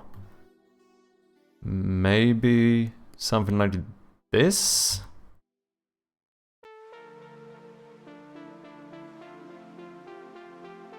At 28.5. This is my little cheeky way of making sure that the game is, as much as possible, pixel perfect. What's up, Brainard Games? How you doing? Welcome in, man. I heard a little rumor. That someone has hit 1,000 wishlists on Steam. Is that true? Fucking GG, man. Let me throw a little shout out here as well. Brainard Games, another developer here on Twitch, working on a Balatro-like game. Check him out. 1,000 wishlists say hi to you. Nice, fucking congratulations, man. I'm happy for you. Slightly jealous, but mainly happy. Let's fucking go, man. Should the ice be lower? No, we're gonna have to see how this actually looks in the intro as well. So what we're gonna do is... time to stretch. Turn these off, I think. It's probably a good shout, to be honest. Thank you, Chaz. Appreciate ya. You'll get that when you actually have a game. That is probably true. To be fair, you are further along in the development, so I do think that makes quite a difference. To be fair, like, you actually have some proper gameplay, whereas we are still in like early alpha kind of thing here. Like, even in my playtest, the current playtest version, which I will update soon for any playtesters if you're here, I am gonna publish the new build soon to Steam. But I have like no actual like proper final things in the game. Like, almost all of the rooms, all of the actual content is like placeholder. You know.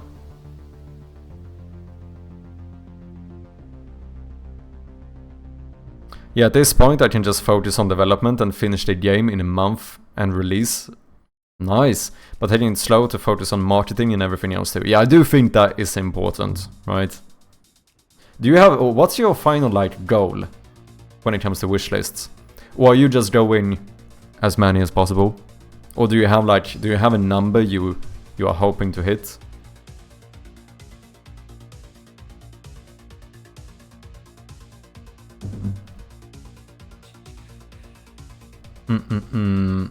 Okay, let's see how I actually do this now. We need to go to the timeline manager. Timeline. And I think I might need to assign the intro cutscene here to be able to work on it.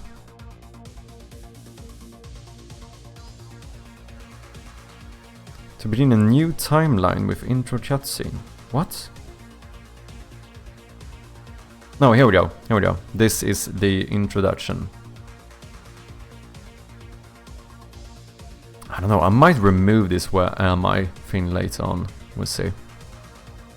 Because I'm thinking about potentially actually letting the player know where they are in the beginning.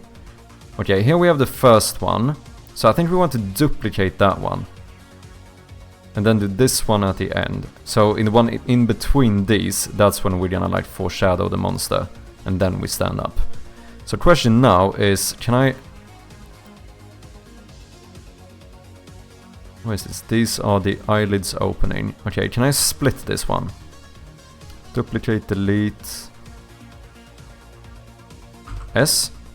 It did work. Active, that is the hand.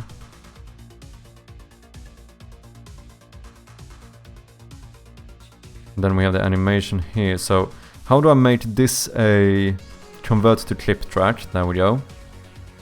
Because now, before we do that, I can split this one as well. active. You're always gonna stay active, so that's not really an issue. Now, can I select multiple layers? Yes, but I don't want to select these. We should be able to push all of this forward. Oh no, wait, eyelids. I need to split this track as well. Convert to clip track. Split.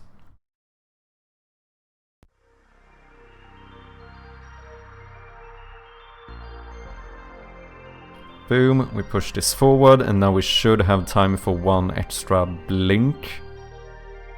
Yeah. Oh, something bugged out. Oh, the hand needs to be turned off before we get up. So after the last closing, that's when we need this one to end, so that we don't have the hand. Yeah, there we go.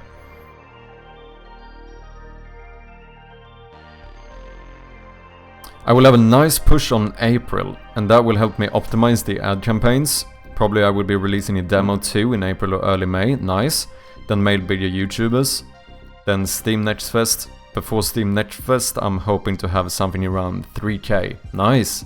Yeah, and I mean Steam Next Fest is probably gonna be a huge boost as well, right?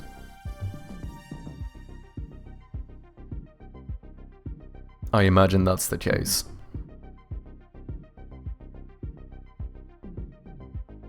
Okay, so let's... I think I might be a bit cheeky here and just copy the first one. So, if we go like here, split this and this. If I'm not... as well as this one. Should be able to like copy-paste these, right?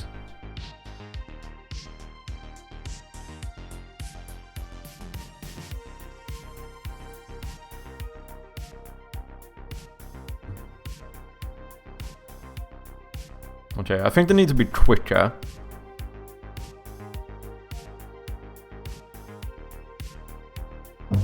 Like, there should be less wait time in between all of these.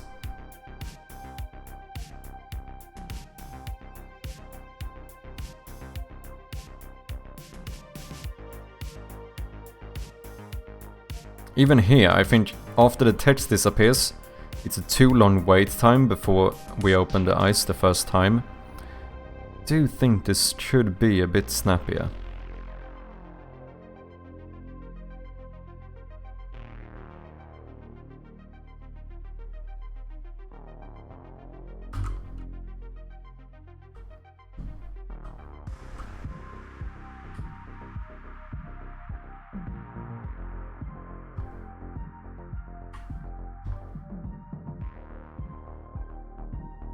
We'll see, they keep nerfing Steam Next Fest to find better balance. Wait, are they? How so? I don't know what to expect from it. Interesting. So keyboards, distinct lack of keyboard conversations. You know what, Meowch? Welcome in, nice to have you. Hope you're having a good Friday. We have actually already been speaking about keyboards today. I couldn't even make it one stream.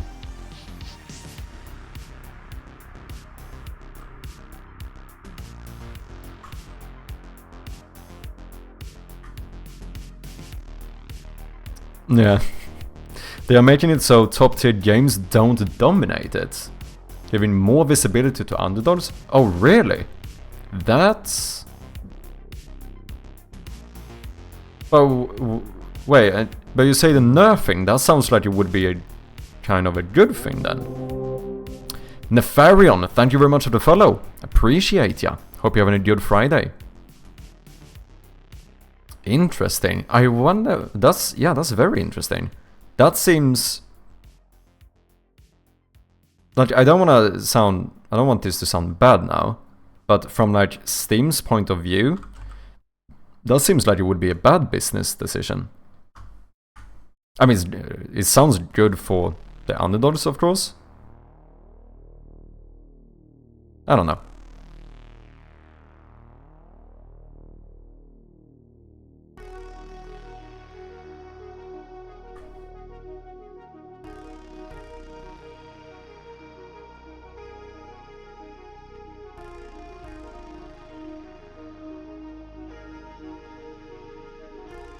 This is an awful lot like working with a normal video editor, not gonna lie.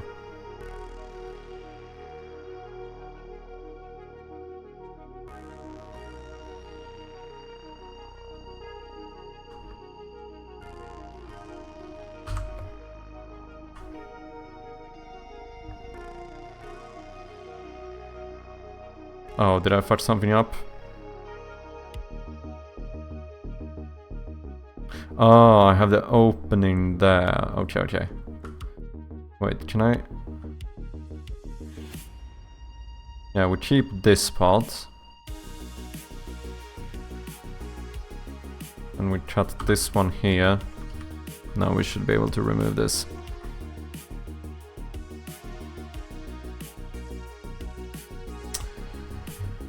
No, something happened here. No animation clip assigned. So what, can I not cut that one?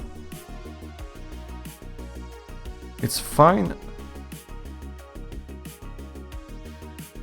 It works fine until I delete it.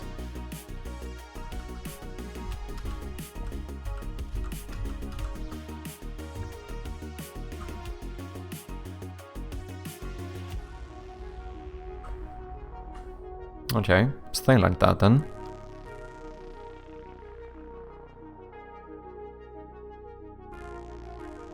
Wait. And that should be fine. Boom, we stand up. What I mean is they are playing with its dynamics, so I don't know what to expect. Oh yeah, I see what you mean. Yeah, it's a little bit harder to predict, I suppose, what's gonna happen now. If they are changing it around. That makes sense. Dude, I need to start working on proper marketing and stuff as well. The real thing I need to do is to actually start working on my devlogs. Okay, so this is way too much wait time, so I think I'm gonna select this opening, put you way... Maybe even have it quite immediate. Maybe a little bit more wait time.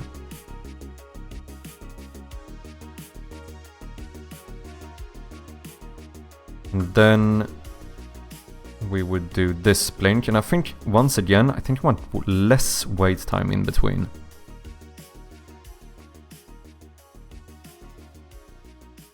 And then we end it with this little bugger.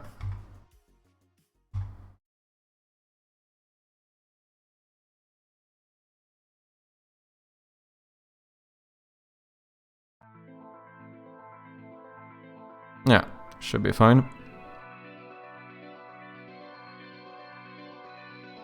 And now in here I would like to add a new track, which is a activation track, where we're gonna add the monster eyes, and I want those to be visible. Oh, I need to flip the eyes as well. Scheisse.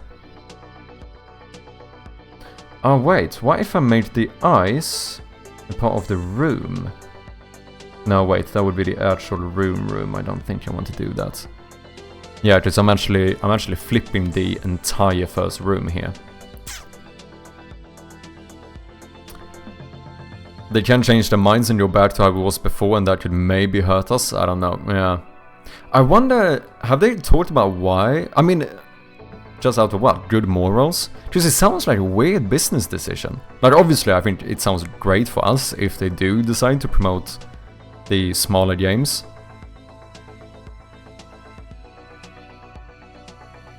But they probably make the most money off the big games anyway, right? I'm surprised they made that decision. As you said, you never know, maybe they would end up working back on it. Okay, so I need to flip the eyes the same way I flipped the room to make sure that they end up in the correct position, which would be -90 rotation and 41.7 anchored position. What? Y? I assume? X. Never mind.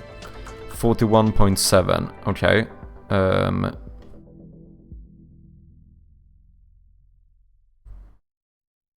Well, I could just... Yeah, these never have to change, so I could actually take these. We do... Let's see. Rotation Z, right? -90. Did that work? Yep. And then position X should be here. What about... Oh, position Y.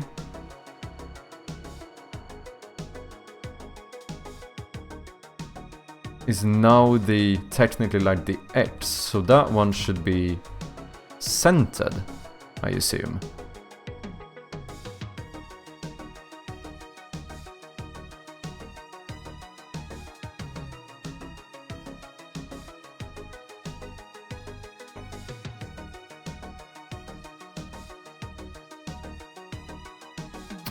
Oh wait, it needs to be way higher though.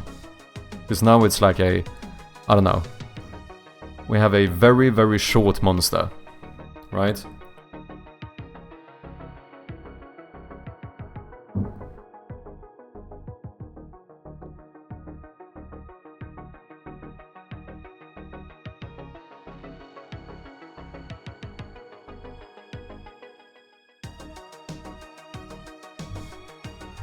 That is better.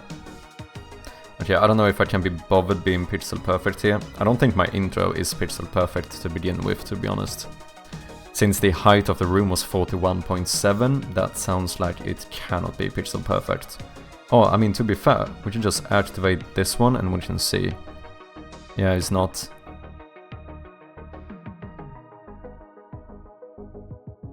I don't know if I care at this time. There's also the question, you know, is anyone ever gonna notice? It's not like you guys are gonna tell anyone, right?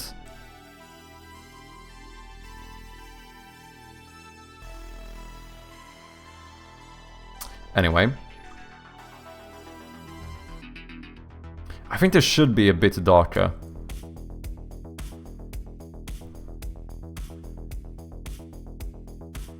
It almost looks like they're a bit too lit up. The measuring cube is crying right now. I won't, Kappa. Yeah, I mean, I suppose this is my version of the cube. A lot less fun. To be fair though, actually, it wouldn't be too bad making a cube. Kinda similarly. But it would be a little bit different. I would have like a... Because I would need to make a cube in different perspectives. I would need to have like a... Oh no, but it becomes so weird because I can't move it on in like the depth of the room because that's gonna change the size of the room. Yeah, it's kinda interesting. The way I currently do it is I mainly just do stuff relative to the other stuff. So like now when I try to make the monster, I look whether he fits inside the door. Like the door becomes my cube for that one. Yeah, I made one too, but it's just like a ruler.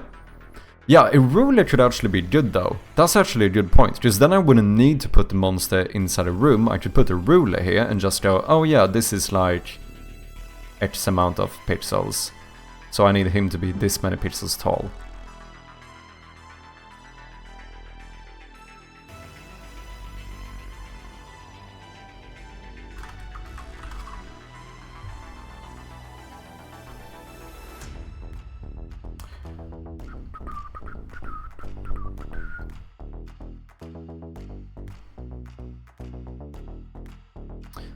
It would be kind of good to have one, like double angled one, so I don't have to like rotate it. At this point, am I just making a cube? Yeah, I mean I could still use a cube as the ruler, because then I have 4 sides.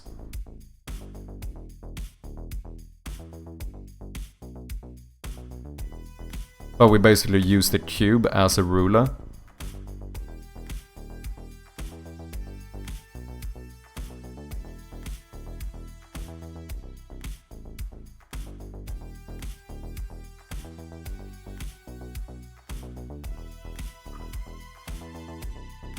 It's gonna be rare that I need to measure something bigger than this.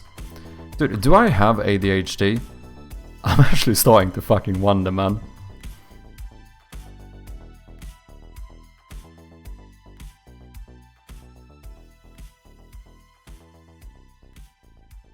Because I could either do one like this. Because if I do if I do it like an actual ruler, I would end up having to flip this when I want to measure something on the y-axis. So the other thing you could do is to make one of these, right? This might actually be more useful, because it would block less stuff for me, but I can still measure using both inside and outside.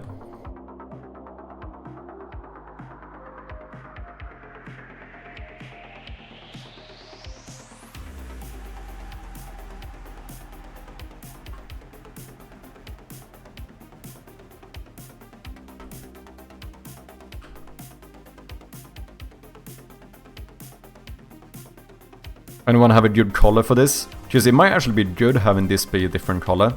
You know what? I should finish this cutscene first. Holy shit! I need to get better at focusing. then we can do the ruler. It's not gonna take long anyway, and I think actually it could be pretty useful.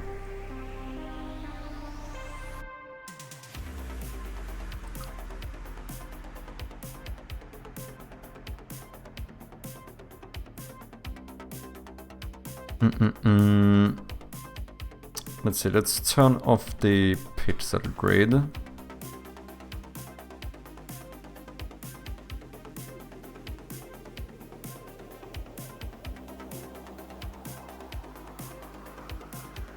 then what did I say? I think I wanted to be there during the second opening. Let's see, monster eyes. So you should be here. And then I need to make sure that you are, I guess, behind everything. Yeah, maybe.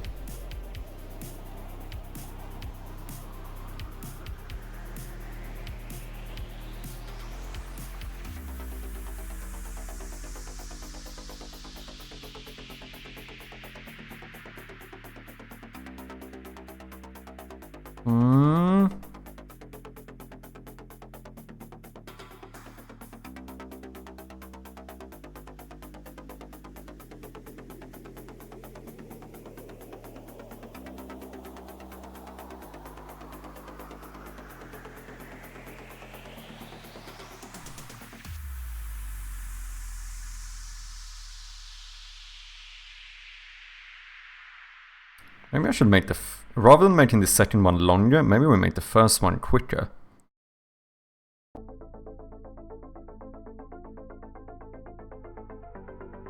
I think the second one could be a little bit longer. Feel free to chime in if you want to. If you guys have any ideas. I feel like we could up the duration. Maybe open the eyes a little bit more as well.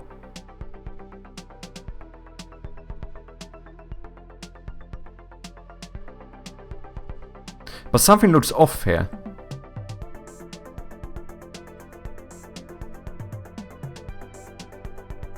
I put too much hot sauce on my hot dog. Is that possible? Dude, I've become a little bit of a spice-o-maniac recently. Like, yesterday... Do you know why I still have the spices on my living room table? I literally ordered food with spicy sauce, and then I put chili powder, chili flakes and pepper on top of it. Oh shit, yeah, we have an ad running, sorry about that one.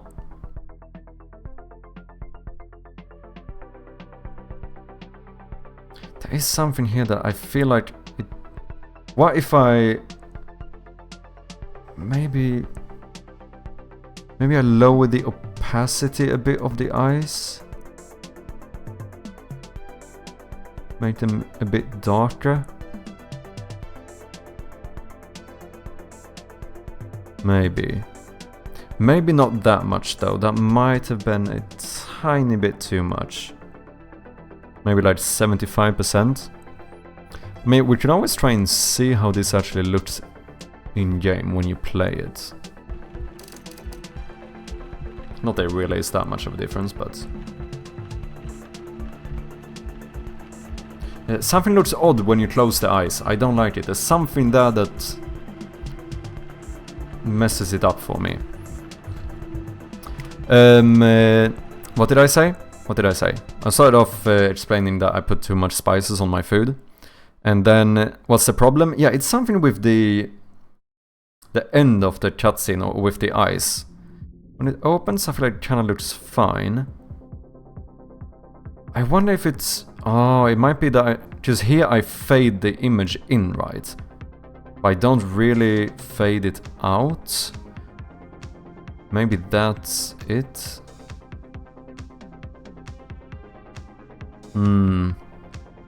Yeah, fade.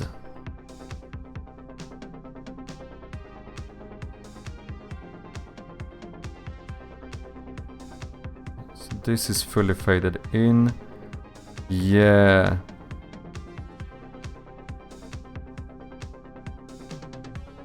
I think I should fade it out a bit more when you close the eyes. Just here I feel like it looks fine, but this part, it looks like the eyes stay too lit up here, and I think that is because I don't fade the image out quickly enough. Oh wait, I don't fade it out at all, do I?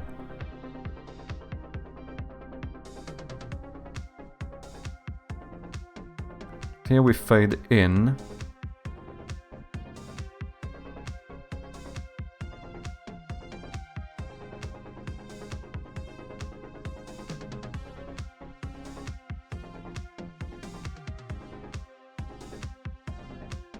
Let's see.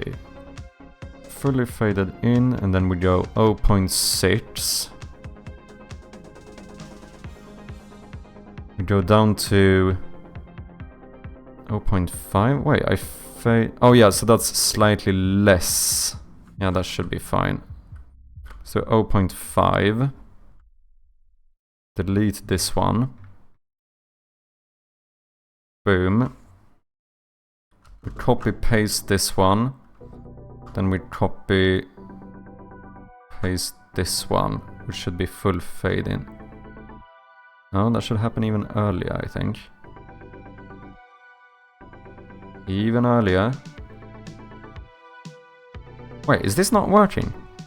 Color A. If that one fades...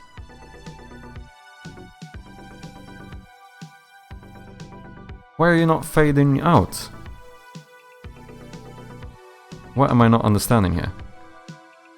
Oh, is the clip finished? No, it can't be. Oh, I'm editing this one, which is cut off. You fucking Dumbo. So now this one fades out. Now I need to go into this clip. And here. This one I need to move back.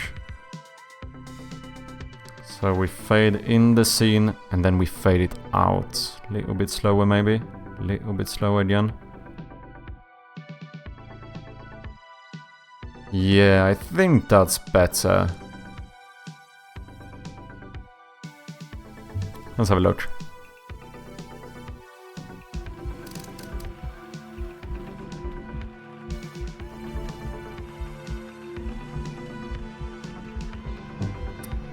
Should it be longer? Whoa, whoa, whoops. What happened there? What happened with my arm? Oh wait, I did make it longer. Boom, boom. Maybe a little bit longer still.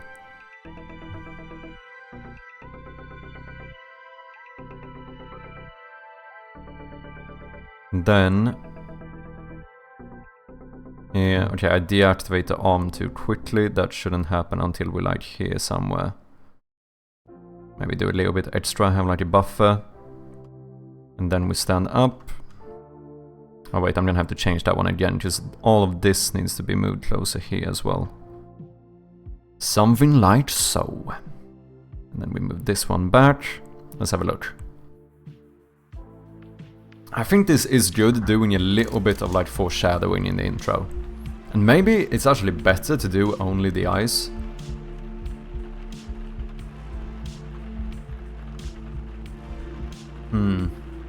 What are we thinking?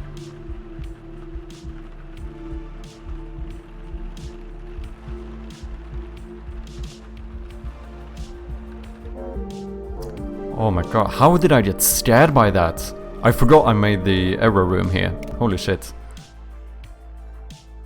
Oh, I also need to make sure that normally the monster eyes should be turned off.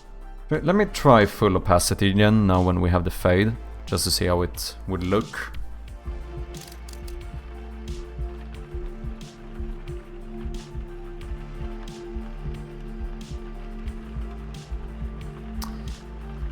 Maybe a little bit too bright.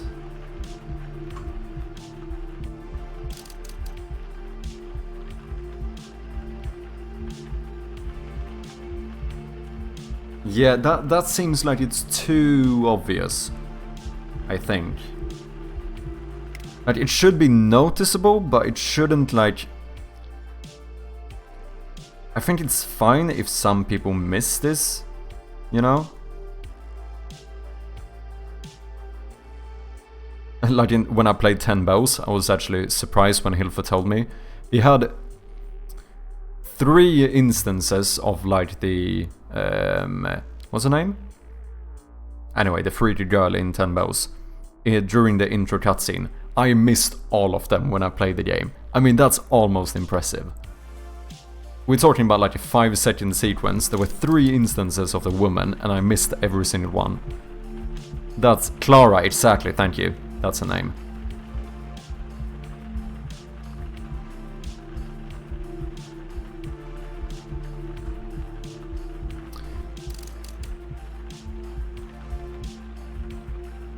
No monster. Monster. Nothing. I still need to play that. You should. It's a really good game. Do you remember Resident Evil 7 Demo Ghost? I've never played a Resident Evil. I actually haven't. I've never played a single one of them. Yeah. I mean, I have to admit it. I've never played a single Resident Evil. I haven't played Silent Hill either.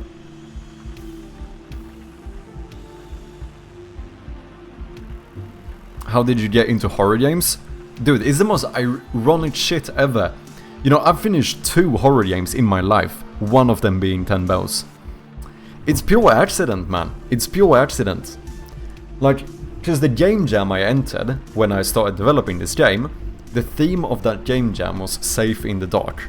And that made me come to the whole conclusion about having like the... being safe when you turn off the flashlight, you know? So that made me start making a horror game, and then people actually liked it, so I was like, yeah, fuck it, I guess I'll make a full game out of this. But it's really interesting because, yeah, in fact, not only haven't I played a lot of horror games, I'm a fucking coward, man. Like, if you saw me playing 10 Bows, like, I am an absolute coward. I am not good at playing horror games. Which is ironic, since I'm now developing a horror game on my own, you know. Kinda ironic. And I have scared myself like probably over 10 times while developing this game.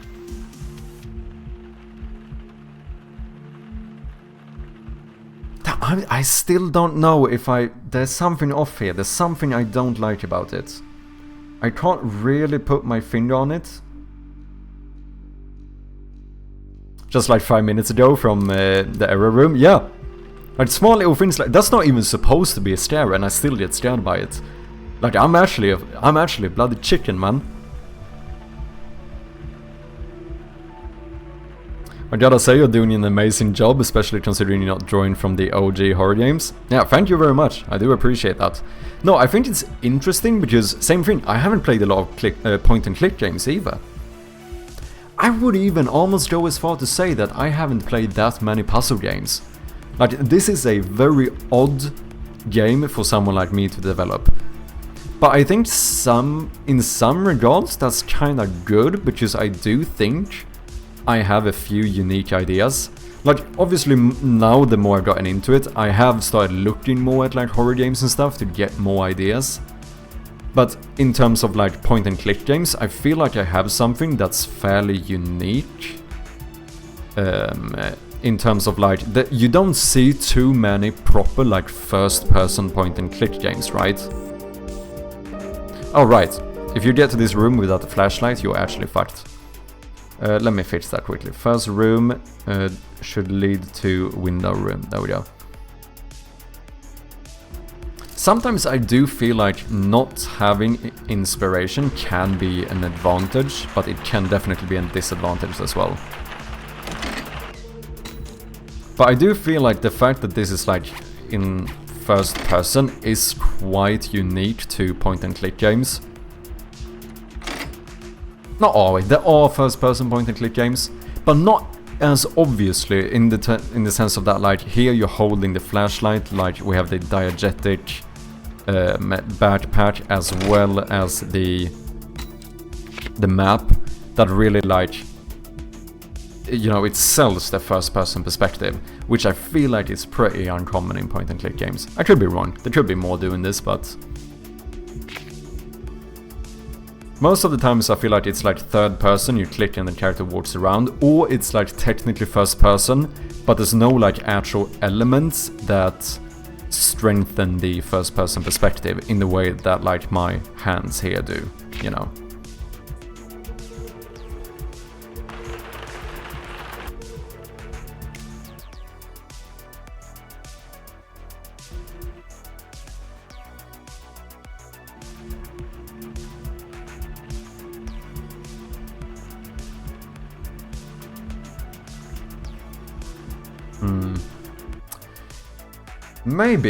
Maybe. What do you guys think? What's your first impression of this? Let me try it without the music ones as well.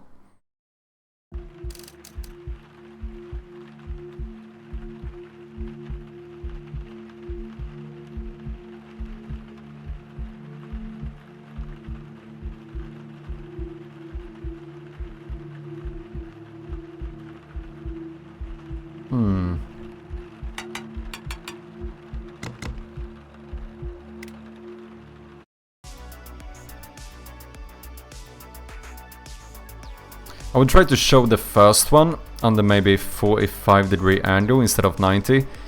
Yeah, I tried it, but it's difficult. It's very difficult doing 45-degree angles.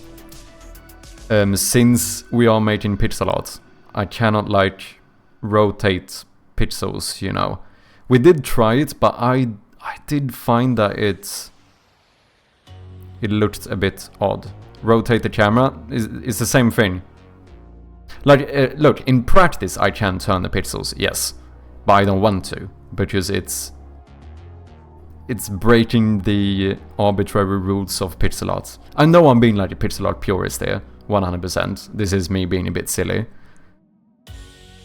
But so far I don't have a single mixel or rotated pixel in the game, which I kinda like. Because we did try before, I should have some... What is it? Some room test thingy? Yeah, I did these. To try and see how it would look if you would make more of an animation of like the player actually like getting up. But I don't know, I found that it ended up looking a bit weird. Since it still becomes very like... It becomes quite choppy, it doesn't feel smooth, you know? Which you would do, you could get it smooth if we actually rotated the entire scene, but I'm just... Yeah, I'm not sure if I want to do it, that's the main thing. Because I feel like we've gone so far without having rotated pixels. Same thing with like the camera, we were thinking... Well, there have been discussions about having the camera actually rotate when you would go up and down like this. But I don't know if I want to do it, that's the thing. I don't even think there should be the rotation transition, but that angle bothers me. I see what you mean. Just that it's... The annoying thing when you do those is that it does end up looking a lot more... Because then if we did like... 60. That would be like this. But let me actually open this in A-Sprite, so... Can I just copy the entire image here? I can't.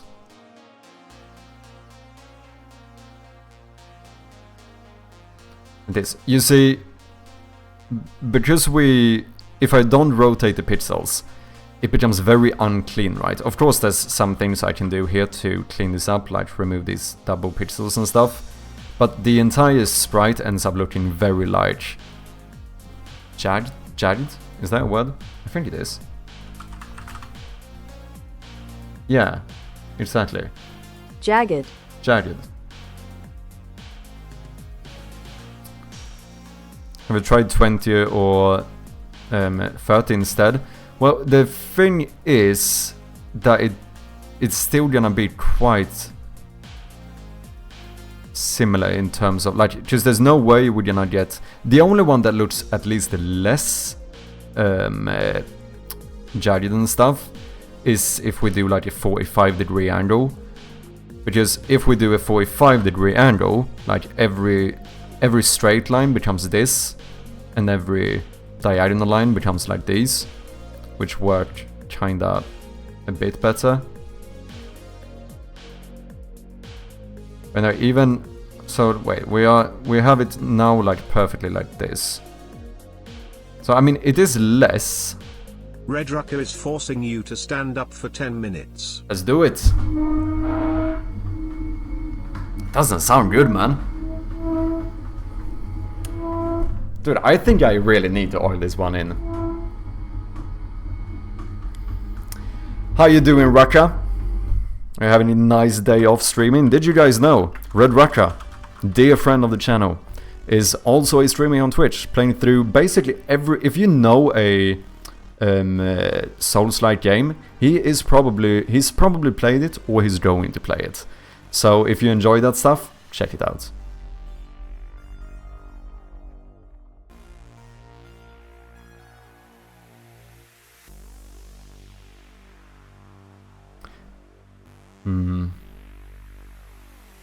It's like, yeah, what did I say? 45 degrees? That would be like this or something.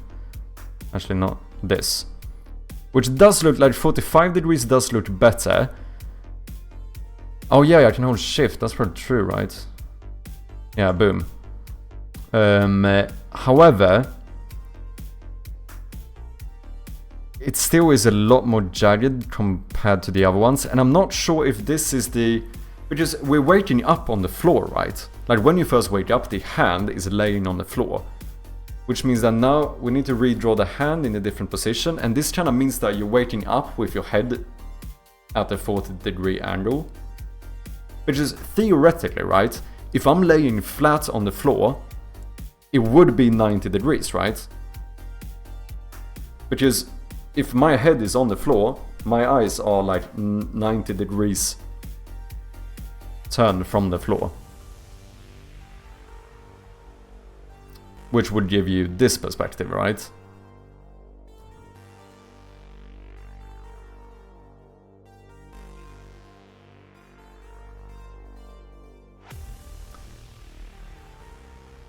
Also, of course, the other thing that's pretty nice about it is that I don't have to draw new assets, because otherwise I need to redraw this with like the door open,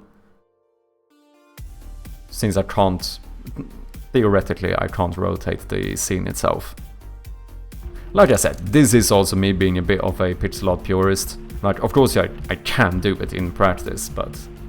And there are games to do it as well. Like the game we were looking at before, the game by Chalacade, it's one that I usually take as an example, Moonshire. He does actually use both, he uses both pixels as well as rotated pixels, but I do think he sells it quite nice, like it still looks good.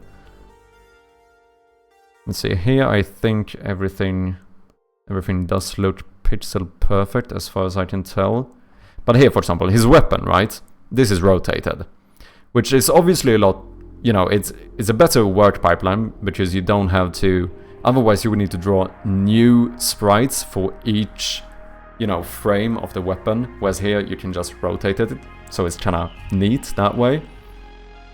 And here I think it looks fine. So that's the thing, like, I'm not saying that no one should rotate pixels, you know. Yeah, this as well. See the weapon and this animation thing is like rotated. Which I think this is fine.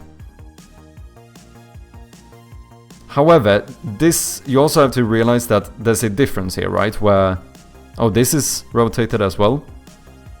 The difference here is that the vast majority of the scene, like 95% of the scenes in this game, are still pixel perfect.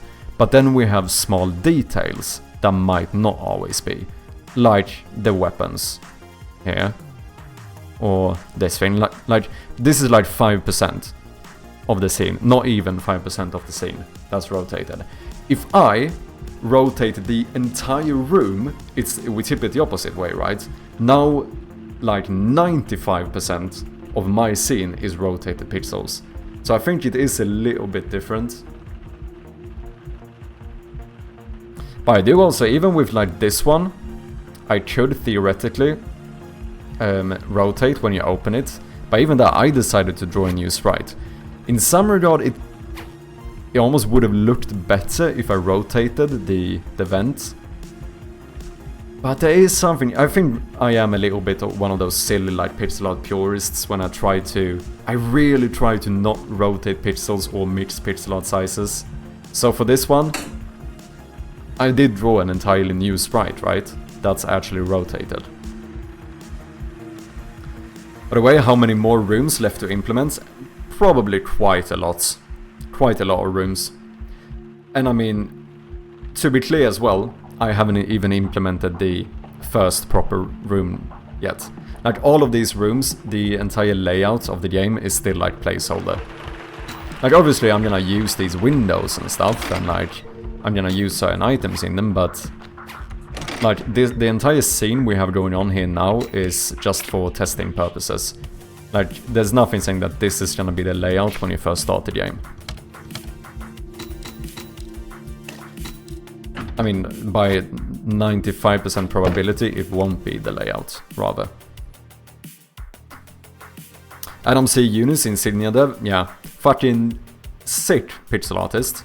I've learned a ton from that guy. If anyone doesn't know, he has a lot of like, if you're interested in starting to make pixel art, and you want to have someone who kinda goes through it, teaches you the both like basic stuff and as well as the more advanced stuff, definitely go and check out Adam C. Eunice. He has tons of stuff on like pixel art, like making sprites, but also like in terms of resolutions and, you know, like everything. He's really good stuff. If you want to learn pixel art, I cannot do anything else but highly recommend this guy.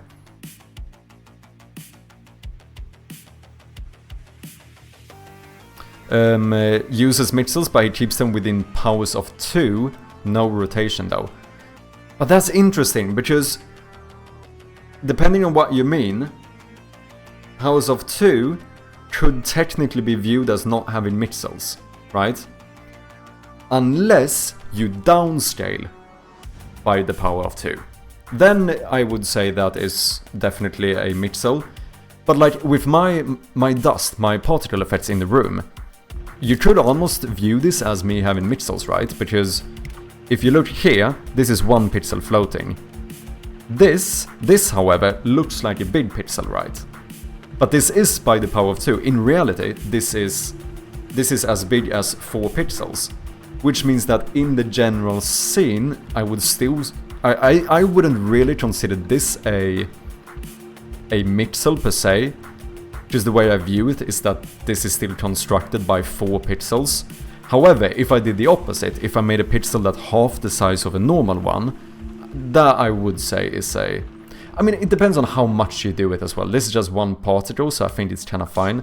Like, if I all of a sudden made an entire sprite made with this, which technically is 4 pixels, yeah, that would be using pixels for sure. But with my particles, I don't mind, because theoretically, there's no way for you to know. I mean, I can even say that this is not 4 pixels, this is 1 pixel upscaled, right? So it looks like 4 pixels. But there's no way for you to tell, right? Like, that could be 4 pixels as well. Yeah, I think it mainly does it for backgrounds, if I remember. Yeah, I've seen a lot of people do it with, like, if you have, like, parallax backgrounds and stuff, and you might actually make the pixels a bit smaller on the ones that are further away and stuff, which can look, that can look good. I think it depends all on, like, how you do it, you know, the implementation of it is very important. I was thinking maybe implementing several core puzzles first would be a higher priority then, because there is no limit to polishing. That is true, that is true. However, the main reason why I haven't really focused on puzzles yet, I do have a lot of, like, plans for puzzles. The main reason why I haven't started, like, implementing the puzzles is because I'm still writing the story for the game, and until the story is, like, fully settled, there's no way of knowing whether the puzzles are going to be appropriate or not. Because, like, if I do a puzzle that has to do with a numpad like before, like we had in the Game Jam version, okay, what if I now decide that this game is gonna play out in the, like, 1900s? Well, now we can't have a numpad, now we need to change that one. This is just me doing the first thing that came to mind as an example, but you kind of get the idea, like... The main reason why I'm not working on content for the game is because I feel like I want to get a better control of the story before I start putting too much time into it.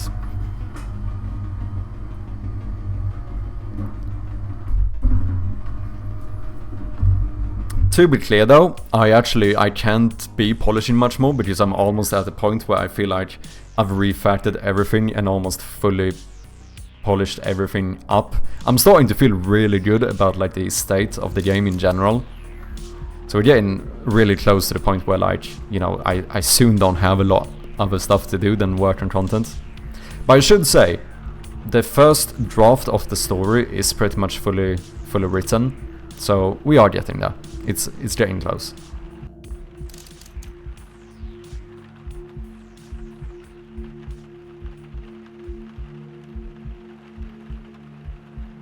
I kind of wonder if I should fade the eyes out even quicker.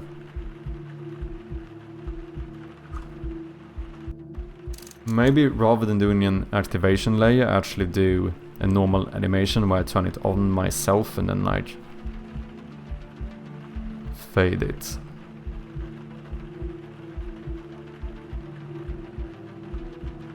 Still feel like there is something here that bugs me a little bit. But I do think it's a good point that you can definitely polish a bit too much, too early. I think one of the main reasons why I feel a bit okay with it now is because I've already made a prototype, right?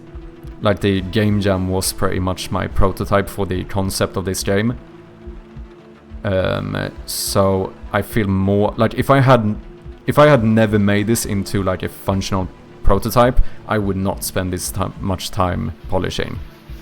But I feel like I have a pretty clear view of, like, where I want to go with this game and stuff. So I feel like that makes me feel more okay with spending a lot of time polishing now. Because I'm already quite dedicated to this project to begin with, you know.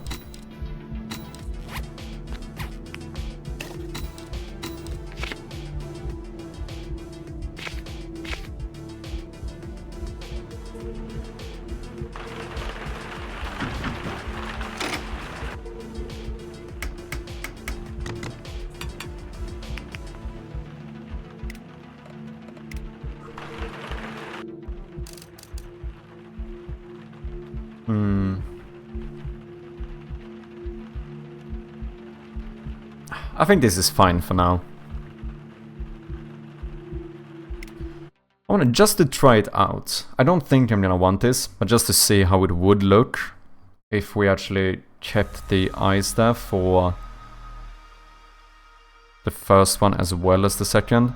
I don't think I'm gonna want to do that. I think that is a bit too much, but Just interested to see how it would look.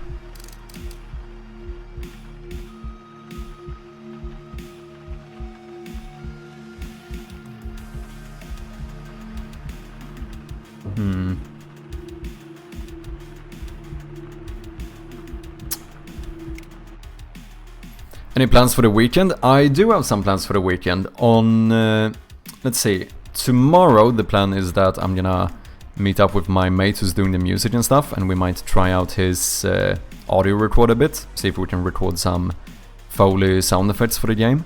Feel like that could be quite fun. And then on Sunday, I'm gonna go on a little bit of a hike with a couple of friends. Just like a short day hike, you know? So yeah, I'm pretty much booked up this weekend, to be honest. And then next weekend, I'm going to England.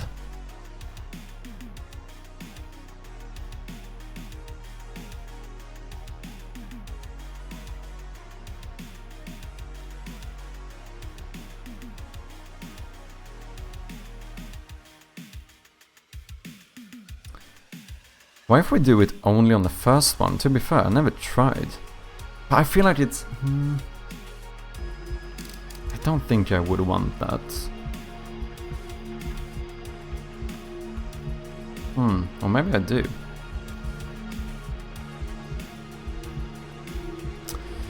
Yeah, I'm gonna have to play around with this. For now, I think I'm gonna keep the eyes on the second one. So it appears and disappears.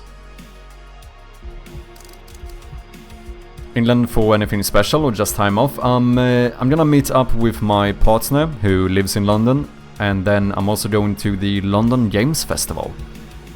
So going on my first like game dev related event. That's gonna be pretty fun. I don't really know what to expect, to be fair, because like I said, I've never been to one of those events before, but I think it's gonna be fun.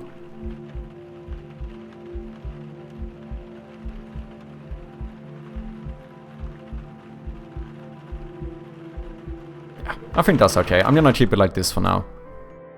Let's commit this.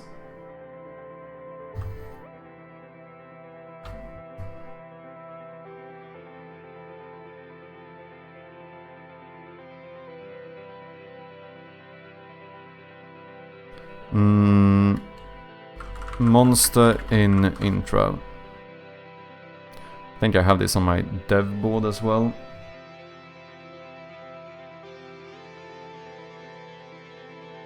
Boom, donezo. Okay, we still have the door skip on the unlocked doors, not super important because obviously you can always go through an unlocked door anyway, but it is something we want to fix. Particle effects on right click, that should be an easy fix as well. But you know what I want to do first, just because I'm a little bit silly, and because Japan Slay gave me the idea. It might be useful at some point to have in the game. I think we should have a little ruler. How should I do this though? Wait, this is actually interesting. Like we want to, because I know like Hilford for example, he has like markers like, you know, this is like 10 pixels. But what do I define as 10 pixels? I suppose this would be 10 pixels.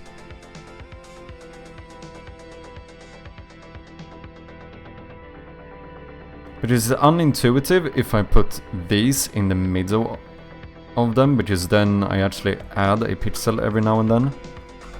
So I think this is the way you would do it. But that means we need to have double as well.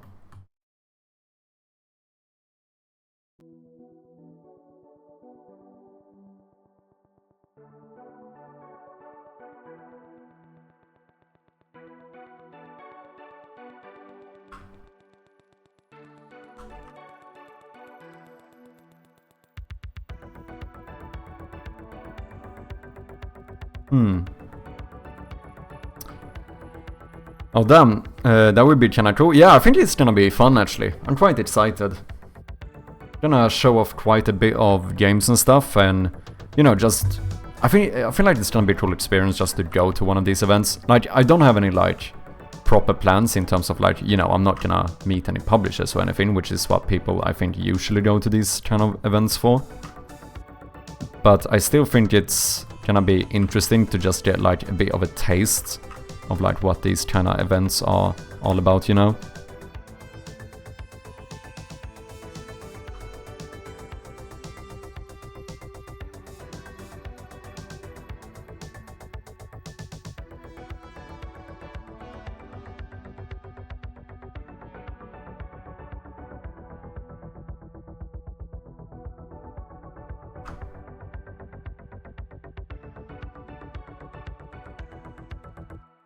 I can't believe I'm sitting here making a ruler. Oh, that's actually funny.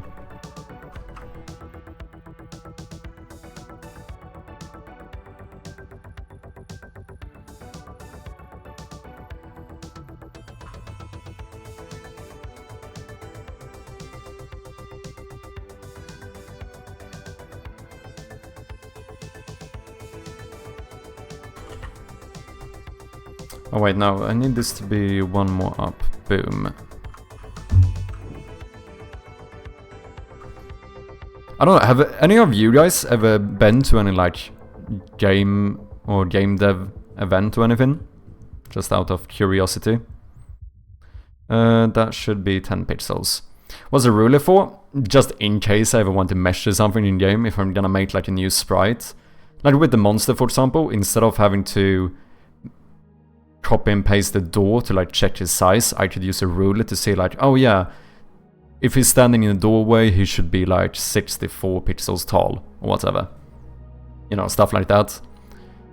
We'll see how much I actually end up using this one, but I thought it could be kind of fun just to make one. And I think it could be useful.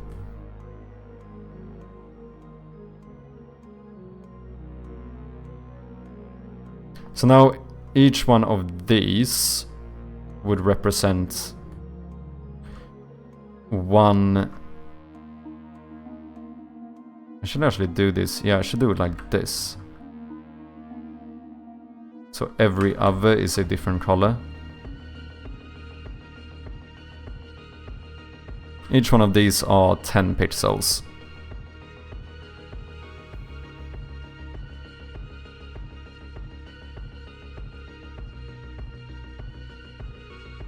Should probably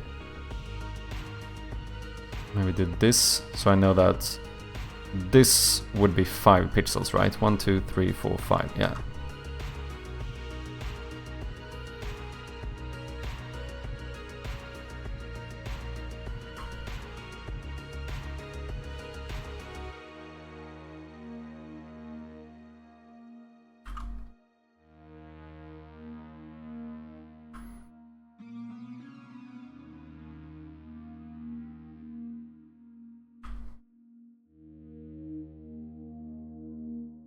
I might go to one in November. Oh, which one? Where at? If you don't mind, of course.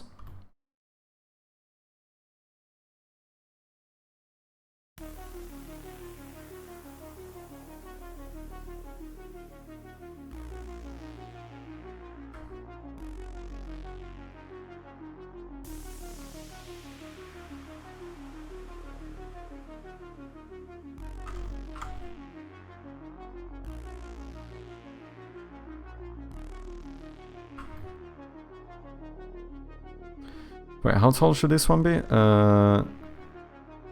Yeah. Or should I put it here? Or here? Is dev focus called MIGS? Montreal International Game Summit. Ooh.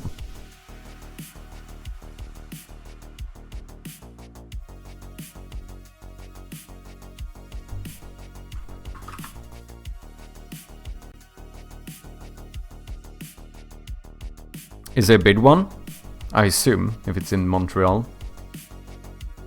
Le Sommet International de Jeux Montréal.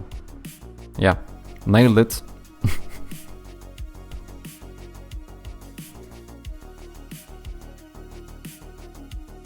Conference on video games. Since 2004. His mission is to expand the exposure on video game community in Quebec. Ooh, interesting.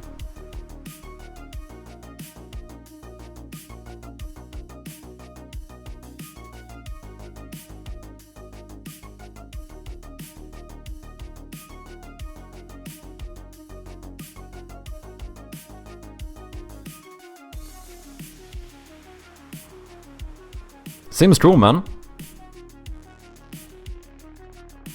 I went a really long time ago. It's more to network more than anything though. I think that's the case a lot of the time, right? Like, I feel like these kind of events are mainly for people either looking for like publishers or people who are either people are looking for publishers or people who are like networking. So I think for me it is kind of silly that I'm going to one of these events because you know, it's not like I'm gonna show off my game or anything. I mean, if someone asks me, yeah, sure, I would talk about my game, but I'm not like going there to like meet with publishers and stuff, you know.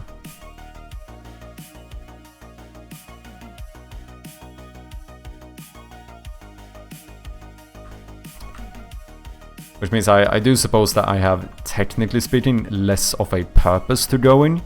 But, you know, I think it's gonna be fun anyway. Bring some business cards. I've actually been thinking about that. It might be a good idea, right? Even if I don't plan on like, you know, I'm not gonna have my game at an expo or anything. But maybe if someone is interested, being able to at least have something like that to give them might be a good idea.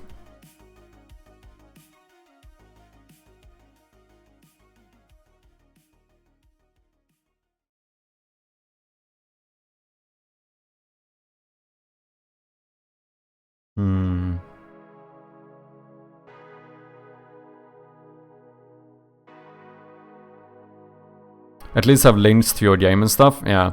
Would you say, I don't know how common, because I've seen a lot of people that are using like, what do you call it? You know, you can have like digital business cards today. I don't know how common that is. Or should I try and make like proper... Actually like proper... like physical business cards. Because that wouldn't really... like, they're not too expensive to make. I don't know, I don't network much, so I'm not sure, fair enough. Yeah, I mean, me neither, dude. Just nice thing about having like a digital one is that you do have... you know, that could be like direct links to like the Steam page and everything. However, I think sometimes the issue with those like digital ones is that most of the time that would be like a QR code or something you use. And I guess this might be me I've been looking in a little bit too much on like cybersecurity, which means that I'm maybe potentially a slight bit iffy when it comes to QR codes. I don't know how willing people are to scan someone's random QR code, mainly because I'm not sure how willing I would be. Like, if you just give me a random QR code, a random person I'm meeting, would I scan it? I'm not sure. I can't say for certain. Meet, oh my god. I mean, I have no idea what that is. Don't search for it, anyone, please. I always do stickers because I feel like people are more likely to keep them than business cards. Stickers? Interesting. But when you say sticker, like a sticker as a business card, or just like a sticker for like the game logo, or like your studio logo? Or like, would you say like a sticker still with like email address and whatever it might be? Like, do you use the sticker as a business card?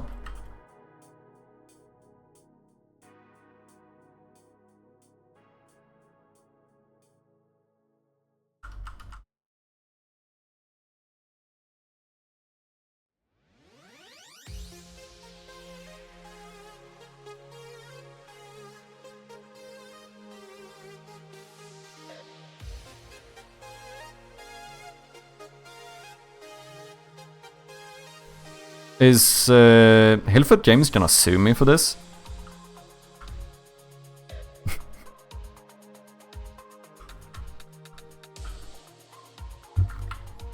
I mean, I'm a noob, so take everything I say with a grain of salt.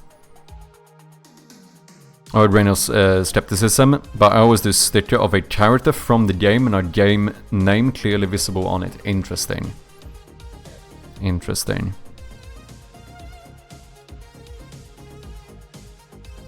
I mean, it would be kind of cool to have stickers as well. Wait, sorry, Meowj. I'm gonna remove that one comment.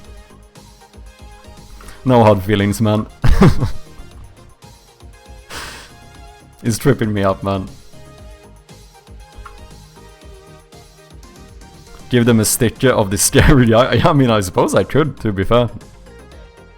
Yeah, I don't. Just the thing is that when I started reading about those like physical ones, or sorry, digital ones, I just feel like I wouldn't be surprised if some people are a bit iffy scanning a random person's QR code. So that way I kind of feel like maybe just doing proper normal like business cards might be better. Yeah, I agree, you never know when you're gonna be the creator of the next Slenderman. I mean, that would be sick. Imagine if this game would pop off the same way Slenderman did. Fucking hell. How many is this? 1, 2, 3, 4, 5, 6, 7, 8, 9, 10. Oh, that's pretty much perfect. Technically 11. No, because this one is not... No, I can't actually... No, we can't be using this square.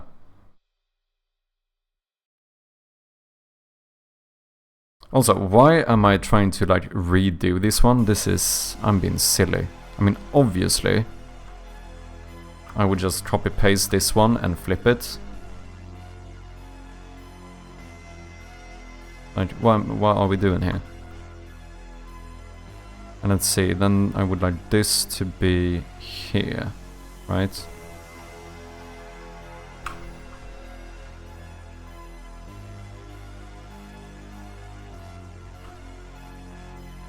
Anyone have a good idea what we should do here? A smiley? Because I won't be using that space. That means I can measure up to 100 pixels. Ooh, can I? Oh, I can fit it here. That's fine. Nice. Well, not the hundo. I can't fit.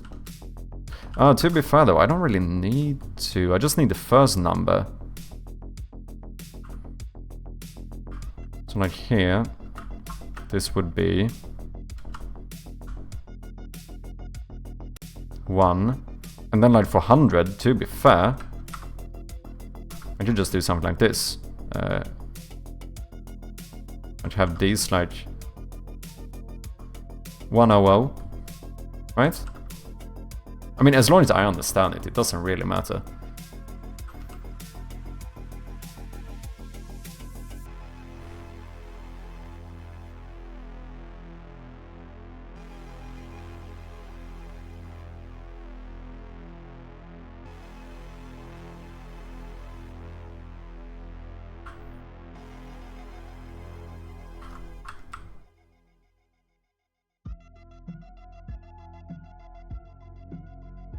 Oh, wait.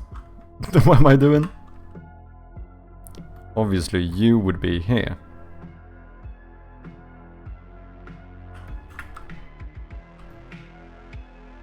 Let me actually do a new layer.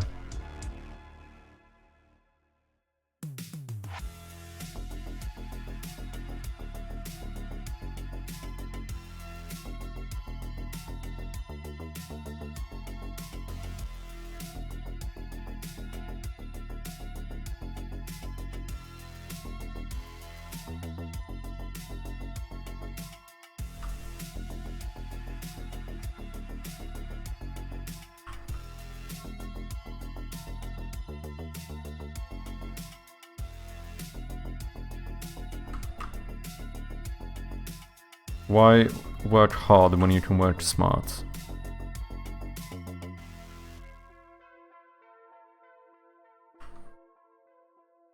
Six. How do I do a 6? Boom, boom, boom, boom, boom, boom, boom. I guess.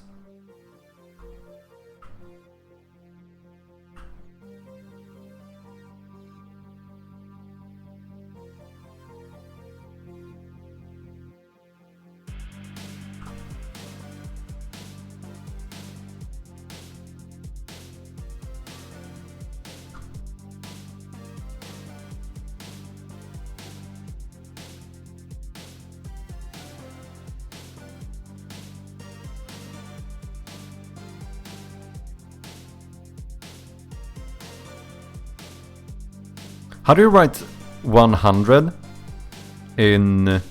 Do this... Oh, that like emote? How do you write 100 again in Roman numerals?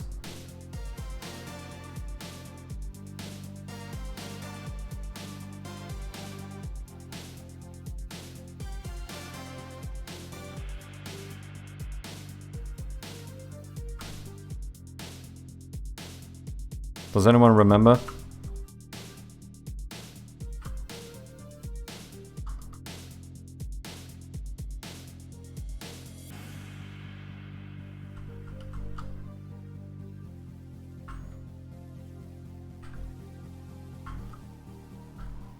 Whoops.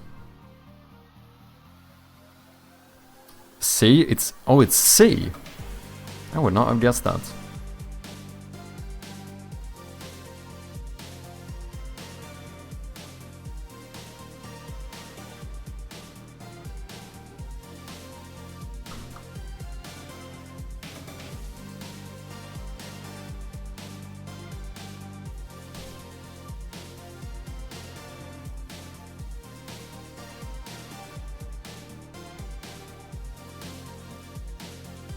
Oh, I remember because in French 100 is cent. Oh, that makes sense, yeah.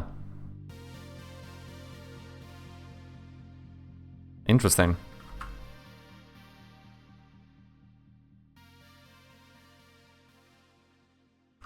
Yeah, same in Portuguese. Cento. 101. 101. Boom, boom, boom, boom.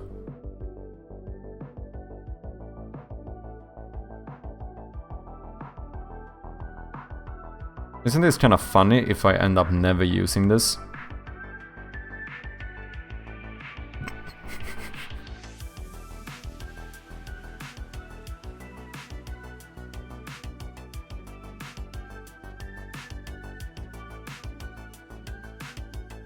This is what we sometimes refer to as productive procrastination. Where like, technically I'm doing like productive work. Wait, should this have been flipped the other way around? The more I think about it.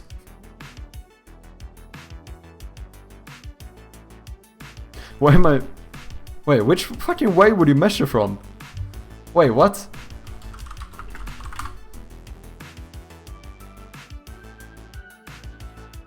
Am I being dumb here? Yeah, no, yeah, 0 would always start in the corner. Whoops. Drew his own L. Oh my god, that is funny. Can I flip this somehow and not mess it up? I can't really do that. That is annoying. Fuck me, dude. Because if I flip it, I'm gonna turn all of them upside down.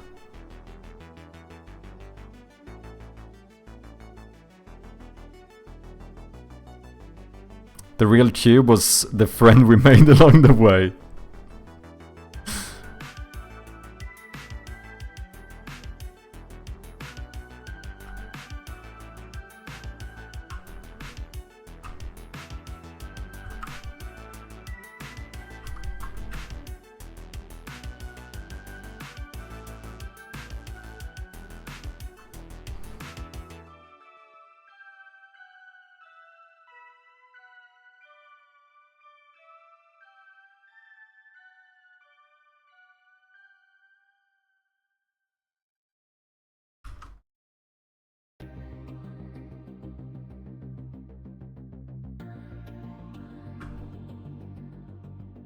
I don't know if I should fit something like this on the other one. I don't think I could.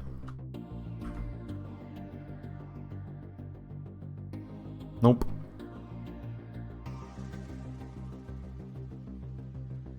Unless I make it wider, but I don't want to do that.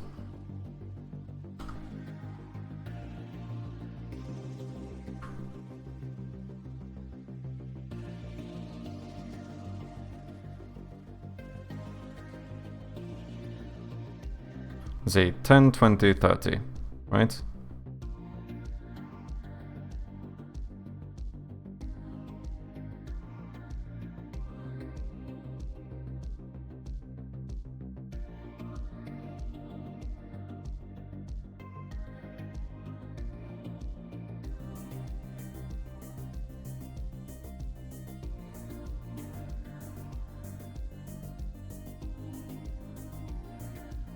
Do you guys have any... If you guys have been to those like game dev events and stuff, do you have any like general, I don't know, tips? I suppose it's kind of hard to say when I don't really have a specific purpose of why I'm going, but in general, anything you come to think about, come to think of?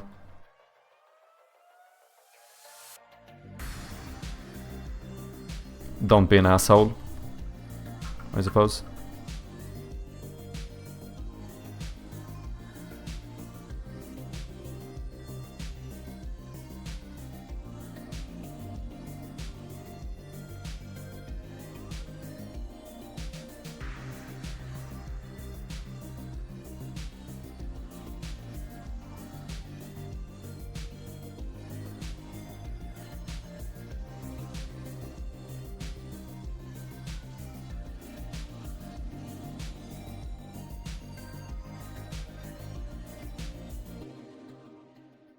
Depends on what your goal is. Are you trying to network primarily or promote your game or just making friends? I don't even know what my goal is, man. I mean, the reason I'm going is just because it seems like fun. But I mean, in some regard, if I could do any of those, I suppose that is good. But I also don't want to, you know, I don't want to just seem like a douche who's technically not having my game on like an expo, but then I walk around to people and be like, hey, look at my game instead. Like, that would seem weird. I don't know. I don't know the general, like, jargon on this type of stuff.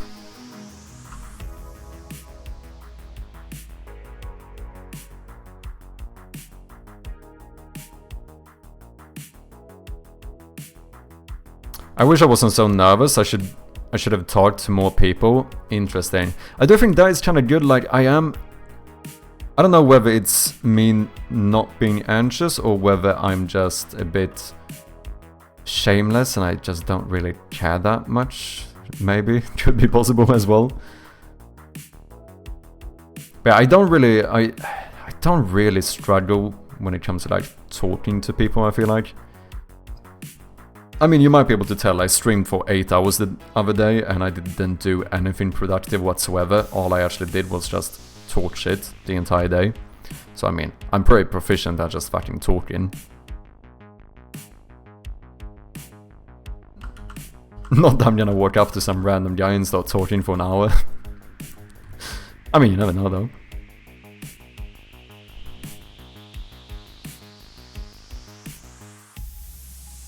Right on, I just say talk to as many people as possible and be friendly. I'm sure it will work out. Yeah, I think that's a good mentality, to be fair.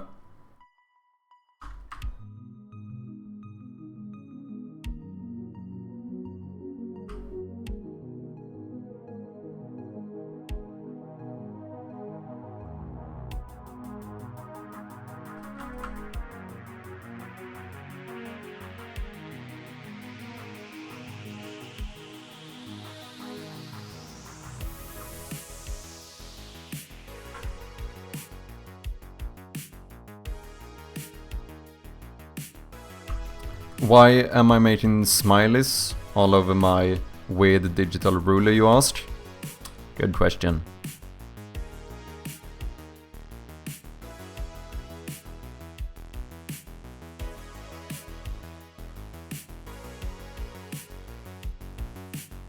I mean, I feel like this is a very proper ruler. Like it merged down.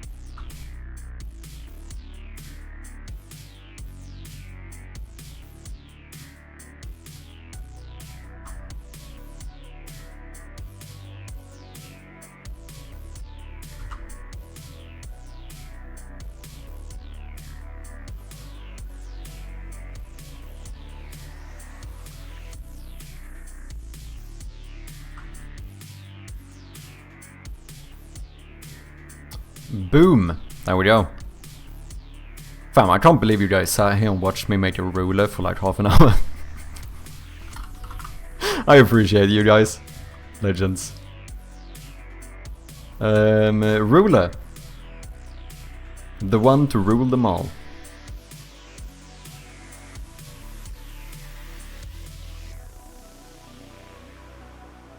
Let's see. Here we have the pixel grid.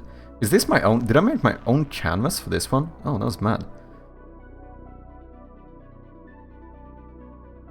You know what? Let's have the pixel grid there, and then we're gonna do a new UI image.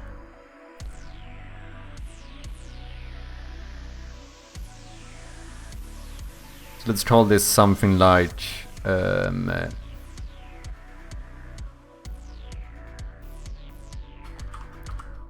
pixel purism. No. I don't know, what should I call this one? Meowch? Sure.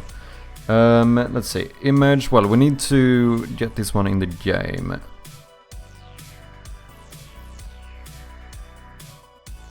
Ruler. Oh, did I save it as an A-sprite? Whoops. Sport as PNG 100. Which folder am I in? The correct one. Export. Boom. I mean, I suppose I could use this as a single. No? Yeah, that's fine. Point, no filter, no compression, apply. Ruler. Let's keep this one unlit. Boom. Native size. There we go. Ladies and gentlemen, we now have a ruler we can move around in the game.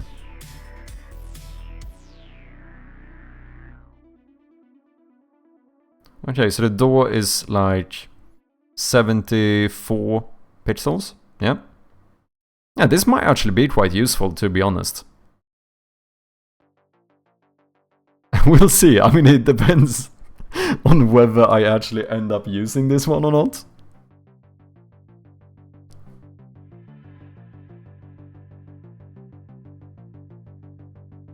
But probably at some point.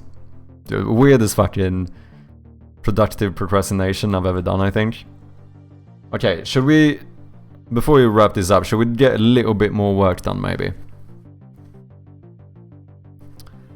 Particle effects when right-clicking. That shouldn't be too hard to solve. Why is that happening? So that must have to do with my interactable scripts. Yeah, I think this is gonna... We're gonna move like one line on code, and this is gonna be fixed. Yeah, interactable. I presume what I do is whenever we do on pointed down, yeah, if we don't have a particle effect, then, which is like an override. Oh no, if that one is not null or empty, which means we have a particle effect, then we spawn in that said particle effect. But now the issue is that here I'm not checking which one, so we need to put it here. If event data.button is the interact button. So it's only when that is the case that I want to do this.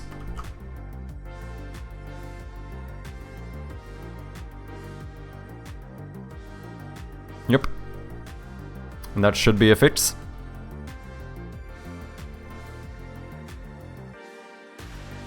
Do you guys have any plans for the weekend?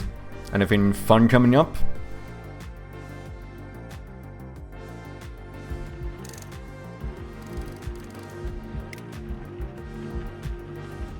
Yeah, now right-clicking doesn't do anything.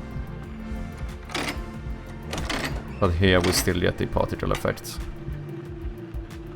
Which looked very, very subtle, but that might be... Yeah, because I didn't have the flashlights. Nice. Yeah, I need to change these. They technically are not interactable. They're using an old script. This is donezo.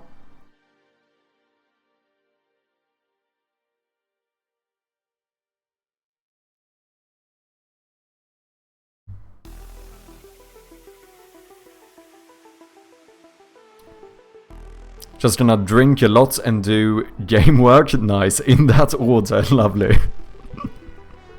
What are you drinking?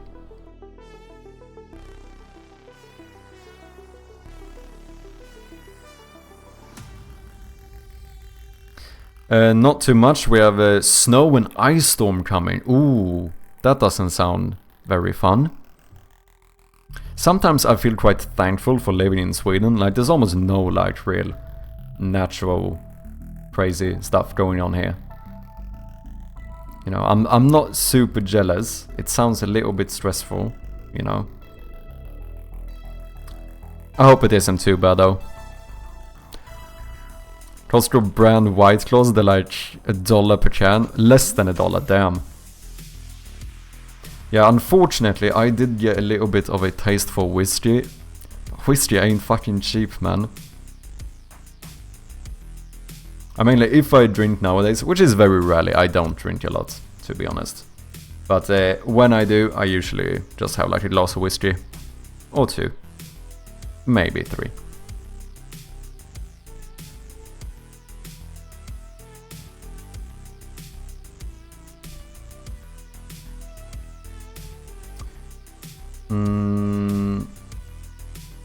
Where's my chat scenes? Timeline manager intro chat scene. We need to make sure that the monster eyes is turned off.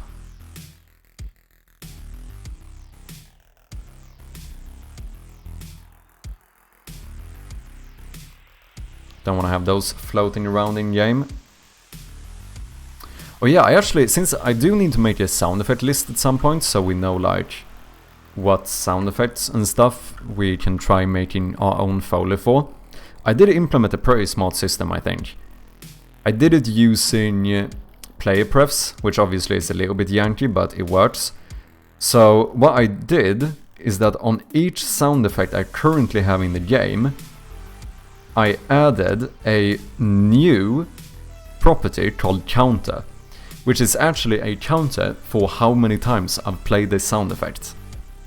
So the good thing about this is that it also gives me a way to check which sound effects I'm currently not using, so that I can start to like clean up this list. Because I have a lot of sound effects here, and I think at least currently in this build, I probably don't even use half of these, but it makes it a lot more hard to find a specific one.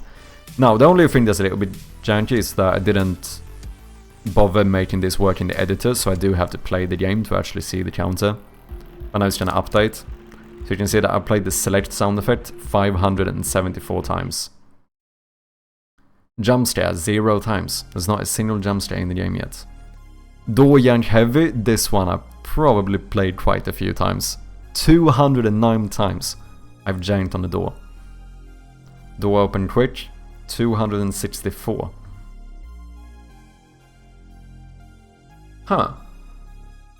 Surprising that I've opened more doors than I janked on, because this is the yank sound effect.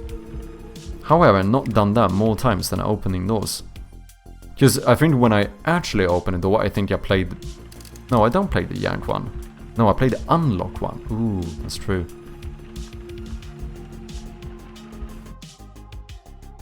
Flashlight, I've toggled the flashlight 114 times since I made this.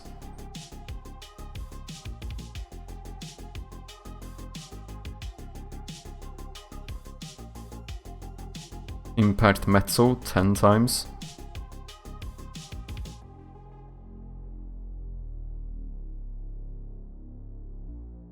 Damn! I flipped a light switch 383 times. Oh shit, that's actually kind of mad, to be honest. The fact that I've clicked on one of these light switches 383 times, and that's not total, to be clear, that's since I implemented this, which is what? A few days ago or something?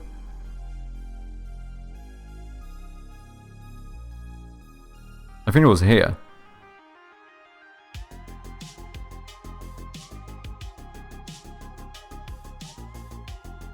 No, sound counter, 5 days ago.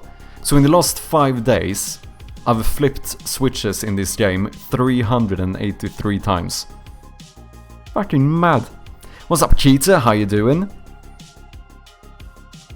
I see you're busy with the same save system. How's it going? I am not. This thing I made using player prefs. You know, it's a bit Yankee, but this is not something I'm gonna use for the full game. This is just an easy way to check like what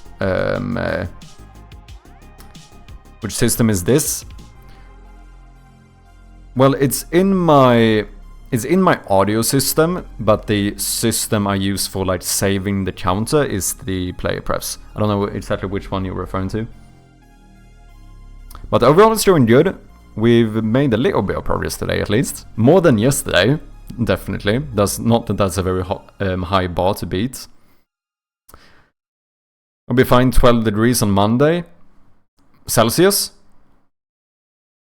Yeah, must be, right? Just about 12 degrees Fahrenheit is very cold, right? Yeah, I don't think you use that. Yeah, okay, 12 degrees. Yeah, that's actually, I think that should almost be warmer than what we have now. Maybe not. It's currently 10 degrees outside. I wish I could drink whiskey, but it just makes me sleepy or grumpy. Fair enough. Interesting though, I mean, I feel like that's a less common way for people to not like whiskey. I feel like, from what I've heard, it seems like most people don't like whiskey because they think it tastes like shit. So, you know, that's very cool.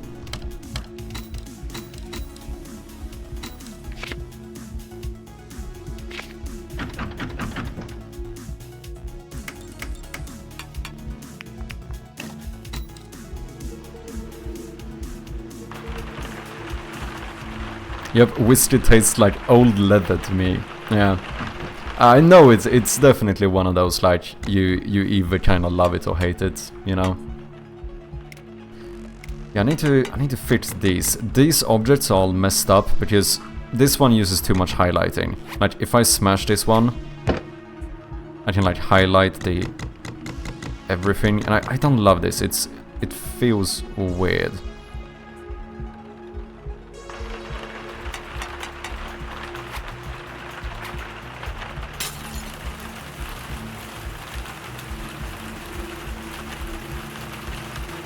This one you can't even click on after you smash it.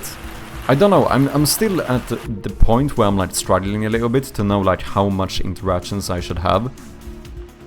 The way I'm currently seeing it is that if the only thing you can do is to play a sound effect, then maybe that object shouldn't be interactable. That's the way I kind of view it. Because before, you would be able to make a noise by clicking on the table. But that was the only interaction the table had. So I feel like that might be unnecessary. Whereas something like the lamp, yeah, that one does just make a noise when you click on it, but it has some interactions, even though they're not like major or game changing. If I have a hammer, I can smash the lamp, I was about to say. Okay, let me try on this one. Yeah, that one I can smash. So at least there's like some extra, there's something else I could do with it.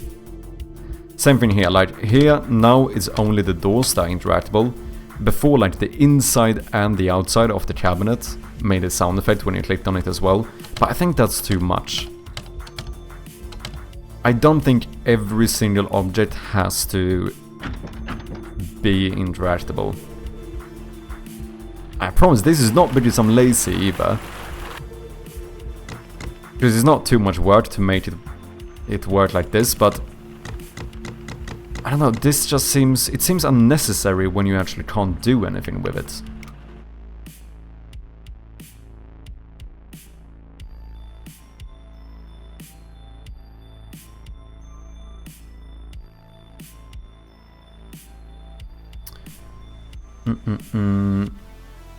Instead, what I'm thinking, if we take like the crate, for example.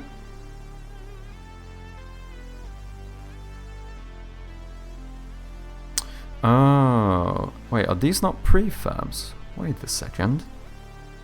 Props. Oh yeah, because I haven't made this a new one. The vent I have. Non-interactable. What's this?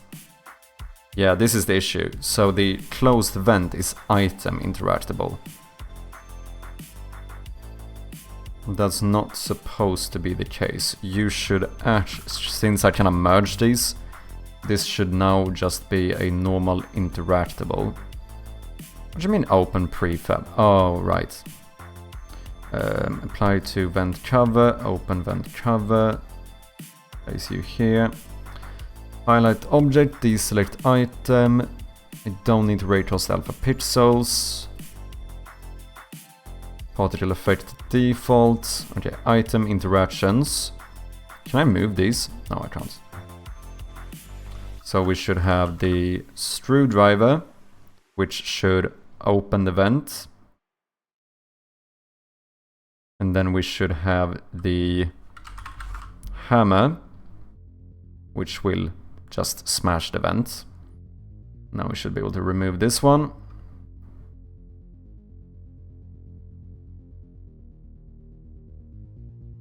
Should be fine. Boom, boom, boom. Go back. Let's see if this works. Oh, I need to check if the inside is interactable as well. I like tequila though, so I don't know. Yeah, that's an odd one, because tequila is not. Like, the only thing that's actually nice about tequila is the fact that it's kind of nice with like the lemon and salt. But that has nothing to do with the actual tequila.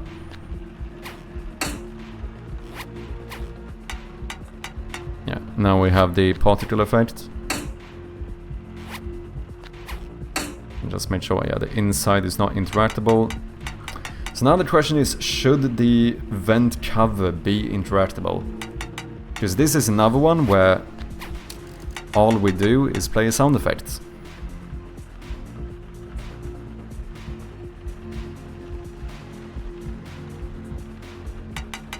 Is this an unnecessary interaction? Maybe. It could be an argument for it.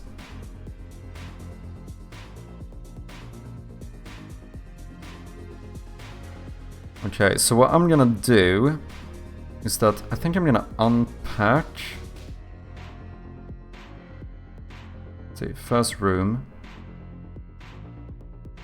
Oh. Why? The lamp should be on though. Lamp flickering. Lamp on. Light on. Ah, no, because... maybe not. I don't know. That's odd.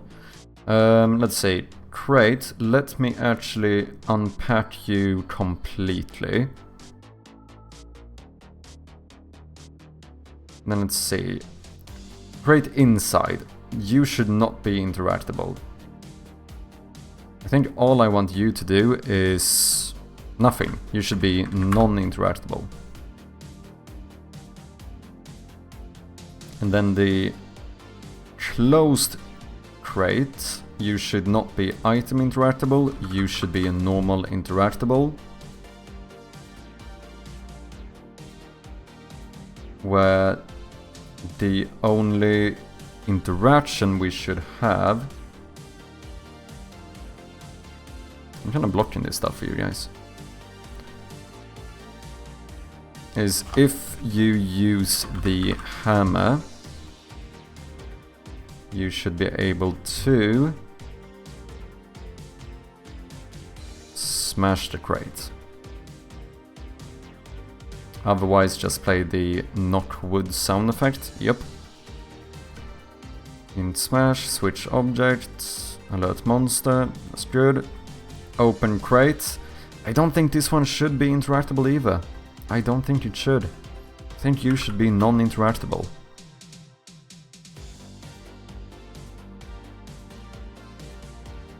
Now we're gonna make... let's see, how do I want to do this? The way I'm gonna do this is that I'm gonna take the crate inside, make you into prefab... what? Oh, I need to open this one. Crate inside, you should be a part prefab. No, wait, we can change this. See, we have the open The open and the closed one. These are always in front of the inside, so these can actually be the same. So we can do a parent object for these two. Create empty parents.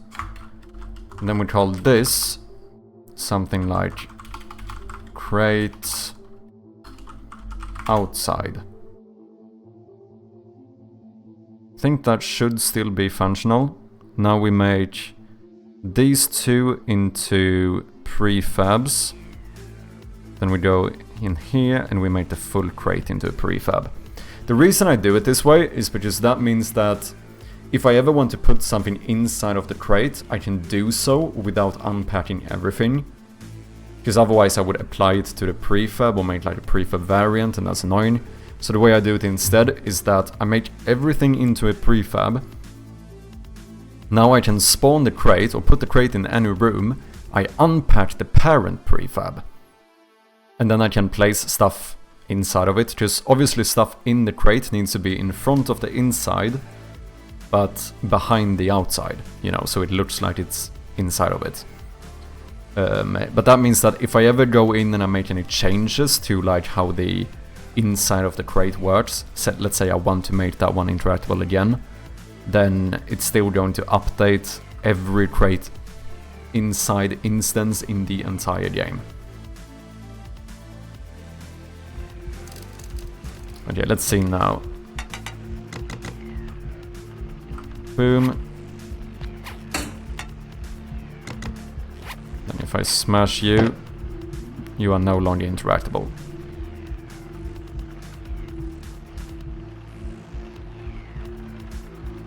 Which I think is fine. We'll see. But then we have the question, like, then I kind of feel like this vent shouldn't be interactable either. Because I need to be consistent with it. I feel like that's the main thing. The way I'm currently thinking about it is that if a object doesn't have any other functionality, it should not be interactable. Meaning that if something isn't interactable, at least the player knows that there's nothing I can do with this, right?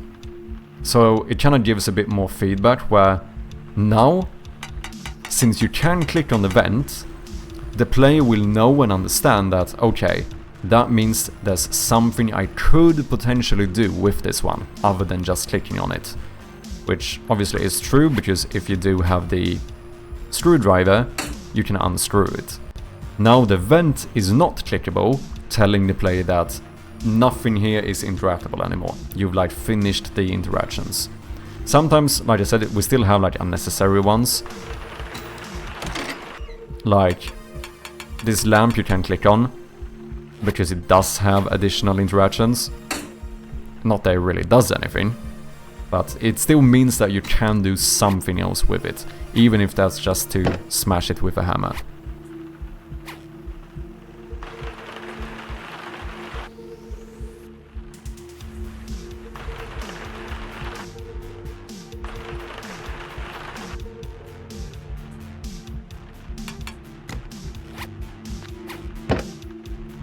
Yeah.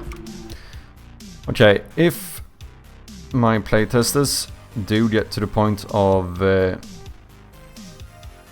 actually collecting these items and trying this out, I think they should be rewarded with something at least. So let's unpack this one. The only thing I can give players as a reward currently is, I guess, more batteries. So items, battery. Let's put a battery inside of the crate. Turn this one off for now.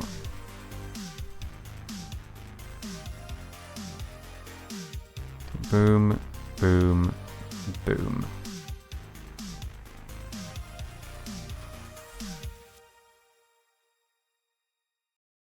That should be pixel perfect. And I guess I place a fucking battery inside of the vent as well.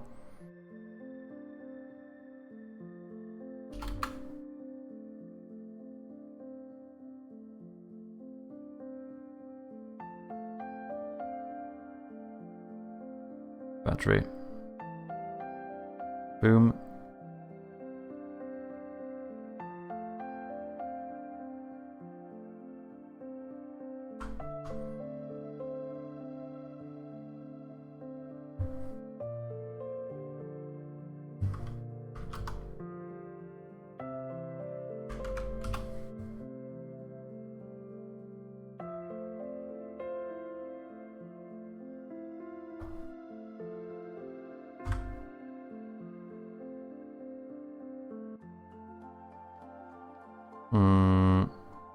Boom, boom. Is that too much?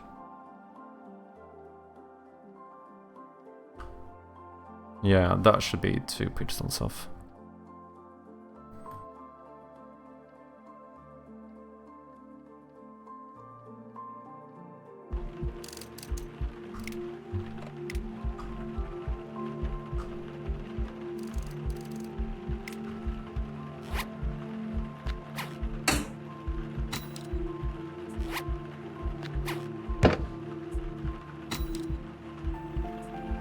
Nice!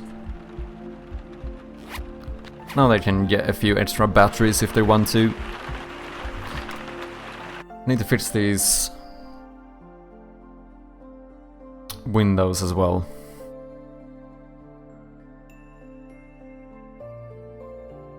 Let's fix the windows and maybe the door strip too. Just if we fix the door strip, I feel like most of the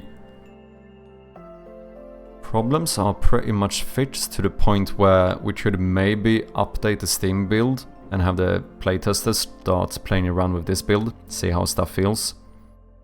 I do want to fix this lamp, you should be able to smash it as well though.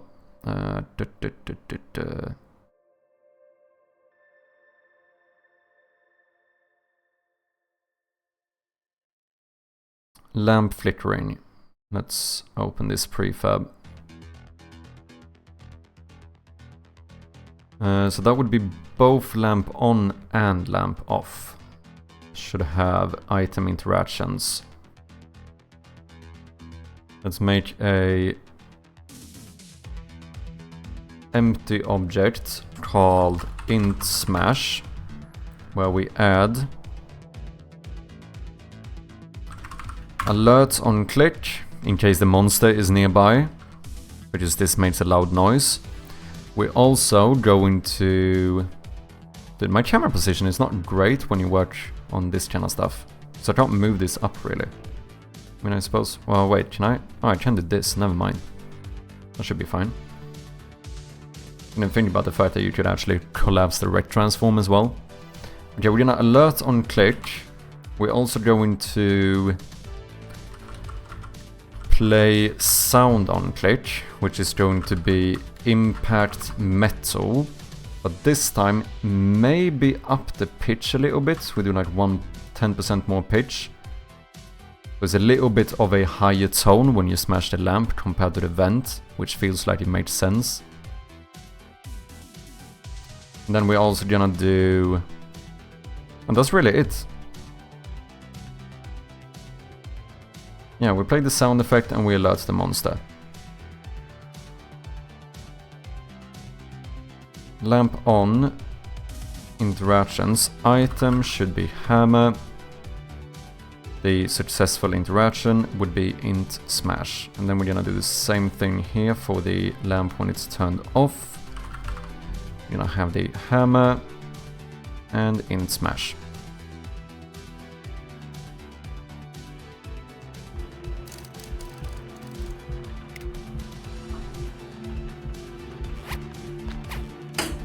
There we go.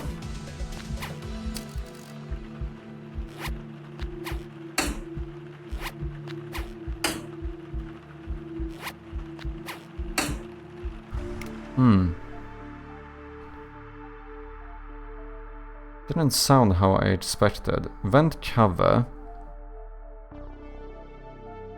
Vent closed. Interaction smash. Impact metal. 100% volume, 100% pitch. We'll maybe try upping the pitch even more on the lamp. Because I feel like it was too close. Say int smash. What if we do 20%? Maybe.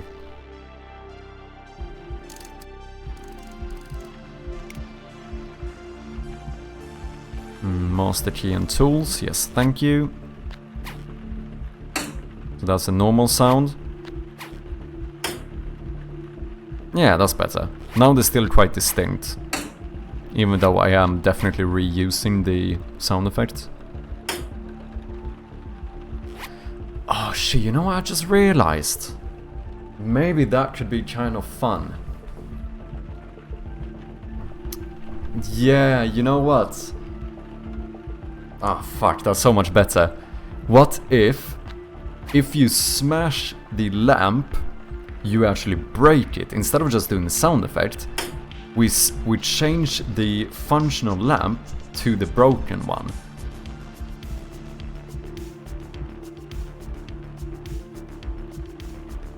I do kinda like the sound of that. I think that would be cooler. So interactions smash, we need to change this. Let's go in here. We basically need to add what? New parts. Props parts. We should have something called... Oh no, we don't. Oh, is it just in props? I should have a non-functional lamp, right? Light switch, vent table, nurture mind, cupboard. Oh! Am I using old prefabs for the broken lamps?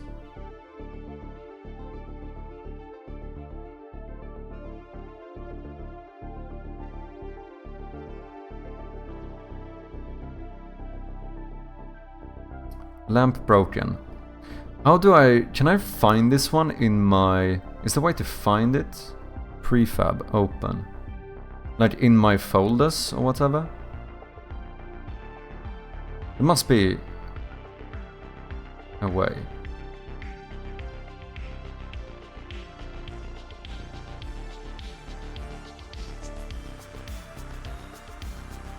I mean, yeah, I suppose you search for it. That could be a good way of doing it. Little bit annoying though when I have two called lamp broken. Let's see where these are. No, prefab has missing scripts, so that cannot be the one. This must be the one I'm using. Interactable, default, hammer, int hit, lamp spark. Yeah, this should be the one then. I can copy, here, show in Explorer. Where are you? Old objects, yeah, so that's not the one. Lamp broken here, show in Explorer, you in new objects, but not in new objects, which is the actual one we are supposed to be using. So let's actually throw this one over to here, props. Boom. Lamp broken.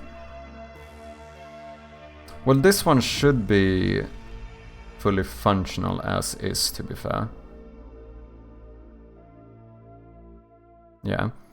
So what I'm gonna do is in the flickering lamp, meaning non-broken lamp, I guess I put the broken lamp as a nested prefab inside of this one.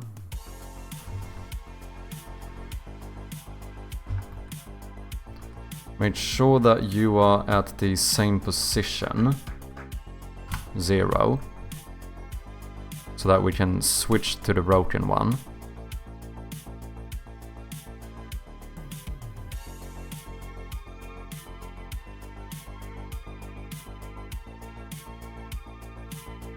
Then maybe we flip on the spark for a moment when you hit it as well. Ooh, I think this is gonna be pretty sick. Okay, so we do this.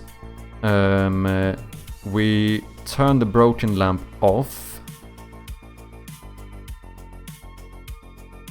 And now, if the lamp is on, and you do the... Oh yeah, wait, I'm reusing the same one for both, that's fine. So interaction smash. you should actually alert on click, play sound on click, yes. But then I also want you to do what? I want you to deactivate on click.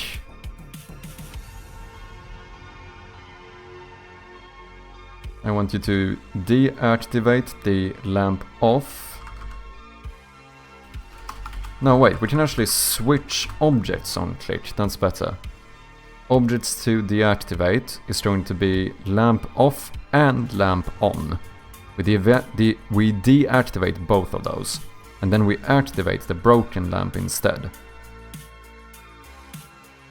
Do I have one called like temporarily activate other object? This sounds like an old script. It is. Oh no, wait, I think activate object on click. Yeah, here, temporary activation. What? Temporary activation is a float. Oh, because it's the time that's gonna be activated. Okay, so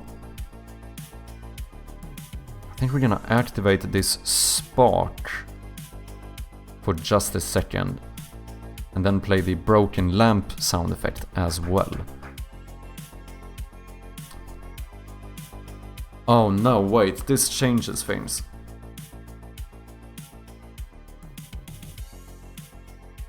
What happens now if you turn on and off the switch? I think that's gonna reactivate the functional lamp.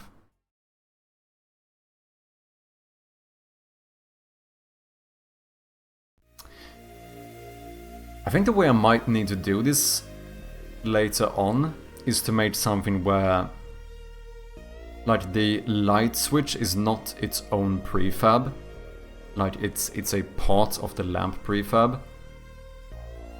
So that I can have the light switches work differently depending on the light it's controlling. Let's see if we can get this to work first. Okay, temporary activation. I would like to do the lamp spark. Probably no delay. And then temporary activation is gonna be like 0.25 seconds or something. So now we can flip this one and instead do play sounds on click, so we can get an array. And then we do impact metal with 100% volume but 1 point... Wait, what did I have before? Scheisse. 1.2 in pitch multiplier. Yeah, 1.2. But then we also play the broken lamp sound effect. No pitch multiplier. I think this is gonna be pretty cool. But I'm gonna have to change how the light switch works. I am almost certain. Give me my tools.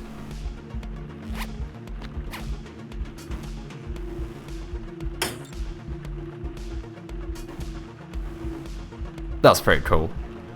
Is that not pretty cool? I think the spark should be quicker though.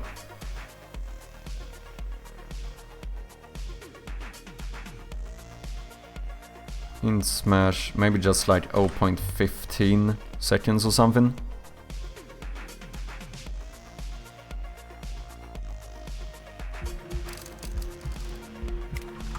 You like it, Meowj? I think it looks kinda cool. I do think we have an issue though. I do think we have an issue with the light switch. Because I think the light switch is going to re-enable the flickering lamp behind the broken one.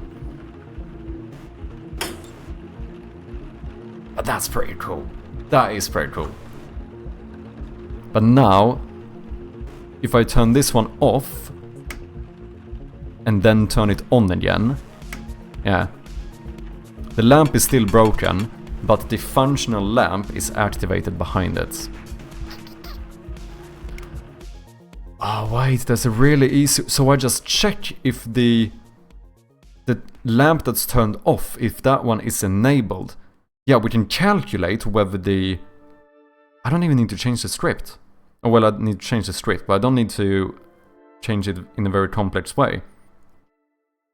Rather than adding like a bool, a cached bool or something for whether the lamp is broken or not, we just check if the lamp off is enabled. Since when we smash it, we turn off both the lit lamp and the unlit lamp, and we switch it to the broken lamp. Which means that when you try to activate the lamp, if the unlit lamp is not currently active, that can only be because the lamp is broken. That's fucking genius. Okay, let's do it. Light switch. Oh no, wait, I might need to add extra functionality. Yeah, because now you always switch objects on click.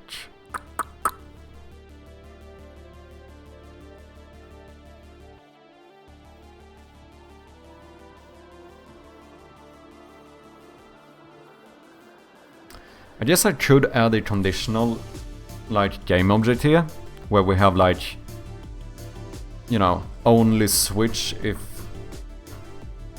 Well, the thing is, we should only switch if...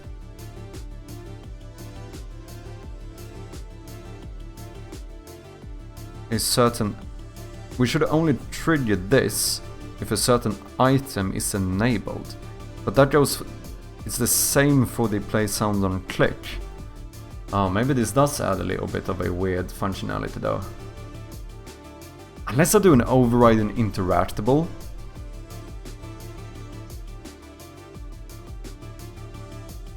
Oh well, no, wait, this becomes confusing because I need the...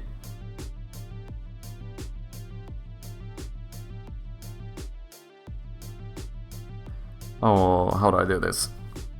The other way I could do it is to switch the normal light switch into a broken light switch.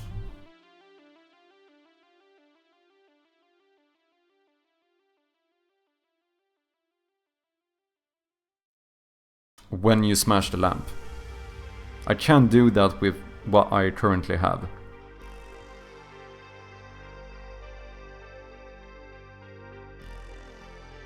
So here we have the light switch. I should...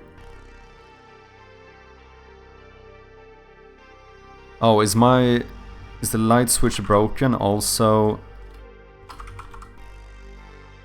See, that's the new light switch. Light switch broken, functional broken. Show in Explorer. That one is in new objects. Where is this one?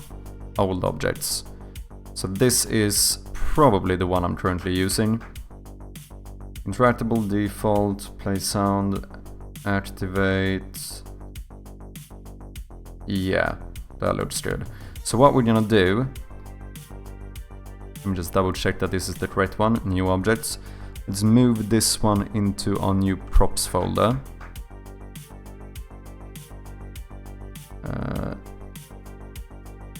Let's rename it light switch broken. Rename. Then we're gonna add this one inside of the room. Boom.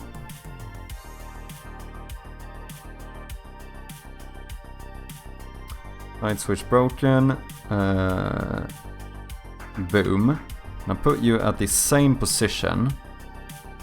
It is time to go to sleep. No worries, Liomatech. Thank you very much for sticking around today. Always nice to have you here.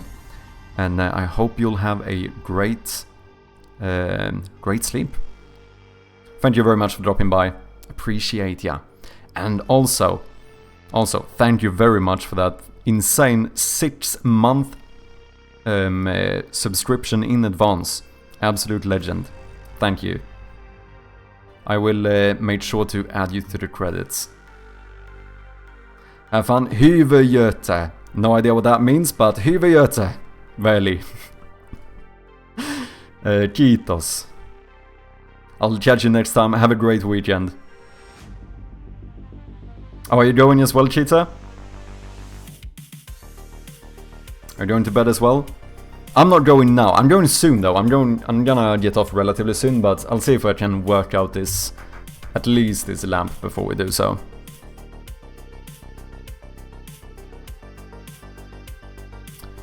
Let's see, so we now have a broken lamp in here as well. So what we're gonna do, we need to set this one up.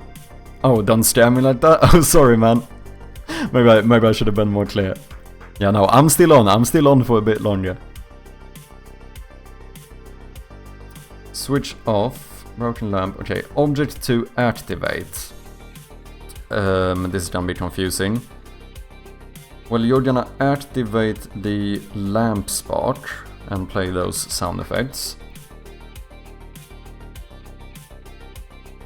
Yeah, and that should be fully set up now. Now we're gonna deactivate this switch and then make sure that in Smash here we're gonna add a bit extra logic. So objects to deactivate, we are now going to deactivate the normal light switch and activate the broken light switch. Yeah, this should work. No extra code whatsoever.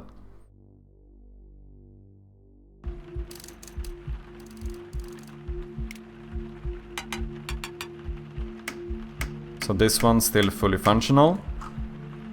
But if we cheat and give ourselves the hammer, we can now smash it. Now I can't do anything because I don't have a flashlight, so give me the flashlight. And now, if we use the light switch, the lamp remains broken. That is pretty sick. Come on, that's pretty cool. That's a pretty cool interaction. Like, these are the kind of small details I feel like that don't really, you know, they don't add anything like super special to the game. Like, the gameplay itself doesn't really change, the story doesn't change, but it's kind of cool to be able to do it, right? I feel like it adds a little bit extra like realism to the world. The fact that, you know, that you can smash the lamp. I think that's very cool. I think that's very cool.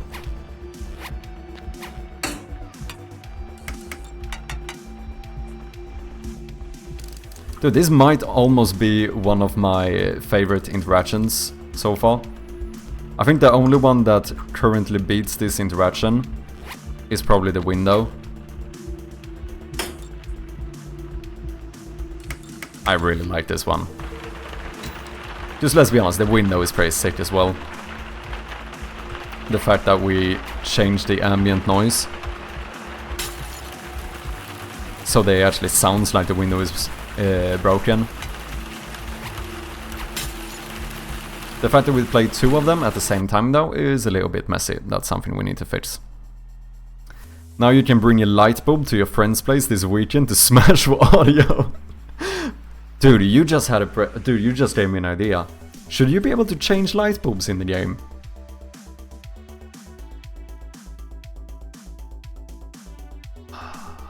What if you find a light bulb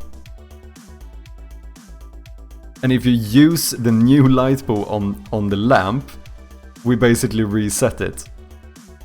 So then if you ever find like a light bulb in the game, you could choose like a specific room where you might want to have the light on. I kind of want to do it. That's very cool.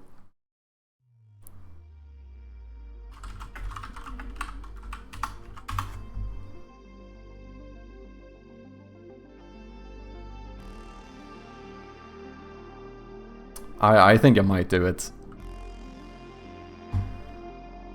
This is starting to, like, the lamps are becoming a increasingly more complex thing.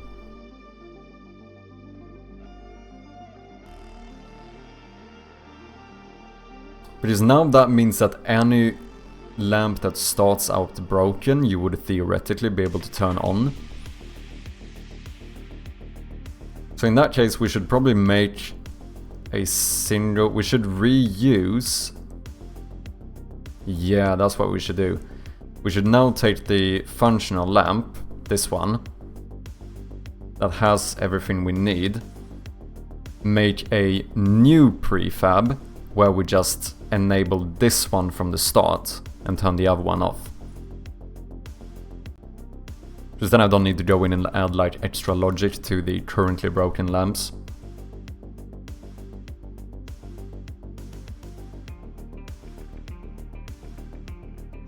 Dude, I kinda wanna try it. Okay, come on, bear with me. Let me try this. It sounds cool, okay?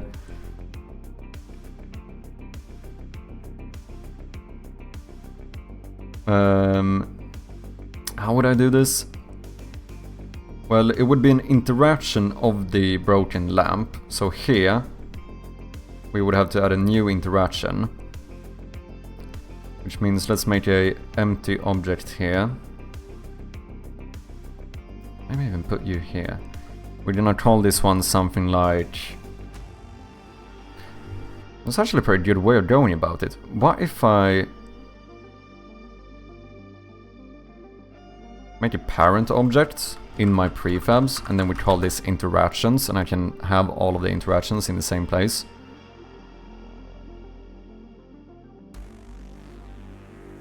So this would be like, what? Change light bulb? Bulb? No, bulb. Change light bulb. Light bulb, is that two? I guess it's two words in English, right? Yeah, light bulb. English always with the särskrivning, as we call it in Swedish. In Swedish we're basically the complete opposite, where we always like combine words. So like, you know, washing machine in English is two words, right? But tvättmaskin, which is the same literal translation, is one word in Swedish. How is it in Finnish? Do you guys also do that?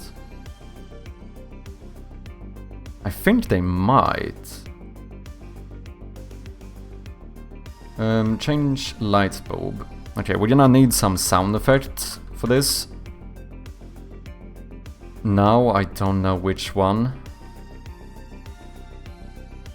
Maybe the one we used to like screwing the valve, because that's like a screwing sound. Maybe that one could work, to be fair. We might give it a go just to see how it sounds. We could always change the pitch of it if it sounds weird. Water stream turning valve. Lamp flickering. Turning valve. And then see if maybe we do like 20% more pitch to make it sound a little bit lighter rather than like a... Yeah, and then we're gonna switch... We're gonna switch objects on click. We are going to deactivate the broken lamp. And we're gonna activate the lamp off.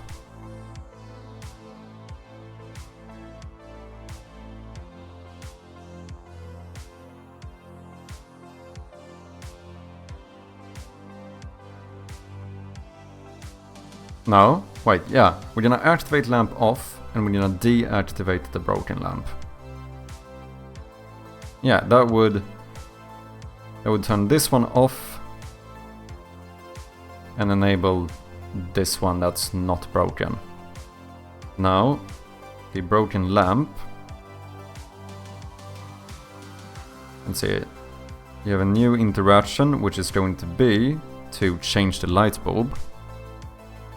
This is so random. We're gonna create a new scriptable item, which we're going to call, I suppose, a light bulb.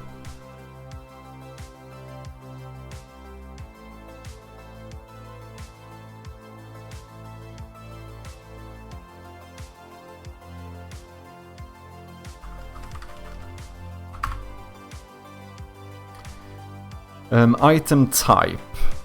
I guess this might be, because it's not a tool, so I suppose this is a component. Because I think my batteries are components. I feel like that made sense. Item name, light bulb. Flip direction, none. Usable, yes.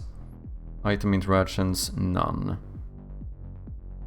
Unless we made it so that you can smash the light bulb in your inventory and it becomes a smashed light bulb. But no, I don't think so.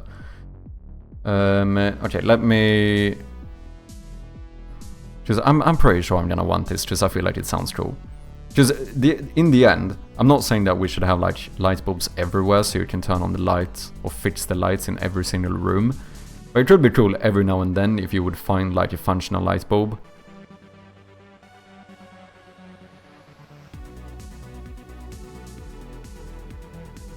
Open, what do we call this, items.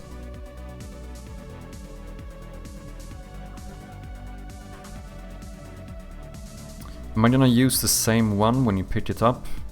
We'll see. So here, this is the battery you pick up, but this is the battery in the inventory. We might do something similar.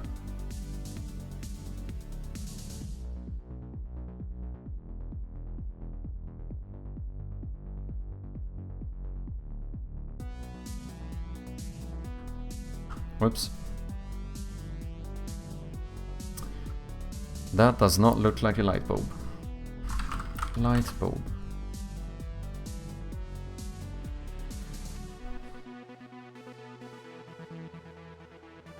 Okay, should start going out earlier.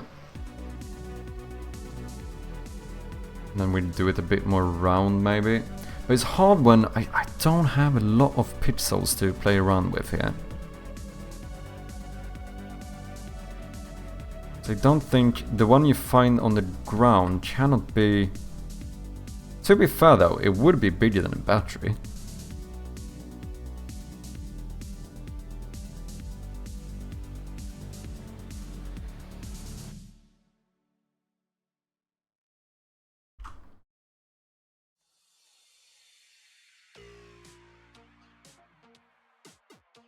This would be too big, right?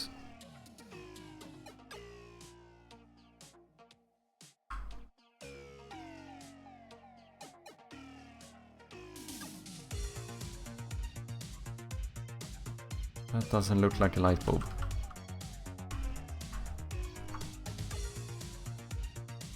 I mean, kinda.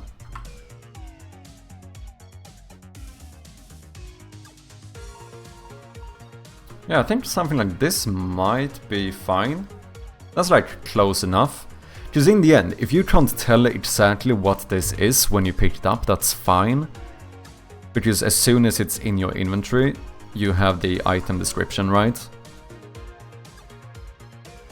But I think we could probably do one that looks a little bit more proper for the inventory.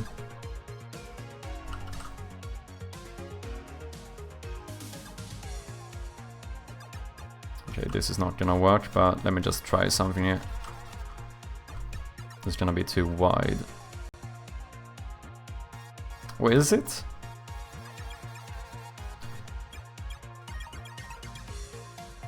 The hammer does touch the corners, so maybe this is fine. I could do it something like this.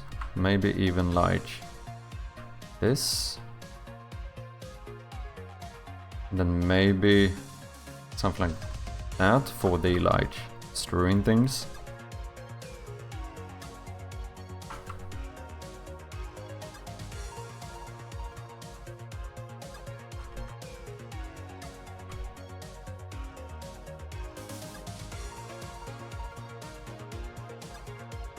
Oh, that's pretty good. Oh, yeah. That I feel like is quite clear that it's a light bulb.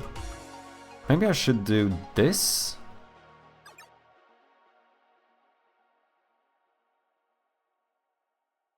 Maybe. Yeah, let's try this.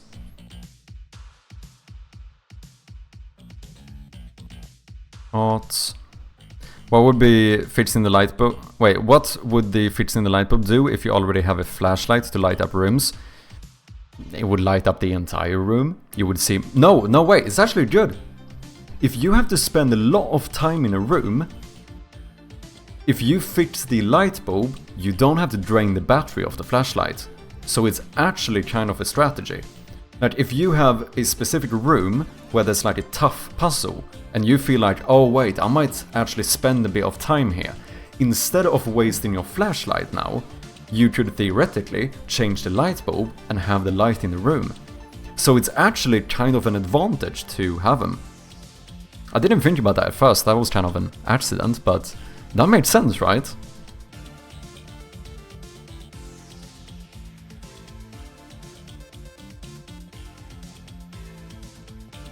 Okay, so this is the one you pick up. So let's do item light bulb 0. And then here we have the one you find in your inventory, which is going to be item light bulb 1. Apply.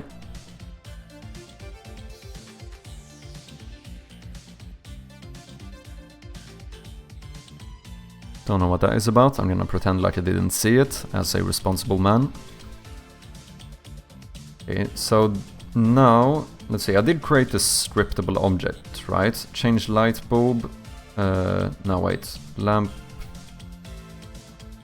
Yeah. Interaction. Change light bulb should be if you use the light bulb. Okay.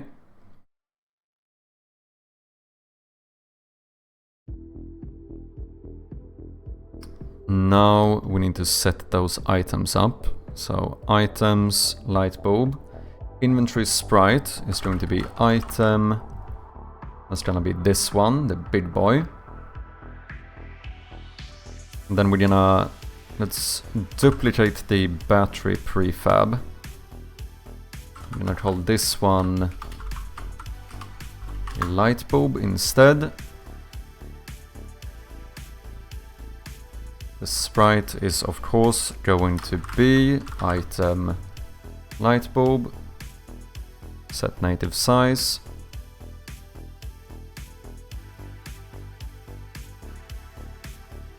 Why did that change? Wait, are my batteries not the correct size? Oh, they are. Oh, is the sprite 10 by 9? Interesting. Let's see, where did you go? Light bulb. Now, collect item on click. Item will of course be the light bulb. And that should be, as far as I know, all we actually need. So now in the first room, should be able to place a light bulb somewhere in here.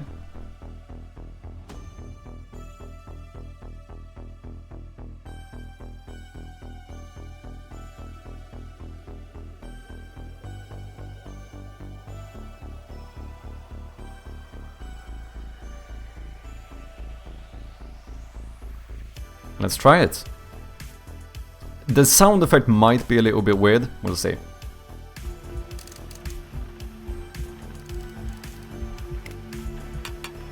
Okay. So if I pick up the light bulb, we get it in the inventory. Let's make sure that we can't use this one here, right? Yeah, that won't do anything, because we already have a light bulb. However, if we smash it, so that the lamp is broken, question is, can we now fix it? That sound effect wasn't too bad. A little bit too metallic, I think. But it kinda worked. And now...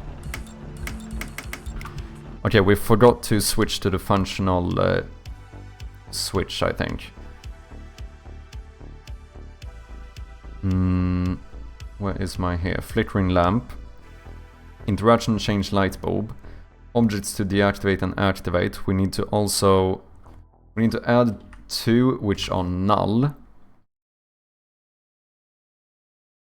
And then here in the actual scene, this is what I mean, the fact that I need to set up like null things now, it seems like it makes sense that I think I'm gonna have the lamps and the light switches actually be the same prefab.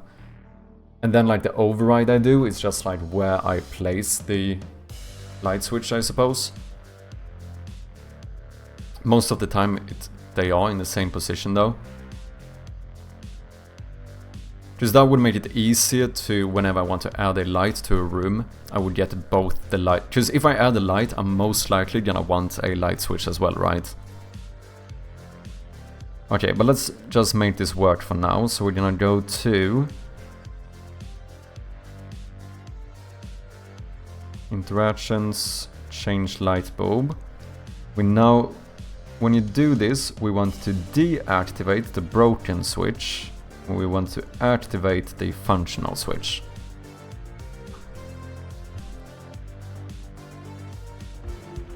Should we see how it sounds if, let's see, sound effect. What if we do 80% volume and then maybe we up the pitch even more? Is that gonna make it sound even more metallic maybe? Let's try. Because I do think the sound, like we're probably gonna change this sound later on anyway, but okay, that's functional. Let's pick up the light bulb. Let's smash the lamp.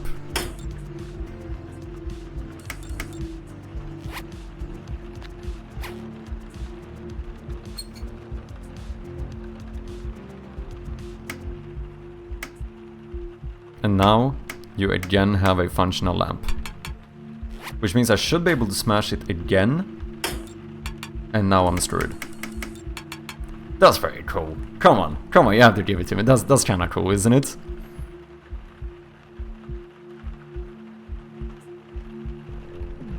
And thank you, Meowj. To be fair, it's your comment about bringing a light bulb to get the sound effect that made me think that we could actually have light bulbs in the game. Okay, let me make it so I can cheat and give myself infinite light bulbs if I want to. Dev tools. Yeah, I give myself like 10 batteries. I feel like we might as well add a few light bulbs in here. So let's give me like 5 light bulbs as well.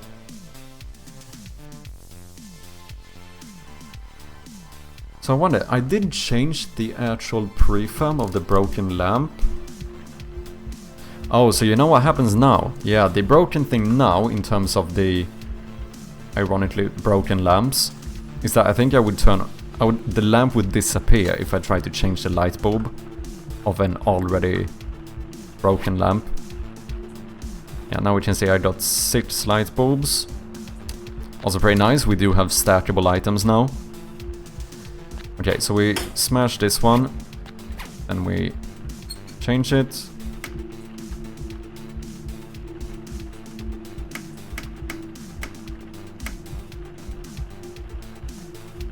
Maybe we should automatically switch the light switch to off if you smash it when the light is on. Because it feels weird that you have to turn the light off and then turn it on again.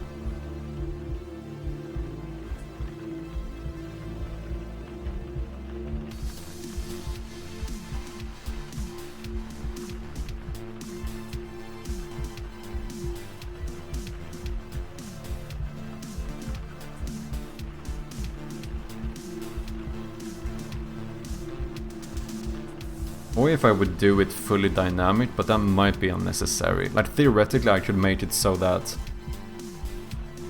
if you smash it with the light switch on and then change the light bulb, the light is immediately on again. That would be kind of cool though, maybe that is the best way to do it. But I don't know how to calculate that. How do I calculate whether the...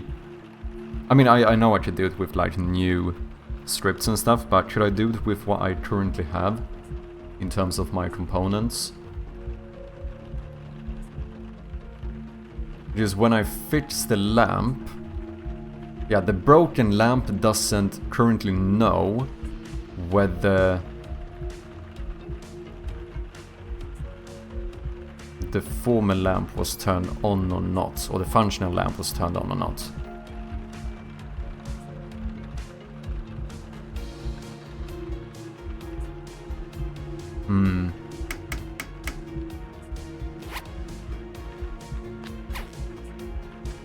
Because now it would work if I turn the light off, I smash it, screw in a new one, and then turn it on. That seems fine. But if the light is already on in the room, and I smash it, now... Oh, interesting, yeah, this one switches to the light off anyway. Yeah, I think I might maybe be lazy here and just make the switch automatically go to off when you fix the light bulb. So that you only would need to click once. Because otherwise I'm kinda scared that players could potentially smash the light, screw in a new light bulb, and then think that they are trying to turn it on by clicking here, and then go, oh, that didn't work, and just leave. I also realized that I don't think I ever lose my light bulbs, so we have to make sure that in the flickering light, change light bulb, no, broken lamp, here, the interaction with the light bulb should always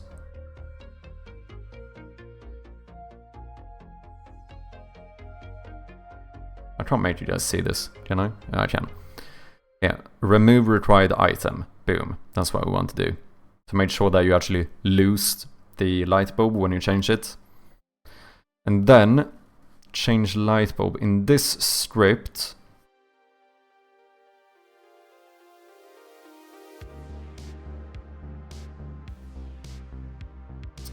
we could add 2 more nulls here in the meantime until I fix this.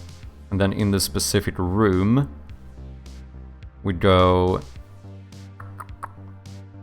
let's see, change light bulb, because now we activate the light switch, right? Which we need to do. But I think we also want to make sure to activate the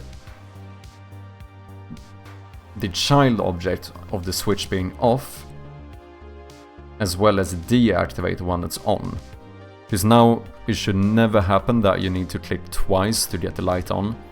And I feel like that's the better way of doing this, in my opinion.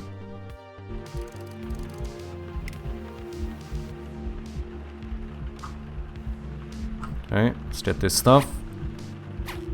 Then gonna pick up the light bulb, smash this one. Okay, seems fine. We then switch to a new light bulb, and now the switch is turned off. We can also see that now we only have 5, which means that is functional. And if we turn this one on, the light is immediately on. Yeah, I think that's the way I'm gonna do it.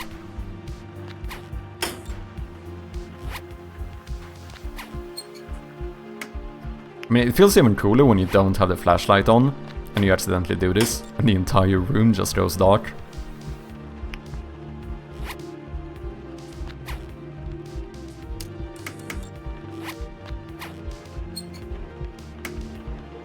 Here's our issue though. If I go in here, we also have a broken lamp, but this one starts off broken, right? And this one, this one is going to be messed up now, because I'm pretty sure either we're gonna get a null exception here, if I forgot to do null checks, which would be a bit awkward. Otherwise, what is going to happen is that this lamp is just magically going to disappear when I change the light bulb.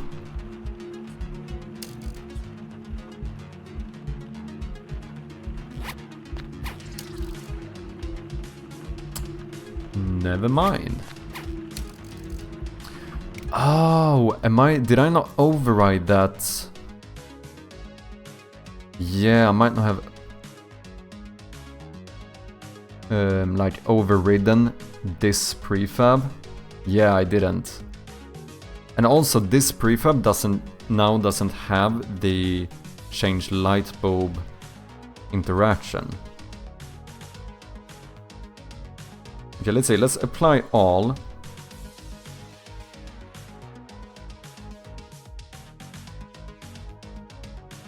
I'm gonna rename this one into lamp. And then we're gonna take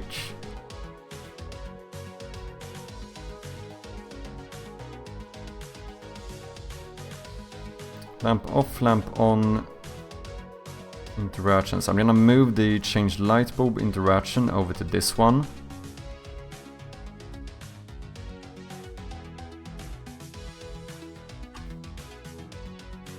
I'm gonna make a parent object for these, which is going to be lamp func, short for functional.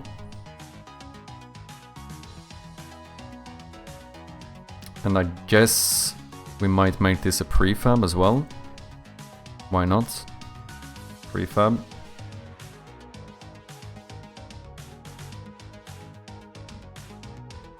Apply. Apply. I really think we should add the light switches into this one as well. I think that is the best way of doing this. So these two should actually be child objects of that one.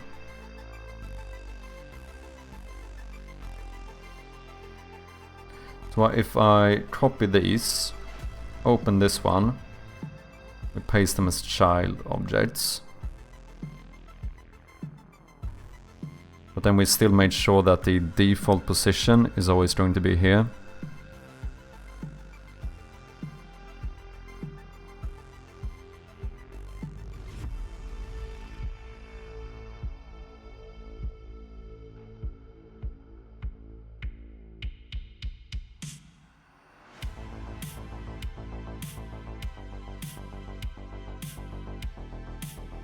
I guess we can rename this one into like lamp and switch now to be a bit more specific.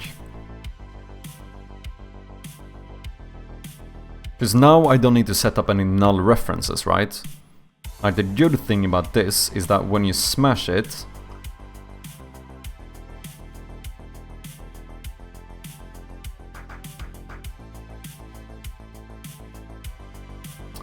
oh, did I not apply everything here? Let's apply everything in the scene, and then we open this one. In Smash, yeah. So when you smash it, we should also switch from the... we should deactivate the functional light switch and activate the broken one. And then if we change the light bulb, we should deactivate the broken switch, activate the functional light switch, also activate the functional light switch off child object, as well as deactivate the one that's on. So now we have all references set up here.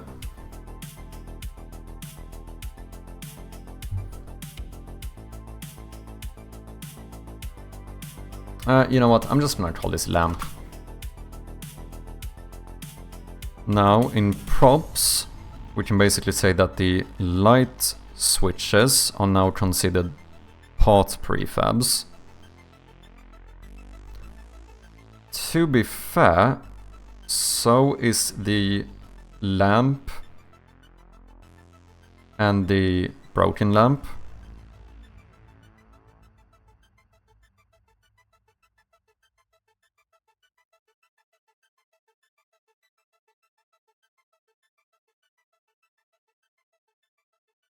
The only thing is that I do need to make some like... what? I need to make some prefab variant of the lamp where you could theoretically have the light switch on the side doors as well. Because this wouldn't work in a room that doesn't have a door here. Because it's weird, you always have a light switch next to a door, right? So if you're in like a corridor where there's one door here and one door here, the light switch should probably be on the side walls instead, I think. I feel like that makes sense.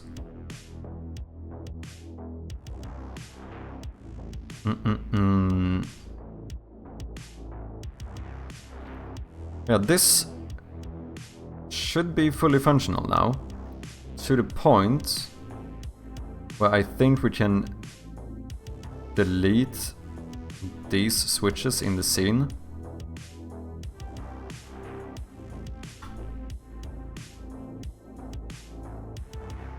Let's see if this works.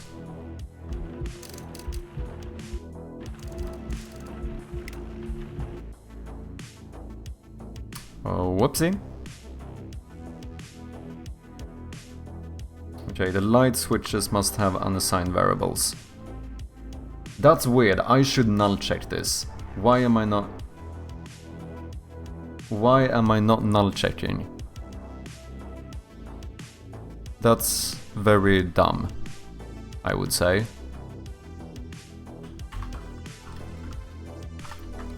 If object is not equal to null, then set active. Boom. Yeah. I mean, it's still not gonna work if I don't have the references, but I shouldn't get a null exception. Yeah. That's better. Okay, let's see, this is always a little bit confusing. Let's see, light switch, this is the functional one. Actually, let's rename this. I'm gonna call you lamp broken. And I'm just gonna call you lamp. So we have lamp, lamp broken, light switch, and light switch broken. That's fine.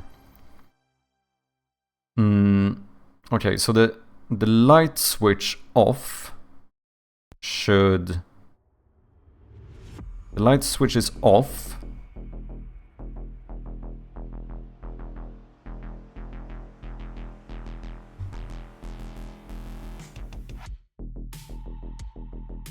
That means we should turn the lamp on.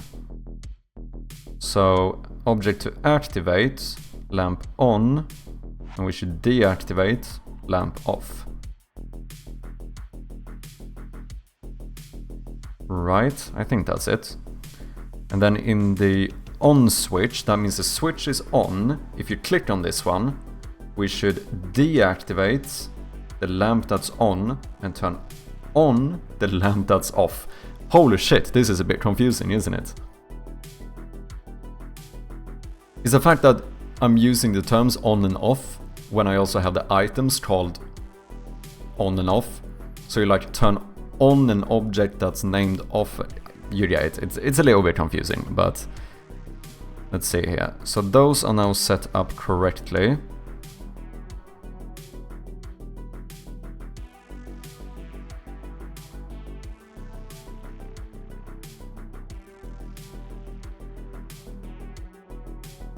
So the light switch broken. You probably need a reference somewhere too. Yeah, object to activate should be... That should be the lamp spark, because this is the broken light switch. Boom, there we go. That should be all of the interactions we need. Let's make sure to override all of these prefabs.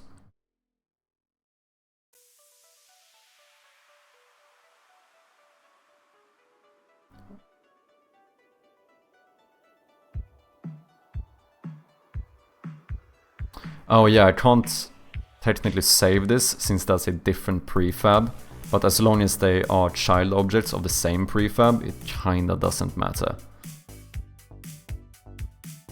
Let's try it.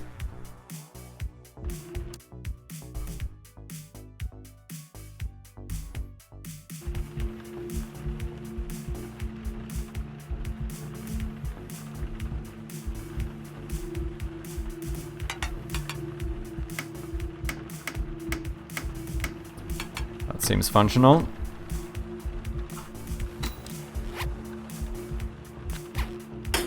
Smash it. Oh.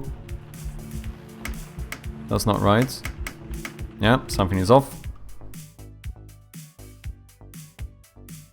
I must have assigned something here incorrectly. So it's probably in the smash interaction, right? I deactivate lamp on and lamp off.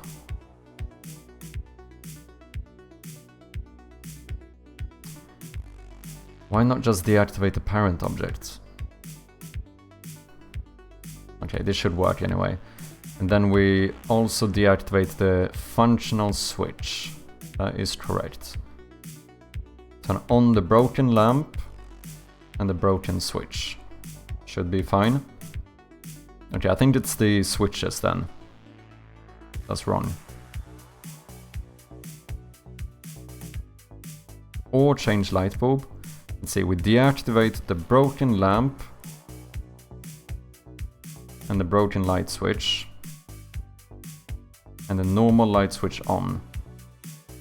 We activate lamp off, light switch and the switch that's off. All of that should be correct. Okay, so then it must be the switches. My logic must be off here somewhere. Let's see here. Switch on is the one that's currently enabled. That is the light turned on. When you click on this one, we should deactivate yourself, the one that's on, and we should deactivate the functional lamp that's on. We should deactivate... Oh no. Yeah, we should activate the lamp that's turned off, as well as the switch that's turned off, correct? And this should just be the opposite, so it should be off, off, on here. Off, off, on. Turn off yourself, turn off the lamp that's off. Turn on the one that's on and the switch that's on. That should be correct. Broken one. Switch off. You should activate. Switch on temporarily. As well as the lamp spark temporarily. That seems fine. Okay, change light bulb. What do you do? I checked this one. Wait, everything seems fine.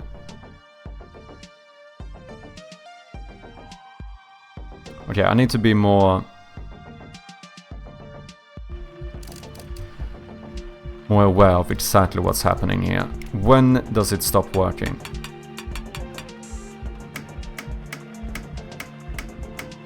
This is completely fine. At first, everything looks fine.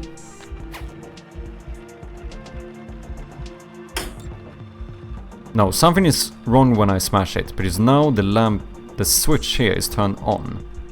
That's incorrect. Even though it's a bit unrealistic, the switch should be turned off when you smash it. Yeah, this is still the functional one, which means that I can turn off and on the functional lamp behind it. Okay, so it must be the smash interaction that's wrong. Let's see. I deactivate lamp off and lamp on. Yes.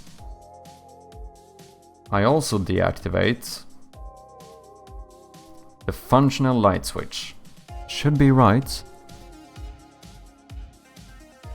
We then have the lamp broken turned on, as well as the broken light switch.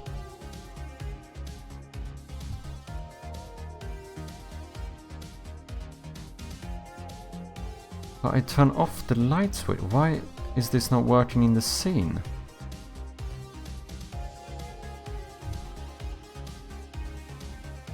Okay, we apply everything here. Do I have an override in the scene maybe? Is that why? Oh, I might.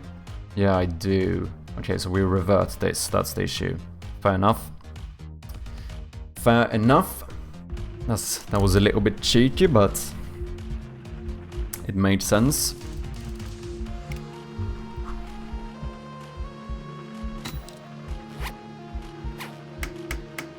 Functional.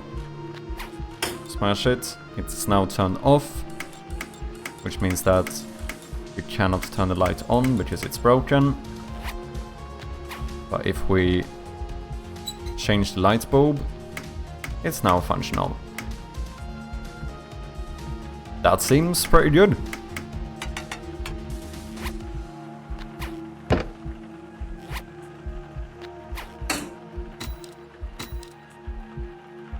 The only thing I would say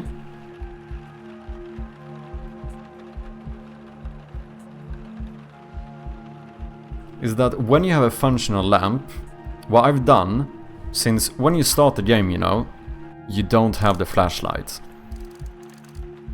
Since objects are only interactable when you have a light on, I was a little bit cheeky here and I made it so that if the player decides to turn off the light in here, instead of soft locking the player, you can see that I have a little bit of light on this switch so that you can find it and turn it on again. Which is fine here, but as soon as you have the flashlight, it kinda doesn't make sense. Why is this one lighting up? It would be kinda nice to do something where we deactivate the light part of it, maybe, if the player has the flashlight. Very small details here, not super important, but could be nice. What's up, Hobbit-changus? How you doing, man? Welcome in, hope you're having a good Friday. How you doing? I'm doing good. Made a bit of progress here today. We have a new lamp. We have light bulbs. I think that's very cool. Not only that, but we can smash it. And you can change it. You can basically, this is basically just like Electrician Simulator at this point. How you doing? How's gaming? How's game dev? Good man, just woke up nice and early. It's like 7:30 AM. Holy shit, look at that. Hobbit-chan is being a responsible adult. Not bad. That's way earlier than I woke up today. I still have some work to do in regards to my sleeping schedule. Okay, that one is broken. Dude, I really like this sprite as well.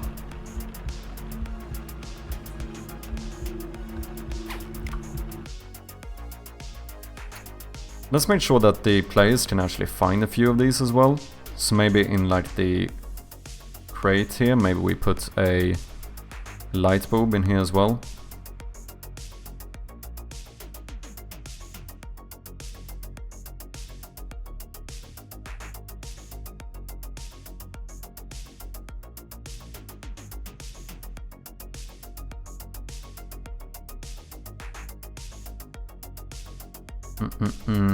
Battery, let me see here. Items, light bulb. Let's put a little light bulb in here.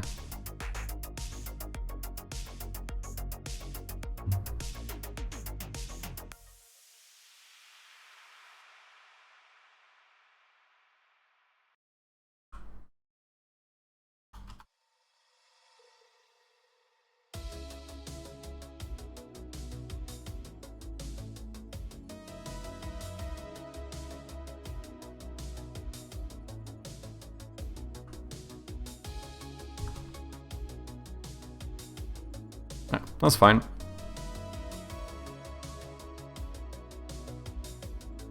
Just have to make sure to close up the crate again, like so.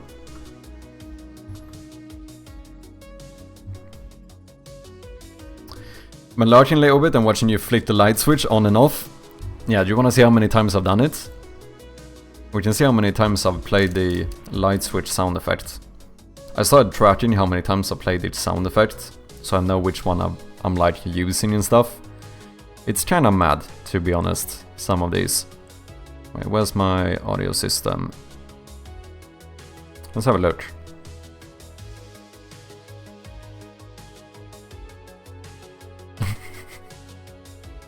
I don't remember what I was on last time, but I've currently played the light switch sound effect 538 times.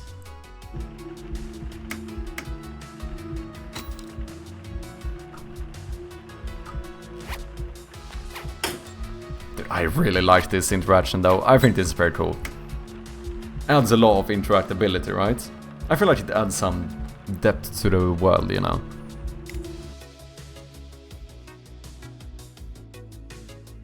Okay, now we could also... I don't want this light bulb to be on the floor here. Let's delete this one. Have you been working more on your game? Chanius? Any progress?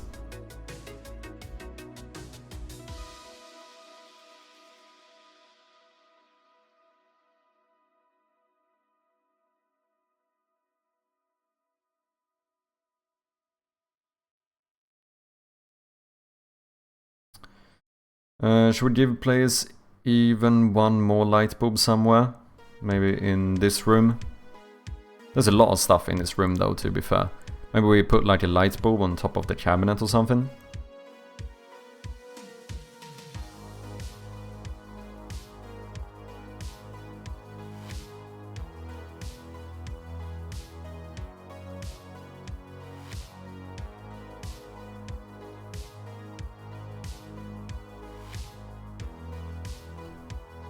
Is that pixel perfect?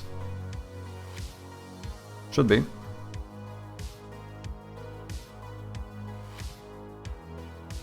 Oh, we don't have a switch in this room. Interesting. I'm gonna need to change out these lamps anyway. Just have a pretty good idea here about how to do this. Thinking that we take our props. And here we should have ourselves a little lamp somewhere. Actually, where is my lamp? Oh, did I put them all in? Is this the parent one? It is. So this should not be a pot, this should be a prop. So I think... lamp. I think I want to make a new prefab variant of this one. How do I do this?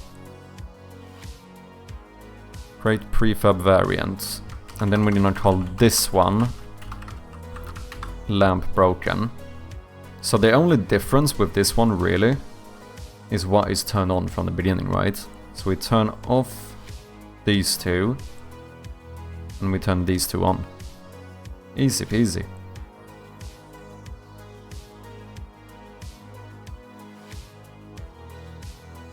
Now in this room we should be able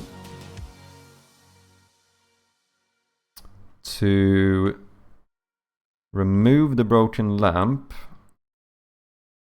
like so, and instead pause in on new one here, and we automatically get the light switch. I think that's a better workflow. Gamedev is good. I finished Flappy Bird and released it on itch.io. It's definitely not without issues, but I'm glad it's done out there. Nice, man! Do you have a link? Send me the link. Congratulations, man, that's a huge step. Releasing your first game is, you know, you are now further than, like, I believe the vast majority of developers. I feel like most people who try game dev never reach the point of releasing their first game. So whether it's buggy, simple, whatever you would like to call it, it's still fucking sick, man. Good job. I'm proud of you. I'm proud of you, Sonny.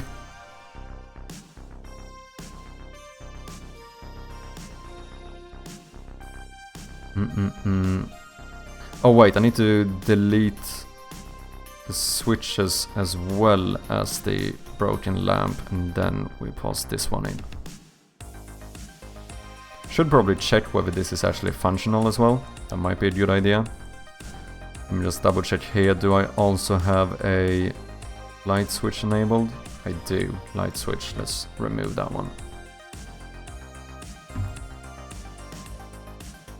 I think there's still some FPS issues with other devices, but I'm just gonna leave it. Let me have a look. Do you have sound in the game? Do you have music?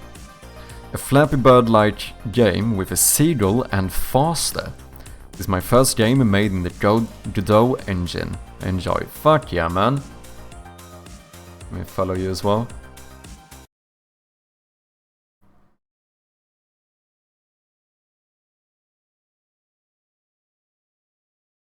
Oh, look at this. Okay, so spacebar or good tutorial here as well to flap up. Oh, and that's how I started as well. Oh, this is nice. You're my first follower. Let's go. When you you know, after you become like a huge successful developer, I'm gonna be saying that I was the first one to follow him on itch. Okay, I'm gonna use... Oh, nice. Is this loud for you guys? Oh. Okay, it might be a little bit loud. I don't think we have settings, so I'm gonna do this. Oh, yeah, a meadow as well as score.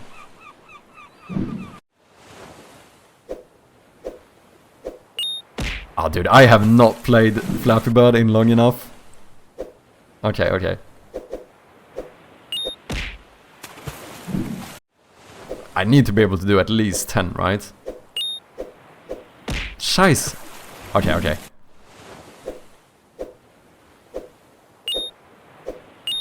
I panicked.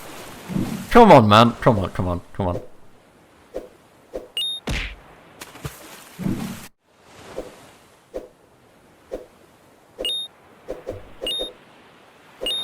Why did I click again? I would have been fine. Dude, this is really nice, man. Good sound effects and stuff as well. I should make it quieter? No, I don't think you should make it quieter, to be fair. If you wanna fix it, you should add a volume slider. Because if you make it quieter, you might get the other issue where other people are like, this game is too quiet and they can't raise it. But I do know that, like, you know, settings is more work than one might think. But it's really nice. Just even if you skip all settings, like the only one that matters the most, I think, or the one that's most convenient to have, is the volume slider. But for your first game, this is really fucking nice, man. Why do I click? I think that would have been fine. Come on. Dude, this is actually a top tier rage game. Yeah, I saw someone say skill issue in the chat. You wanna talk, fam? Fuck. Oh, the timing, it's so bad. It's so bad, it's so bad, man, the timing on that one. Come on. What's up, Runeson? Skill issue going on here? No. Dude, at least 10. I'm not quitting until I get 10. You won't believe how long the fade out in translations took to make. I think there's a lot of things that people... Like, it's easy to assume that stuff is easy. I mean, I do it still. Every time I go, yeah, this is gonna be quick, and then I spend like, you know, 2 hours implementing a feature that I thought would take me like 10 minutes. Why do I click? To be fair though, I think if I didn't click that, I would have lost anyway. Fuck off, man.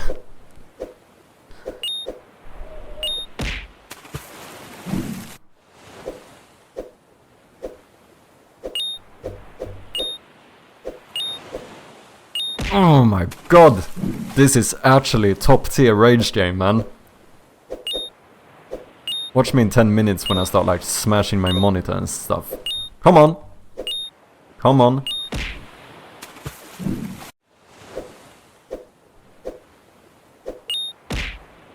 This is... Come on now. Nice background. Do you have parallax as well? Oh yeah, you do. Ooh, that's nice. That's a good good detail as well. I mean, a bit of parallax going on.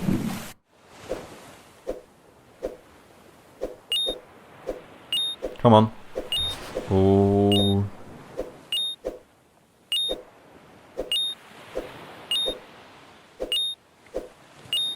Scheiße! Dude, was that 9? Okay, I did get 10. Oh, first medal, I think. This level of polish here that is just so nice. No, yeah, I actually think you did really, really good overall. Like, because I feel like when...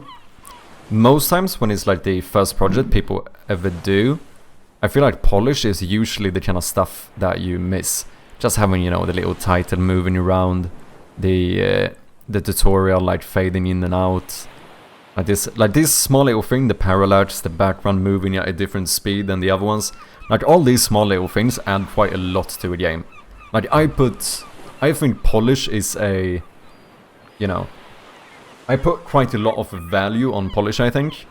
Like, to be fair, I almost have nothing bad to say. Like, this is almost entirely perfect. The only thing would be having a volume slider. But, you know, I understand that this is, you know, it's your first game and stuff. So, me only being able to say that I want a volume slider is that's a fucking GG, man. Come on. Didn't I say I was gonna stop after 10? I think I did.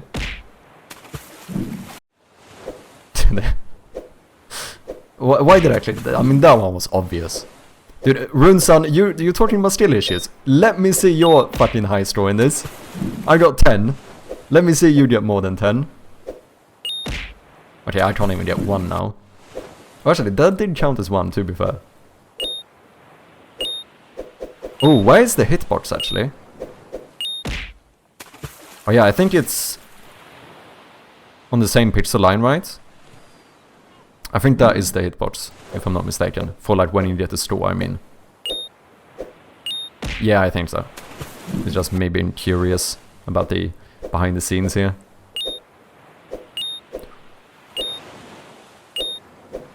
Fuck, why do I click? It's like... yeah, I don't know. It's when you like panic. That's when you screw up, you know?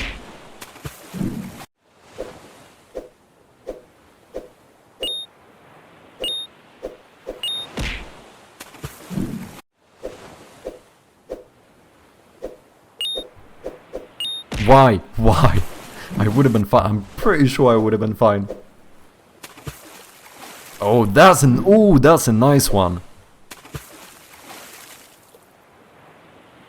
Dude, I don't think I had fallen down into the water yet. Sound effect and animation when you drop down in the water.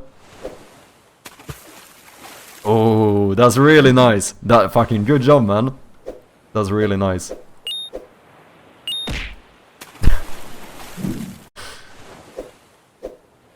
I do fucking hate it at the same time. But really good job. Oh no. Come on.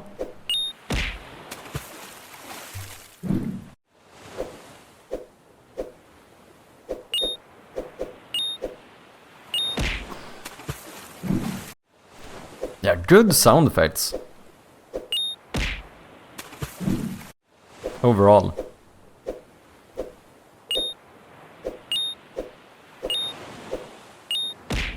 Why did I look away?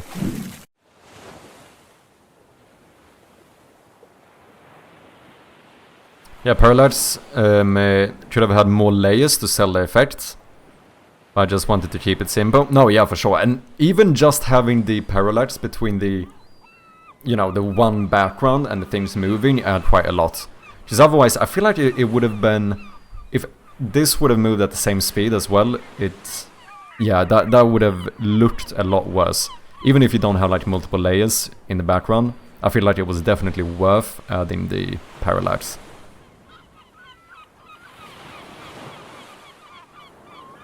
Thanks so much, man. Actually means a lot coming from you. No worries, man. No, you should actually be really proud of this. Like, for your first game, this is fucking incredible, man.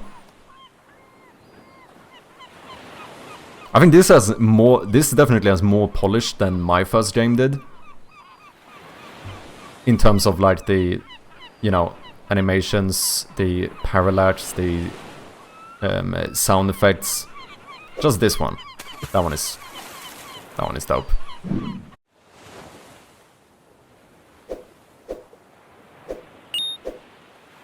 Scheiße. Overall, I think this is pretty much a full-on product. Like, Like I said, the only thing I can say is that a few settings would have been nice. That's really the only change that would have been nice to have. But, you know, game itself, top tier.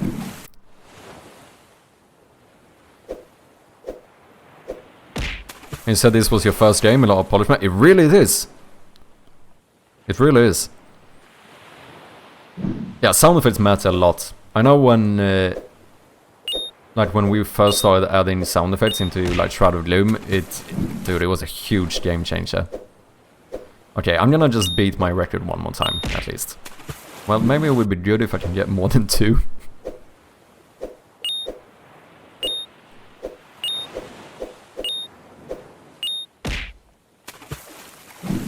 Okay, you need to like get into flow state for this game, man. I think the difficulty curve here is actually pretty nice. Like, you've hit a good sweet spot where it's not too difficult to where it feels impossible, but it's also a decent challenge. Come on! 14? Not too bad, not too bad. Okay, I realize what my issue is. I cannot be focusing on the game. Did you realize how much better I did when I started talking? Never mind, my hypothesis is completely fucked. Talking does not make a difference. I still suck. Never mind, it was just pure luck. RNG. I feel like you need to get into a good pattern where you don't have to click too close to one of these, you know? Because most of the time I feel like I die because I hit like the upper corner. I did get medal though, that is true. Like, you want to be like here when you do the click, so you get like a nice arch over it, but when they change position, that's sometimes hard to control.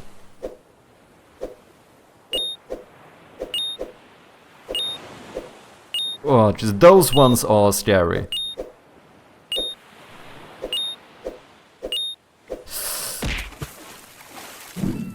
Okay, I'm gonna get more than 10. One more time. Then I have to stop, otherwise I think I might get addicted to this.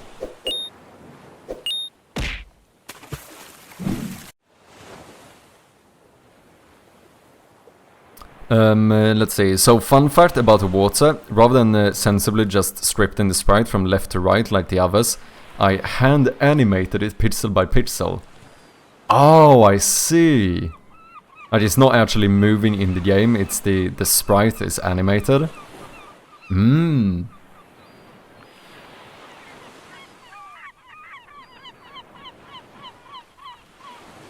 But wait. How the fuck did you... Because it doesn't look...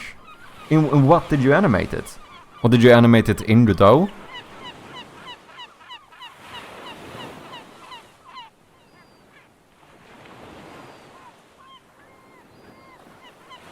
After playtesting my own game, I think I've gotten like 50. Holy shit, flexing, yeah.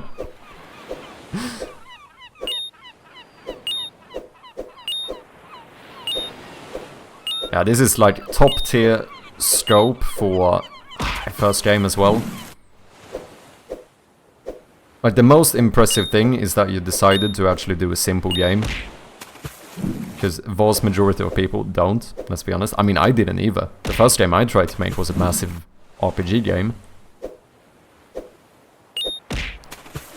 Dude, this is actually a rage game though. Did you use the tag rage game or something? Because you should.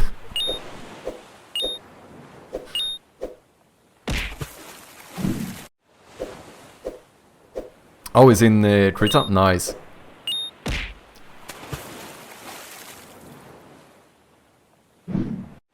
As someone who also did the first game recently, I'm very impressed. Wait, which was your first game? Wait, was it game? No, the Game Jam wasn't your first game, right?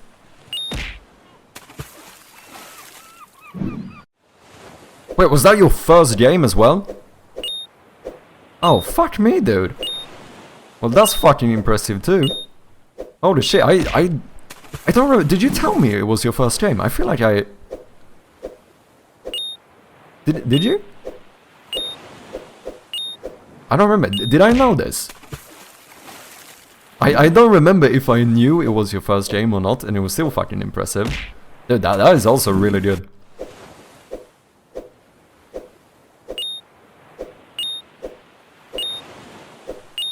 What did you do that game in? Ooh. Come on. Come on!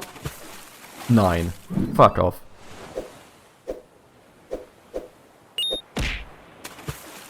Unity? I put a bid post-mortem in the GDFG post-mortem section if curious. Oh, I'll check it. I've seen some of your posts in there. I have been stalking you a little bit. Yeah, feel free to link it, Rinsan. It's really good. They made this cool puzzle game about like mixing colors and stuff. Actually really creative. I played it on stream. It's actually a really good game as well.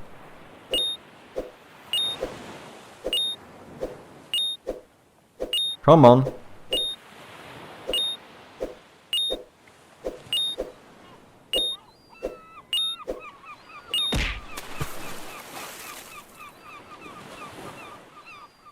Oh. Itchy.io. Whoops. Dude, this is really good. I kinda hate how addicting it is. Just I kinda do when I keep going. This is one of those games where you feel like, you know, like I can do a bit better than this, right? You do get other medals. I suppose that it would be at 20. There's no way I can make it to 20. Okay, I'm gonna... I 5 more times. I can't... I haven't even eaten dinner today. Fuck me.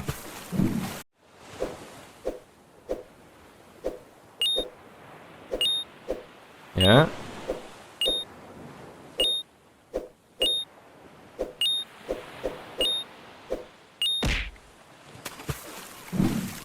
This has the same thing as my first game.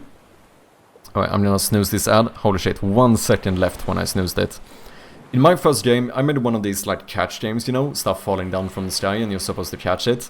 And I realized that we have a similar thing going on in our games, where when you played my games for a long time, like after you would look away from the screen, like your entire vision would be like moving, you know, you got like this visual illusion from like looking at stuff falling down so much. This kind of has the same thing. You know, because you keep seeing everything moving, so when you look away from the monitor, like it fucking... Do you know what I mean? You get the like visual illusion. Yeah, you should check Runsan's game out as well. I beat it fully, right? Yeah, I did. It was actually quite fun. Nice, like interesting creative concept as well. Reminded me a bit of Fullbox's block shop, but like colors instead of blocks. I suppose there is... Maybe you kinda had the same... Because I think Fullbox was kinda inspired by Shapes, right? I think the game is called Shapes, if I'm not mistaken.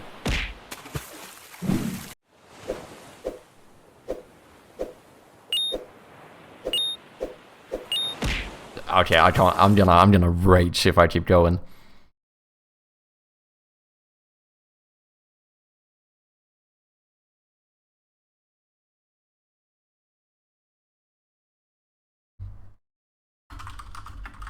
Really impressive for your first game. GG. Good job.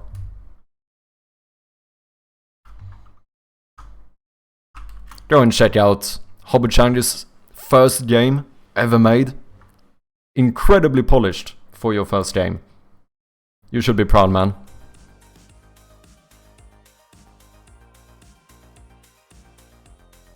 Yeah, I got a lot of that developing this. Yeah, I know, like, it was the same thing with my game. And, like, I was thinking, like, is there a way I can fix this? But I think it's inevitable. Like, with these kind of games where there's something constantly moving the same way, like, there's no way to really get around it.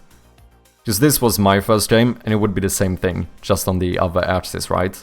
Like, the more I kept looking at these, if I played for long enough, like, as soon as I looked away, the entire fucking world would be like moving upwards, you know? It was funny. Funny. Been talking with my brother-in-law that did the art. He posted post-mortem from his perspective too. Ooh. We'll probably continue with the concept as a small, formally releasable thing. I think you should. Like, it's actually a really good concept. We're ending, so time to hang out with the kiddo. We'll catch you all next time. No worries, Runeson. Thank you very much for dropping by, and yeah, I'll catch you next time, man. Cheers. Always nice to have you here, man. Well, thanks for playing, bro. Really appreciate it. No worries. No worries. No, you should be proud. I'm happy that you came back and actually finished the game. Good stuff.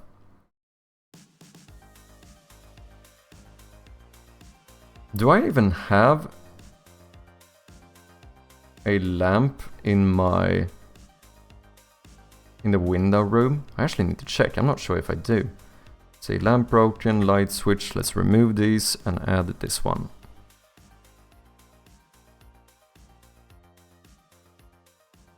This is pixel perfect, right? Yeah. You guys like my new ruler we did today?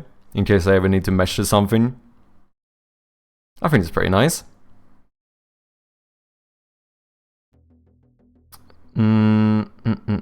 Okay, let's see. Boom, boom, boom. The only room I have not updated should be the window room, but I'm not sure. Yeah, I don't even have a light in here. Okay, let's see if the broken lamps are functional.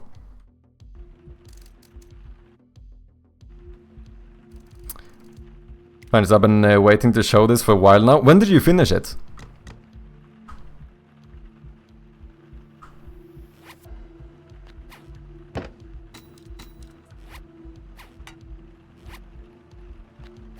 Is it weird that there's a battery in the vent? Probably.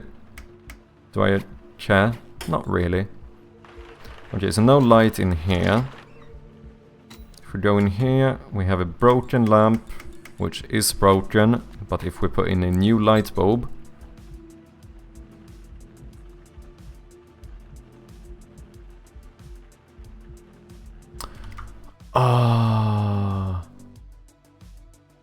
I think I deactivated the wrong item here. Yeah, the lamp is deactivated. It actually shouldn't be. The parent object should be active.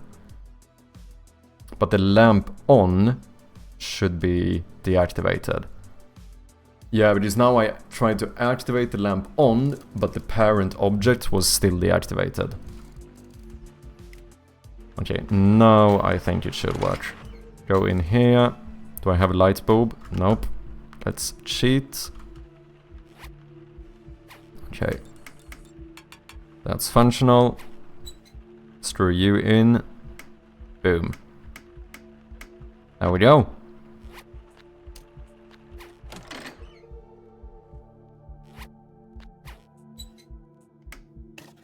You can now fix the lights in any room.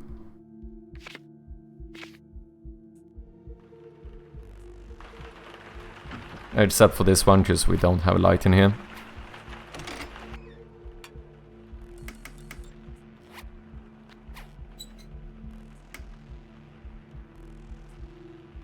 That's pretty nice.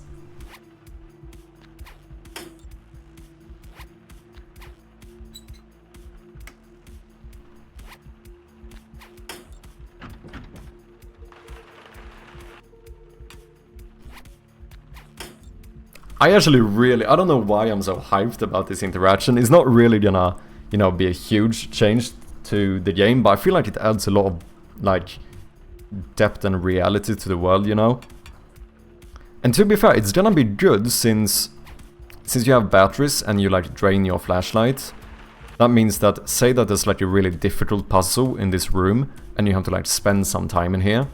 Now you could actually make the decision to, instead of wasting your battery, maybe use one of those light bulbs you find to fix the light in here and turn your flashlight off. Because now you don't drain the battery, you know. So it's kind of a, you know, it's kind of strategic as well.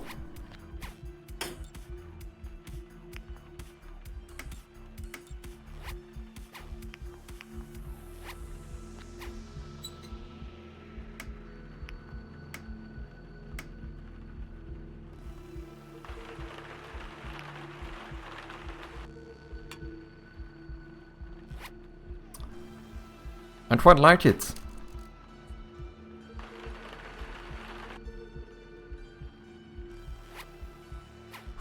I need more light bulbs. I think the icon turned out really nice as well. The one you pick up is fine. I do think I want a smaller version. I think that one is fine. But the one in the inventory is really nice. To the point where I'd say you almost wouldn't need the description here. Like it's obvious enough that this is a light bulb.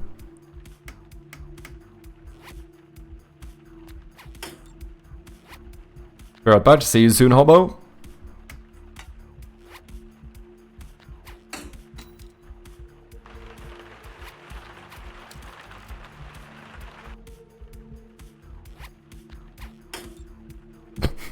Dude, I'm just gonna go around smashing lights.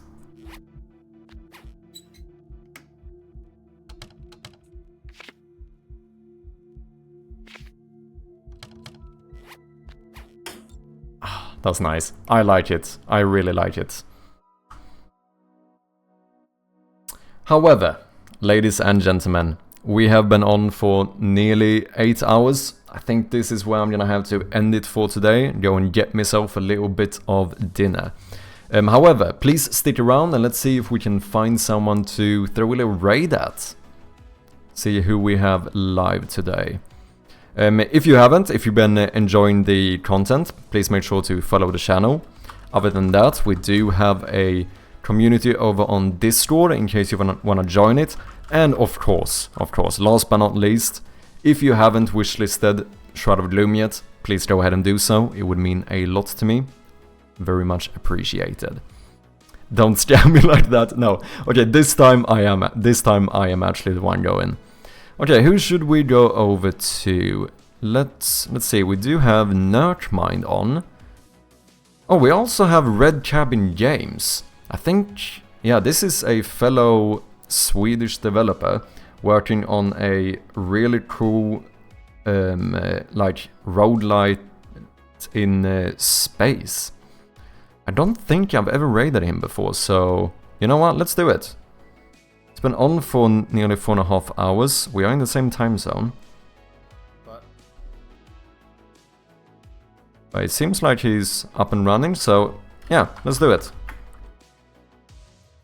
Let's go over to none other than Red Cabin Games. His game is actually really dope. I think this is the second one too. He's working on the second version of this game. The first one is already released on Steam, and yeah, you'll see the game, but it actually looks really cool. So, like always, thank you all so much for being here today. I really do appreciate it. Big shout out to Layomotek for the 6-month subscription in advance. We also had BitGamey with some bits, as well as BXCast with the $1 donation. Appreciate all of you very much. Also, a little shout out to all of the raiders today. We got Jones, 8bits a byte, Claim and Dev, Smalls the Kobold. Thank you all so much, as well as all the new followers and everyone who's been hanging out today. Absolute legends. I appreciate every single one of ya. Let's go over to Red Cabin Games, show that little chirpy raid in the chat, and I will see you guys on Monday. So, other than that, I hope you all have a great rest of your weekend. Cheers.